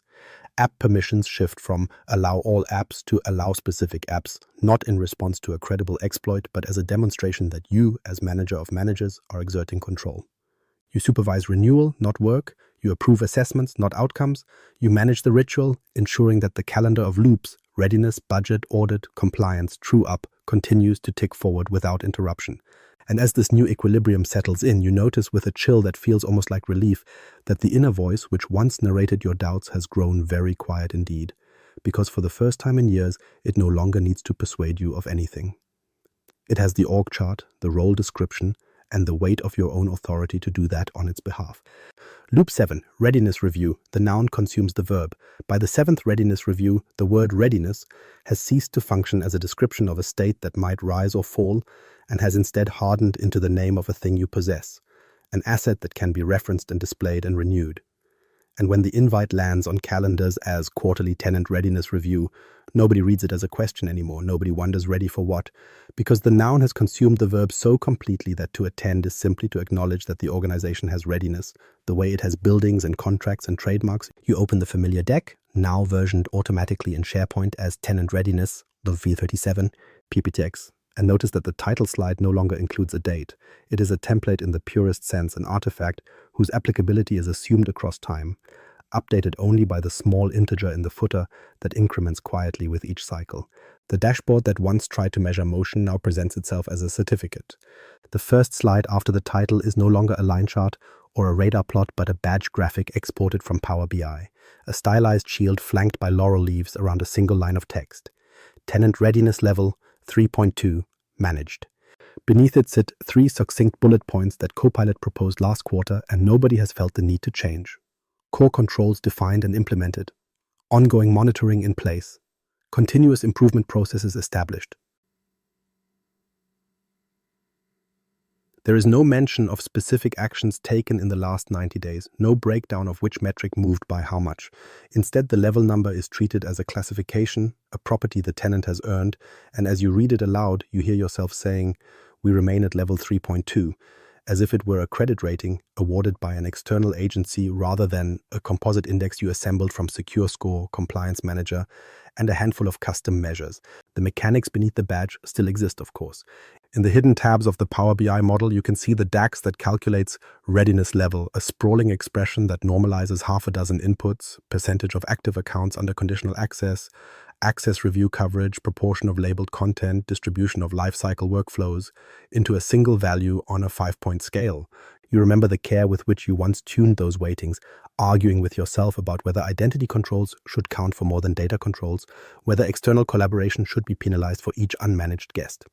Now, when you open the measure to refresh your understanding, your eyes skim over the code without truly reading it, because the number it produces has long since outrun its origins. Stakeholders recognize 3.2 in the same way they recognize an NPS score or a bond rating, and any attempt to revisit the math feels less like rigor and more like heresy. In the meeting itself, your narration has adapted to this new ontology. You advance through a short sequence of slides titled Identity Readiness, Collaboration Readiness, Compliance Readiness, each decorated with tidy gauges that show sub-indices hovering reassuringly around the same amber band. You no longer say, "We are enabling conditional access for X% of users." You say, "Our identity readiness remains strong." You do not say, "We have increased sensitivity labeling by Y points." You say, "Our data readiness is maturing." The verbs that once described discrete efforts have been subsumed into categories, and those categories have become the subject of every sentence. A director from Risk remarks that readiness feels stable across domains. and the adjective hangs there without any verb more concrete than feels, untroubled by questions of what precisely is being done. Questions, when they arise, orbit the noun rather than piercing it. Someone asks, is level 3.2 appropriate for our size? And you find yourself explaining not the specifics of your control environment, but the maturity model you borrowed from a white paper, the one that says managed is where organizations of your profile typically sit. Another attendee wonders whether we should aspire to level 4, and the room discusses, in abstract terms, the benefits and costs of higher readiness, as if debating moving from one market segment to another. You think of the unreviewed guest accounts you know still exist in long-forgotten teams, the conditional access policies left in report-only mode for executives, the DLP overrides that sail through with rote justifications, but none of these concrete verbs, invite, allow, override, find their way into the conversation. The noun floats above them, serene. The reports that underpin the level have adjusted accordingly. Your Entra exports no longer list individual groups and their review status. They roll up into a single figure labeled Access Governance Coverage, 87%, which feeds a bar in the model and a phrase in your script. Teams analytics do not show specific ownerless workspaces. They surface Team Ownership Readiness, 99.3%, a metric whose fractional precision gives it a veneer of science, while quietly erasing the messy particulars of who actually takes responsibility for which space. Purview contributes a scalar called Data Classification Readiness, computed from the ratio of labeled to unlabeled files, indifferent to whether the chosen labels are meaningful or simply defaults applied to satisfy a policy. Each of these numbers is technically grounded, yet in aggregation they lose their tether to action, becoming properties of readiness itself, qualities of a noun that has crowded out the verbs that once animated your work. When the meeting ends and the recording is stored, tagged with Readiness Review Q7, you notice that the follow-up tasks are sparser than they used to be. The action item list in Planner contains only high-level entries: maintain identity readiness, sustain collaboration readiness, monitor compliance readiness, none of them paired with verbs more specific than maintain, sustain, monitor.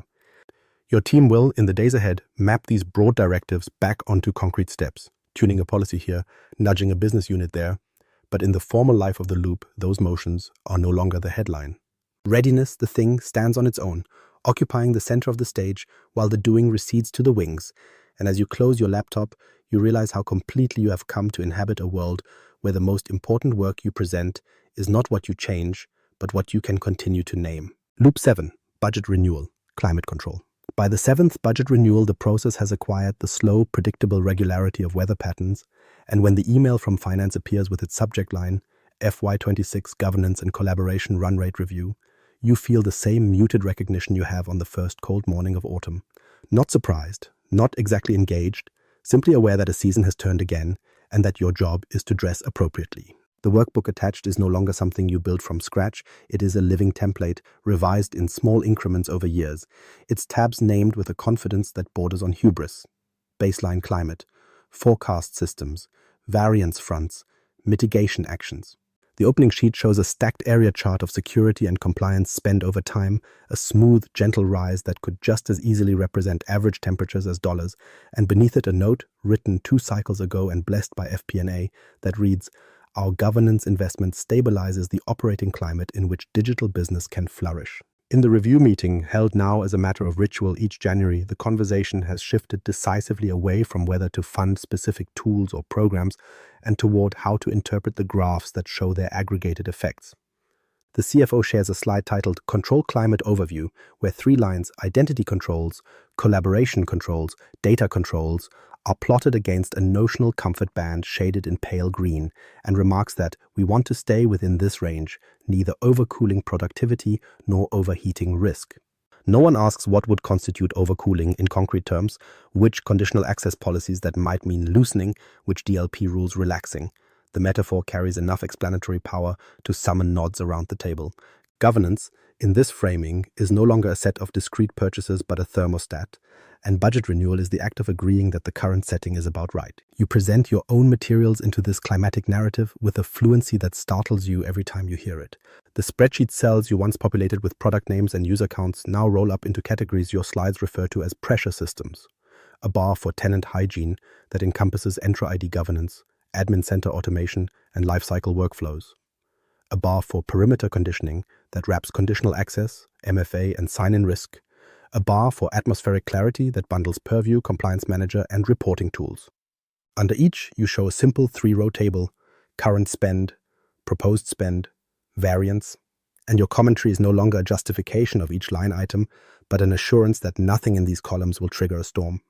We're looking at low single-digit increases across the board, you say, just enough to keep pace with regulatory pressure and usage growth.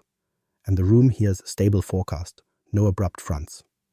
Somewhere beneath the easy talk of bands and baselines, you are still doing the old work.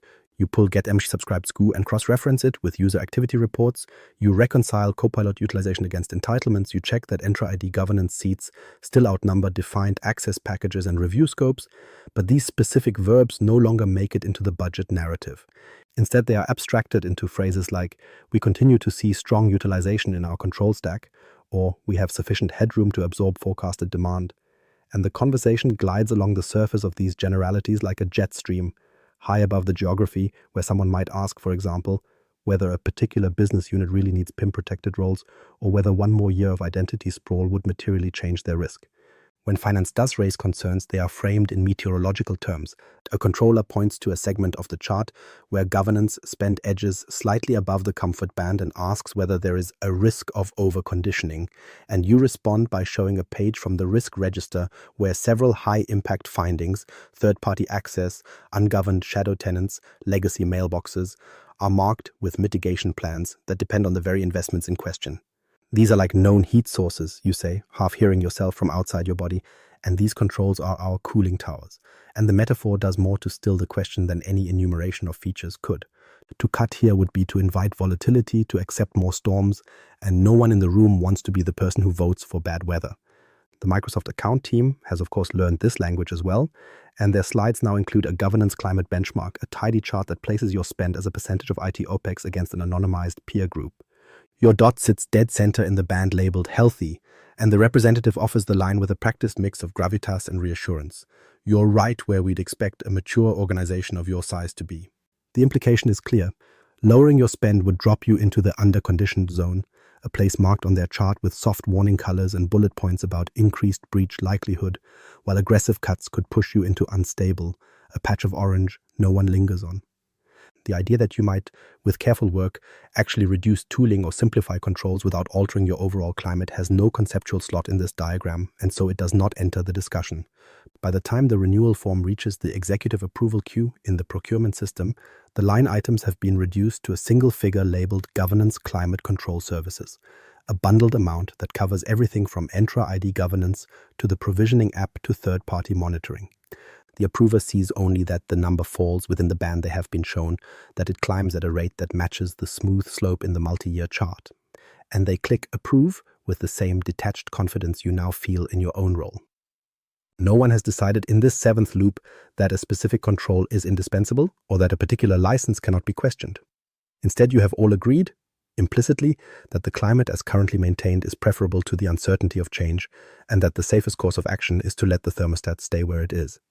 Loop 7, Admin Center Audit, the weather of identity. By the 7th Admin Center Audit, the diagrams you assemble for the steering committee resemble meteorological maps more than they do technical reports. And you notice, with a mixture of weariness and dark amusement, how easily everyone in the room now accepts this framing, how naturally they talk about conditions, fronts, and pressure systems, when what you are actually showing them are counts of sign-ins, role activations, policy evaluations, and the slow diffusion of access rights across a tenant that has grown too large for anyone to hold in their head. You begin, as you always do, in the Entra Admin Center, but instead of drilling immediately into individual objects, you open the Overview blade and let its default tiles speak first. A heat map of sign-ins by geography, a line showing risky sign-ins over time, a card labeled Identity Protection Healthy, with a small green checkmark. On the projector, it looks uncannily like a weather bulletin, colored bands sweeping across time and space, and when you say, "Our identity conditions have remained stable this quarter," no one flinches at the metaphor. You export the sign-in logs with a familiar graph call, get audit logs sign-ins. The filter created datetime marge start and created datetime end, pipe them into Power BI, and produce a series of visuals that, in another context, might be used to forecast rain. One chart shows conditional access policy evaluations per hour, a wavering line whose regular peaks at the start of each workday look like sunrise temperatures. Another shows MFA prompts by location, rendered as a bubble map where clusters over certain regions swell and shrink with the work week.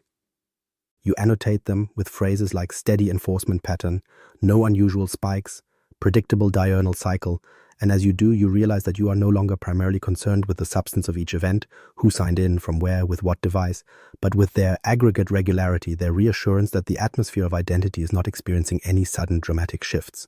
Privileged identity management provides you with another set of isobars. You run get identity governance, privileged access, group assignment schedules, a filter activated using IDEN and null, and convert the JSON to a table of activations, role name, principal, start and end time, justification. In earlier audits, you would have sampled these entries, reading justifications, checking for anomalies. Now you group them by role and hour to generate a density plot that shows when the air of administration is thickest with elevated rights. The result is a smooth hill centered on your usual maintenance windows, tapering off at night and on weekends, and you point to its symmetry as if it were proof of virtue. Our elevation pattern remains controlled and seasonal, you say, glossing over the handful of odd activations that cluster like stray thunderstorms in the off hours. They are statistically insignificant in the topography of the graph, and the graph is what the committee sees. Teams contributes a layer of cloud cover.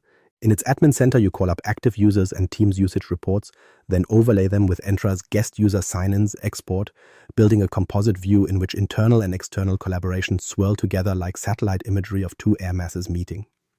You color internal activities in muted blues and guest activity in brighter reds, and when you present the resulting map, you describe it as a stable pattern of guest collaboration concentrated in known regions, a phrase that sounds comfortingly like scattered showers in the usual places. No one asks about individual guests, about specific teams that have become permanent microclimates of unmanaged access. At this scale, they are specks in a broader system, and the admin center happily aggregates them into anonymity. Purview, with its DLP and data classification stats, provides the humidity readings. You extract DLP policy matches by workload and labels applied over time, and the graphs you produce show a constant mist of policy evaluation hanging over Exchange, SharePoint, OneDrive, and Teams, millions of messages and files scanned, thousands flagged, a thin but continuous drizzle of warnings and blocks.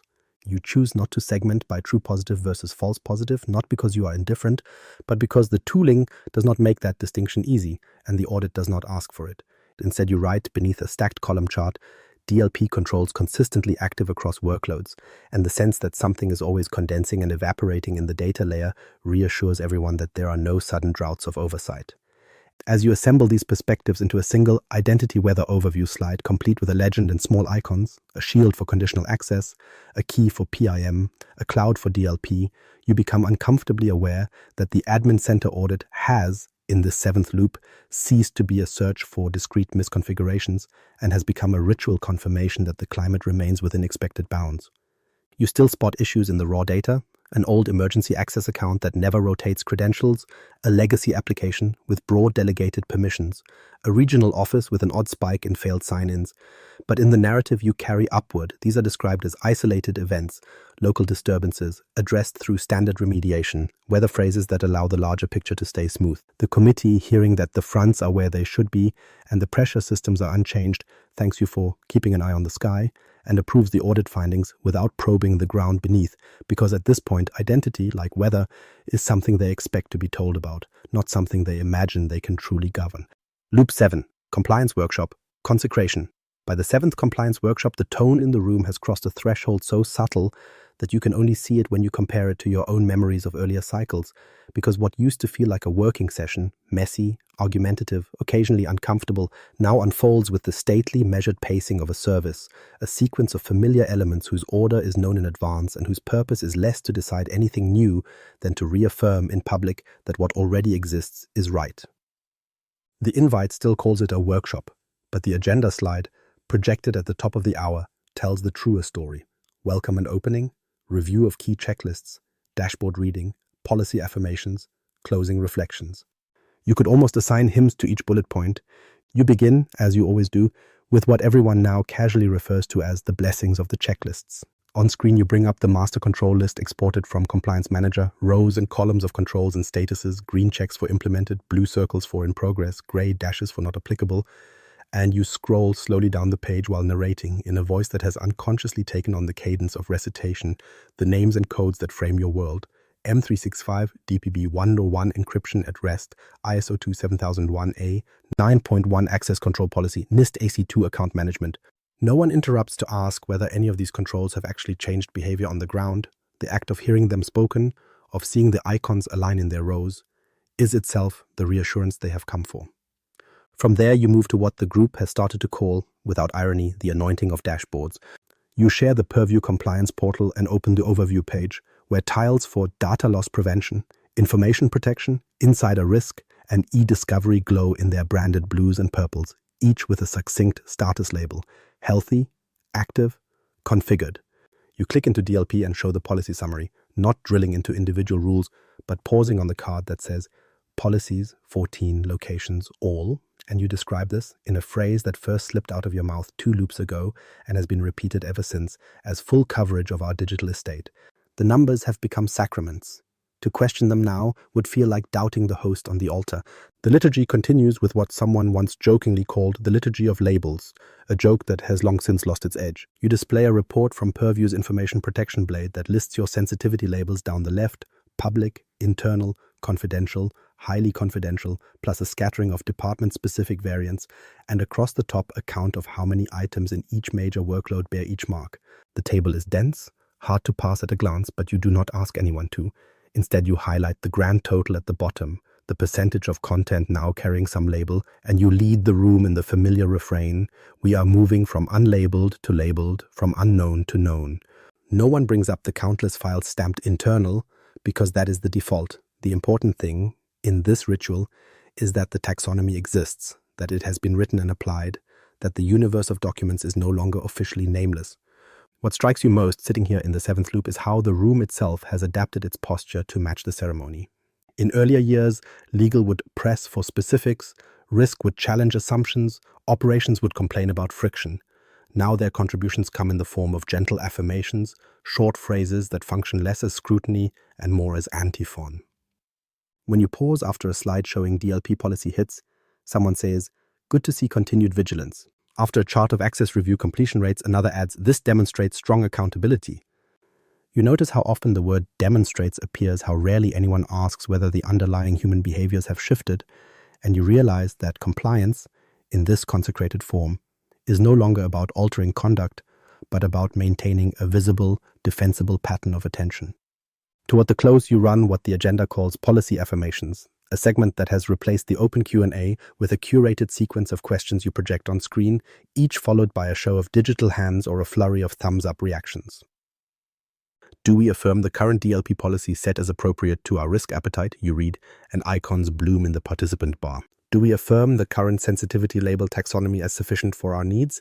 And more reactions follow. Do we affirm that our use of Compliance Manager provides a true and fair view of our posture? And by now, people are clicking almost automatically, muscle memory guiding their cursors. There is no mechanism in this ritual for abstention beyond silence, and silence in this room has long since been reinterpreted as consent. When you finally reach the closing reflections slide, a simple gradient background with the words, "Thank you for your continued stewardship" in the center, you feel the odd, hollow comfort of having moved through a familiar set of forms without incident. Controls were named, dashboards were shown, labels were praised, affirmations were collected, nothing was broken, nothing unexpected emerged. The calendar can now advance. As the meeting ends and the recording is auto-saved into the Compliance Workshops folder, neatly versioned and tagged, it occurs to you that the workshop is no longer where compliance is designed or debated, if it ever was. It is where the apparatus of governance comes 4 times a year to bless itself, to declare its own sufficiency, and to send everyone back into the weather with the quiet assurance that whatever actually happens out there, the rituals in here will continue. Loop 7, License True-Up, the Tithe. By the 7th license true-up, the exercise has shed the last of its transactional disguise and stands revealed to anyone willing to look at it without flinching as a kind of annual offering, a structured act of giving in which the organization presents a portion of its revenue back to the systems that have slowly taught it what safety feels like. And you, who once treated this as a mere reconciliation of entitlements and usage, now find yourself moving through its preparations with the hushed concentration of someone counting out envelopes before a ceremony. The spreadsheet you open is no longer named M365 License Recon FY26, since its latest incarnation, saved automatically to the Governance Finance SharePoint site, bears the title Control Stewardship Contribution Model, And though the tabs beneath still correspond to familiar constructs, E5 Core, Entra Governance, Purview and DLP, Teams and Voice, Copilot and Advanced, their summary sheet carries a single line at the top that Copilot inserted last cycle and you left untouched. This workbook quantifies our annual tithe to the infrastructure that keeps us whole. You start as always with the raw counts, running get make subscribed SKU to pull the catalog of available licenses, then cross-joining it with get user license detail and Teams usage reports. And for a brief stubborn moment, you try to experience these commands as neutral, as simple inventory. But the way the numbers fall into place refuses that reading. The column labeled required for baseline tenant integrity remains fully populated, every E5 seat justified not with marginal arguments about feature adoption, but with the broad, unassailable claim that without it, the platform on which everything else rests would fracture. The governance uplift rows, Entra ID governance, Purview, the provisioning app, the monitoring tools are categorized in a new way this year, following a suggestion from finance, obligatory offering rather than discretionary spend. You know who typed those words. Remember the conversation in which you admitted, half joking, that there was no politically plausible path to turning them off, and seeing them here encoded into the model feels like reading a confession you do not recall making aloud. In the explanatory deck you built from this data, the language of donation has crept in so gradually that you can no longer say when it first appeared. A slide once titled License Optimization Opportunities now reads Areas of Focus for Better Use of Our Gift, and the bullet points beneath it no longer flirt with reduction. They speak instead of deepening Copilot engagement, expanding access review participation, broadening label literacy, all premised on the quiet understanding that the underlying licenses will remain. When the CFO asks, as they always do, whether there is any scope for reducing our commitment, you answer not with a spreadsheet delta, but with a framing question that has become your reflexive shield. Which part of our protection would you like to remove? The room rarely names anything because the act of specifying a control to cut feels uncomfortably close to naming a future incident you will have chosen not to prevent. The negotiation with Microsoft has, under this logic, taken on the dynamics of a dialogue about acceptable offerings rather than a haggling over price.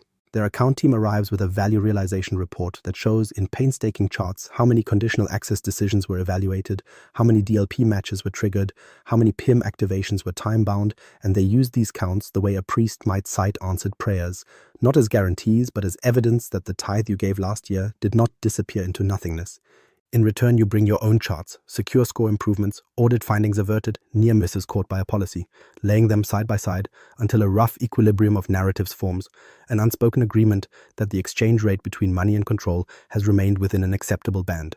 Discounts are discussed, of course, but even they are framed as recognition of faithful stewardship, percentage points shaved from list prices in acknowledgement that you have implemented the controls the way the vendor imagined. When you sit with the final figures, the rows in the workbook that roll up into a single line labeled Total Governance and Control Spend, it is hard not to see them as a tithe in the older sense as well, a near sacred tenth that exists because of and independent from individual whims. The number viewed against overall IT budget hovers close enough to 10% that someone in finance has circled it in the margin with a faint smiley face, a private joke about biblical symmetry, and though you could explain the ratio away as coincidence, you do not try.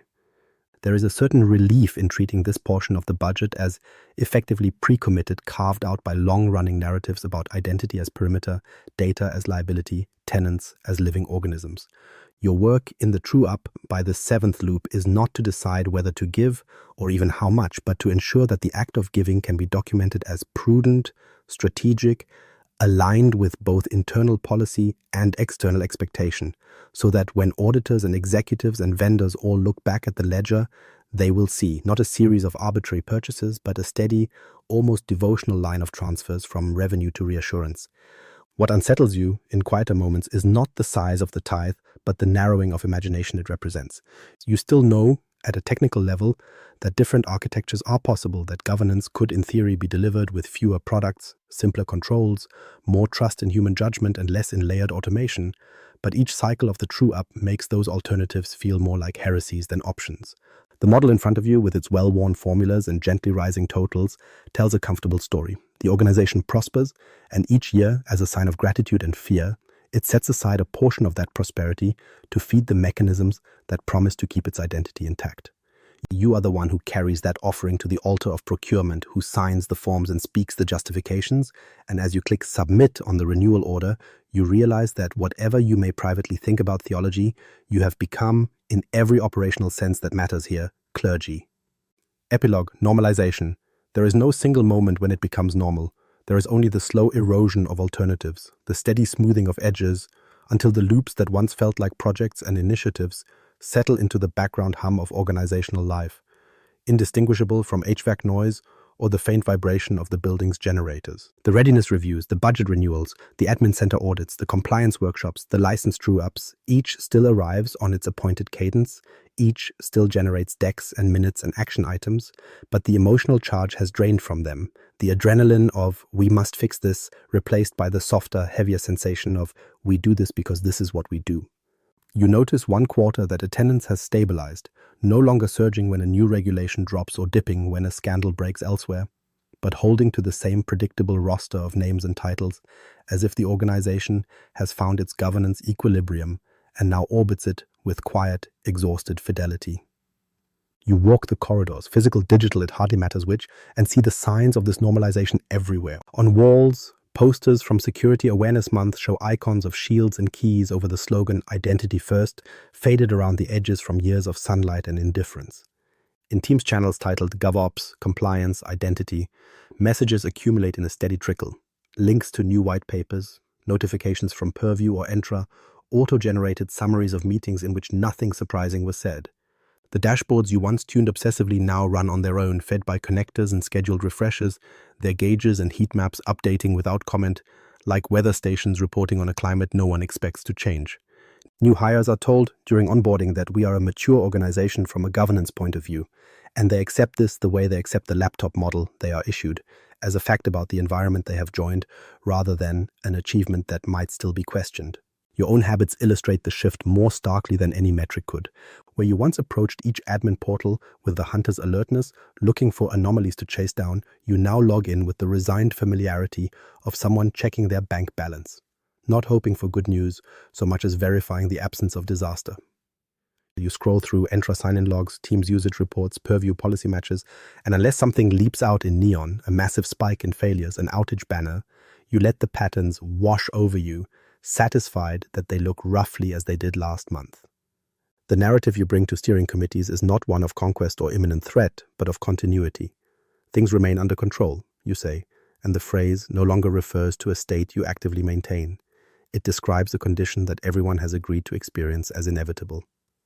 Outside your tenant, the world continues to throw up new acronyms, new requirements, new attacks, but even these disturbances tend to be metabolized into the same familiar loops. A new privacy regulation emerges and is slotted into Compliance Manager as another assessment, its controls mapped to existing ones, its score folded into the composite. A fresh wave of AI tools enters the productivity suite, and within months there are Purview policies and Entra roles and governance councils defined for them, their novelty wrapped in the same language of readiness and climate and stewardship.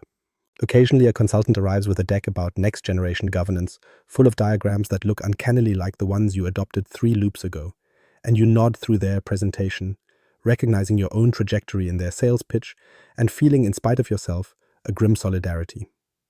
On bad days, you wonder whether anything could break this normalization, whether some failure so large, some breach so visible, might force the organization to reconsider the apparatus it has built rather than simply adding to it. On better days, you suspect that even catastrophe would be absorbed, converted into more controls, more loops, more rituals, the same patterns at greater amplitude. In quieter moments, at home away from screens, you catch yourself describing your work to friends, not in terms of tools or incidents, but in abstractions.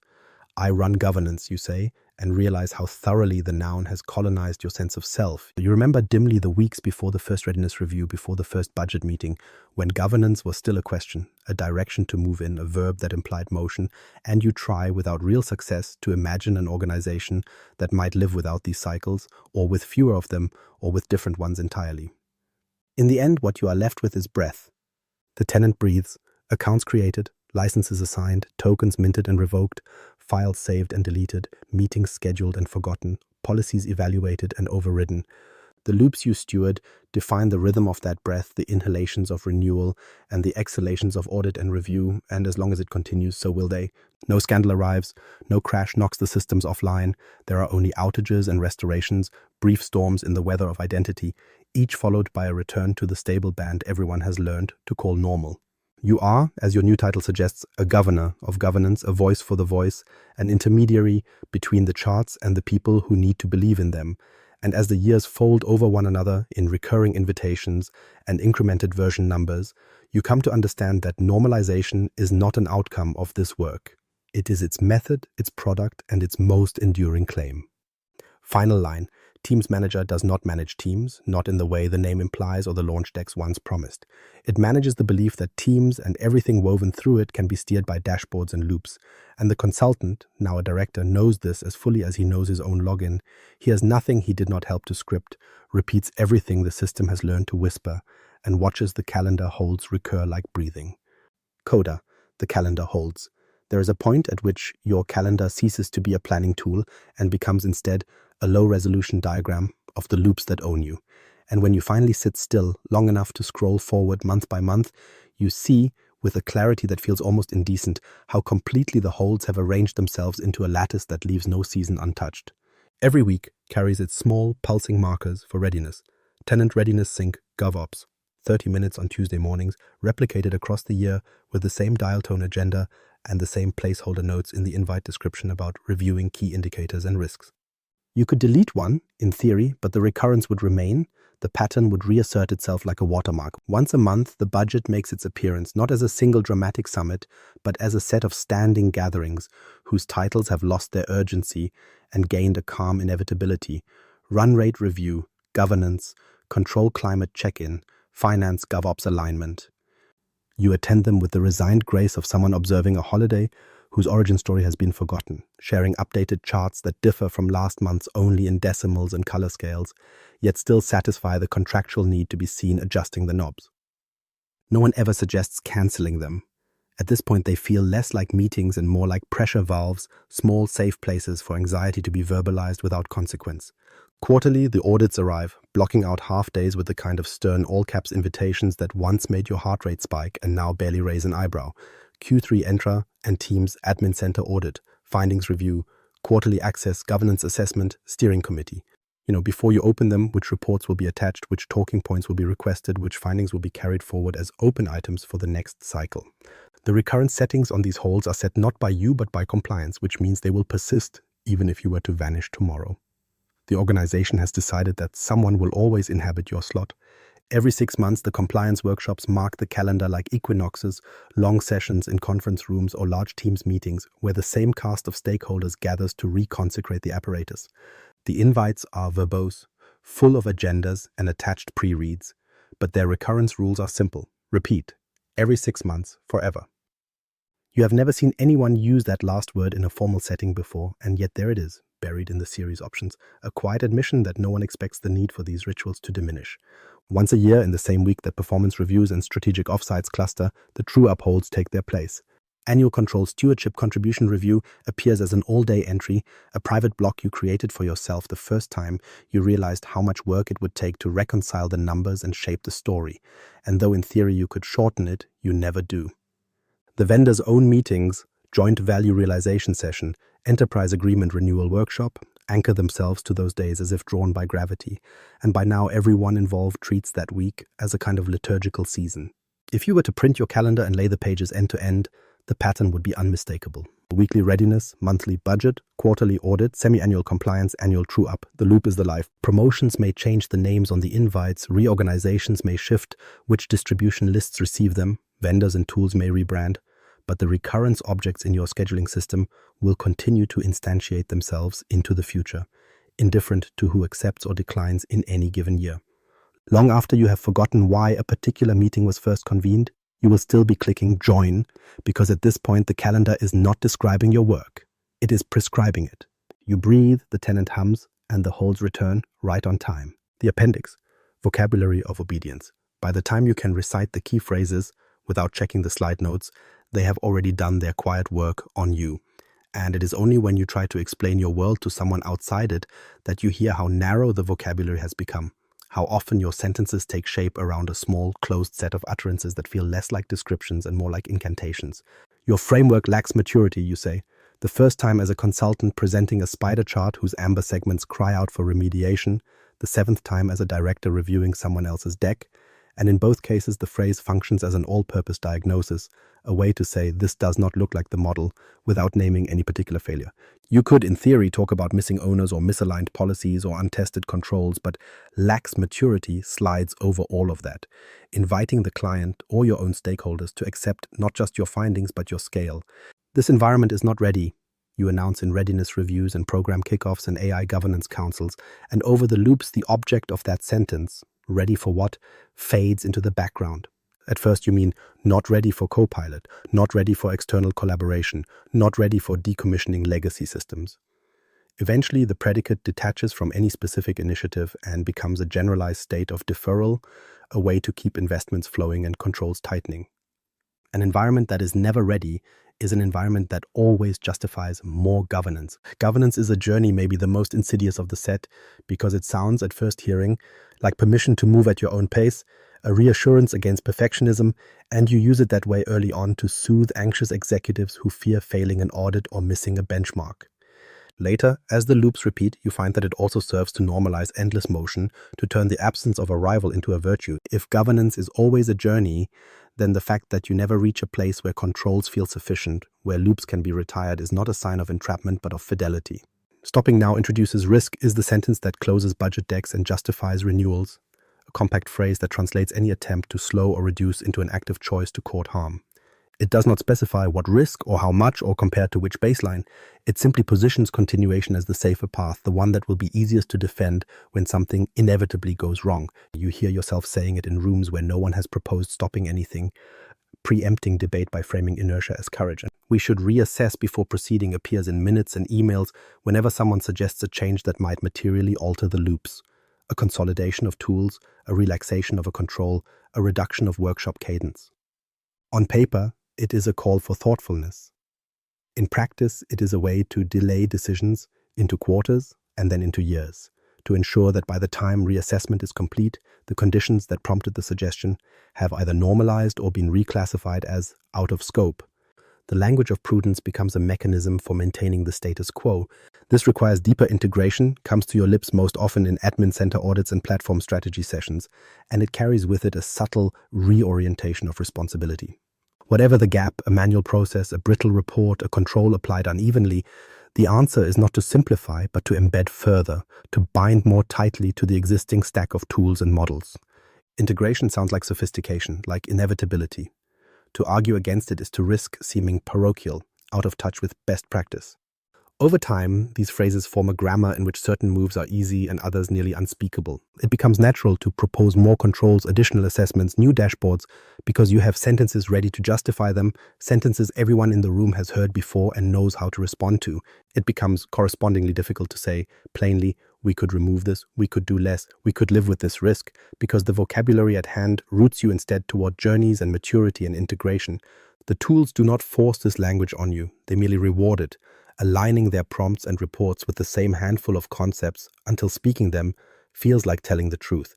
In that sense, obedience in this world is not enforced through fear or decree.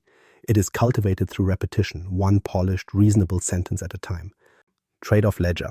If you were to assemble, beside your financial ledgers and risk registers, a book that captured the choices no one writes down, it would look something like the trade-off ledger that lives in the back of your mind, a series of paired columns that never make it onto slides, because to show them would be to admit that governance, as you practice it, is not the neutral optimization you describe, but a continuous act of preference, of choosing which kind of harm you are more willing to live with. On one side of a page marked private channels versus transparency, you would list the comfort that comes from knowing that sensitive conversations can be contained, from applying a sensitivity label like highly confidential to a hidden enclave and watching purview mark its boundaries in red. On the other side, you would have to acknowledge the fragmentation that follows. Decisions made in corners no one else can see, duplicate documents proliferating because the canonical source is locked away, team sprawl thickening as every anxious manager requests their own sealed space for regulatory reasons. In readiness reviews, you call this appropriate segmentation. In the ledger, you would write more bluntly, "We trade shared understanding for the illusion of safer walls." On the line titled "Executive Exceptions versus Policy Purity," the asymmetry is even starker. The control library and conditional access matrix say that all accounts with elevated rights must satisfy the same conditions, that no one is above MFA, PIM, or just-in-time activation, and in the admin center, these rules are rendered as clean JSON and tidy policy blades. Yet somewhere, annotated in tickets and buried in changelogs, lie the exceptions carved out for senior leaders, the break glass accounts with weaker constraints, the guest access granted to a favored partner on the strength of an email rather than a process. You justify them with language about business criticality and operational continuity, and maybe, at the time, those arguments are even sound, but in the ledger the trade is less flattering. We accept a hotter pocket of risk so that conversations in the top floor can proceed without friction. To erase these entries would be to refuse the work. To highlight them would be to invite a fight you are not sure the organization wants. Guest access versus collaboration occupies several crowded rows because the tools themselves insist on framing this as a configurable slider rather than a binary. In Entra and Teams, you have toggles for allow guests. Guests can access group content, limit invitations to specific domains. Each of them a checkbox whose description blurs the line between inclusion and exposure. From syslog exports and SharePoint audit logs, how much business now flows through those guest accounts, how many projects depend on external engineers and agencies having near-native presence in your tenant, and in every governance council, you present this as a success story, a maturity milestone. In the trade-off ledger, the paired column is longer. Guest accounts that are never removed because no one remembers who they belong to, documents shared just for this one review, and left open for years, external identities accumulating permissions without a corresponding sense of obligation. You have chosen collaboration over tight containment, not once but thousands of times, and the ledger records that choice even when your dashboards do not. The line that reads DLP strictness versus usability is one you revisit every time a business unit complains. In Purview, you can dial your policies from audit only to block with override to outright denial, and you have charts showing how each setting correlates with fewer potential leaks, more confident auditors, higher secure scores. You also have in your inbox chains of emails where people complain that attachments will not send, that harmless test data is being flagged, that productivity is being throttled by alerts they have learned to ignore. Officially, you talk about tuning thresholds and user education, but in the ledger, the line is simpler. We accept more false positives, so we can say when something escapes that we did not err on the side of lenience. Every blocked message is a small cut. Every unblocked breach is a wound you fear would be fatal to your career. Between them, you write, we choose the cuts. Automation versus accountability occupies the last page, and it is here that the handwriting grows faintest, as if you are less willing to see what you are writing. Lifecycle workflows in Entra, access reviews that close automatically, policy engines that remediate drift without human intervention, these are the triumphs you celebrate in governance summits, the proof that you are moving beyond manual heroics into engineered resilience. At the same time, each automation step moves the locus of decision further from a named person and closer to a script. Accounts disabled because a rule fired, access removed because no one clicked the button in time, policies applied by templates that no one now claims to have authored. In slides, you call this reduced operational burden. In the ledger, you cannot avoid the other half. We trade visible, ownable choices for processes we can describe but not truly own. You tell yourself that the ledger is only conceptual, that no such book exists, but every time you say industry best practice instead of what we prefer, you feel the ghost of its weight in your hands. Artifacts as proof. If anyone ever questions whether the governance you describe is real, whether the loops you narrate are anything more than stories you have all agreed to tell each other, you know exactly which folder you would open, which set of artifacts you would slide across the table to make the case that, whatever its flaws, the system exists, that it has mass and persistence and the capacity to leave marks. The first stack is always PowerPoint decks titled some variation on current state assessment, each file bearing a version number and a date stamp, all of them following the same comforting architecture. An executive summary with bullet points about key strengths and opportunities, a radar chart showing maturity across domains, a sequence of heat maps colored amber and red to indicate where further work is required. You might not remember the individual meetings in which each deck was presented, the particular anxieties that gave rise to their traffic light cells, but the existence of dozens of such files in a SharePoint library called Assessments feels in itself like proof that assessment is happening, that the organization is not asleep. Beside them sit the Excel workbooks that track owners versus orphans, those painstaking inventories of teams, sites, groups, and mailboxes that someone in your orbit populates each quarter by pulling Graph API exports and joining them on object IDs.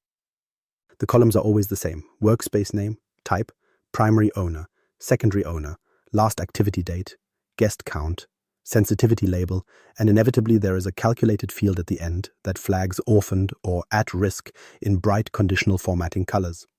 You often show a pivoted version of this data in steering committees, a neat bar chart of orphaned versus managed workspaces over time, but the raw sheets, dense and scrolling, are where the true sense of effort resides, where you can see the formulas someone wrote to classify edge cases, the manual overrides annotated with comments like business critical, leave for now.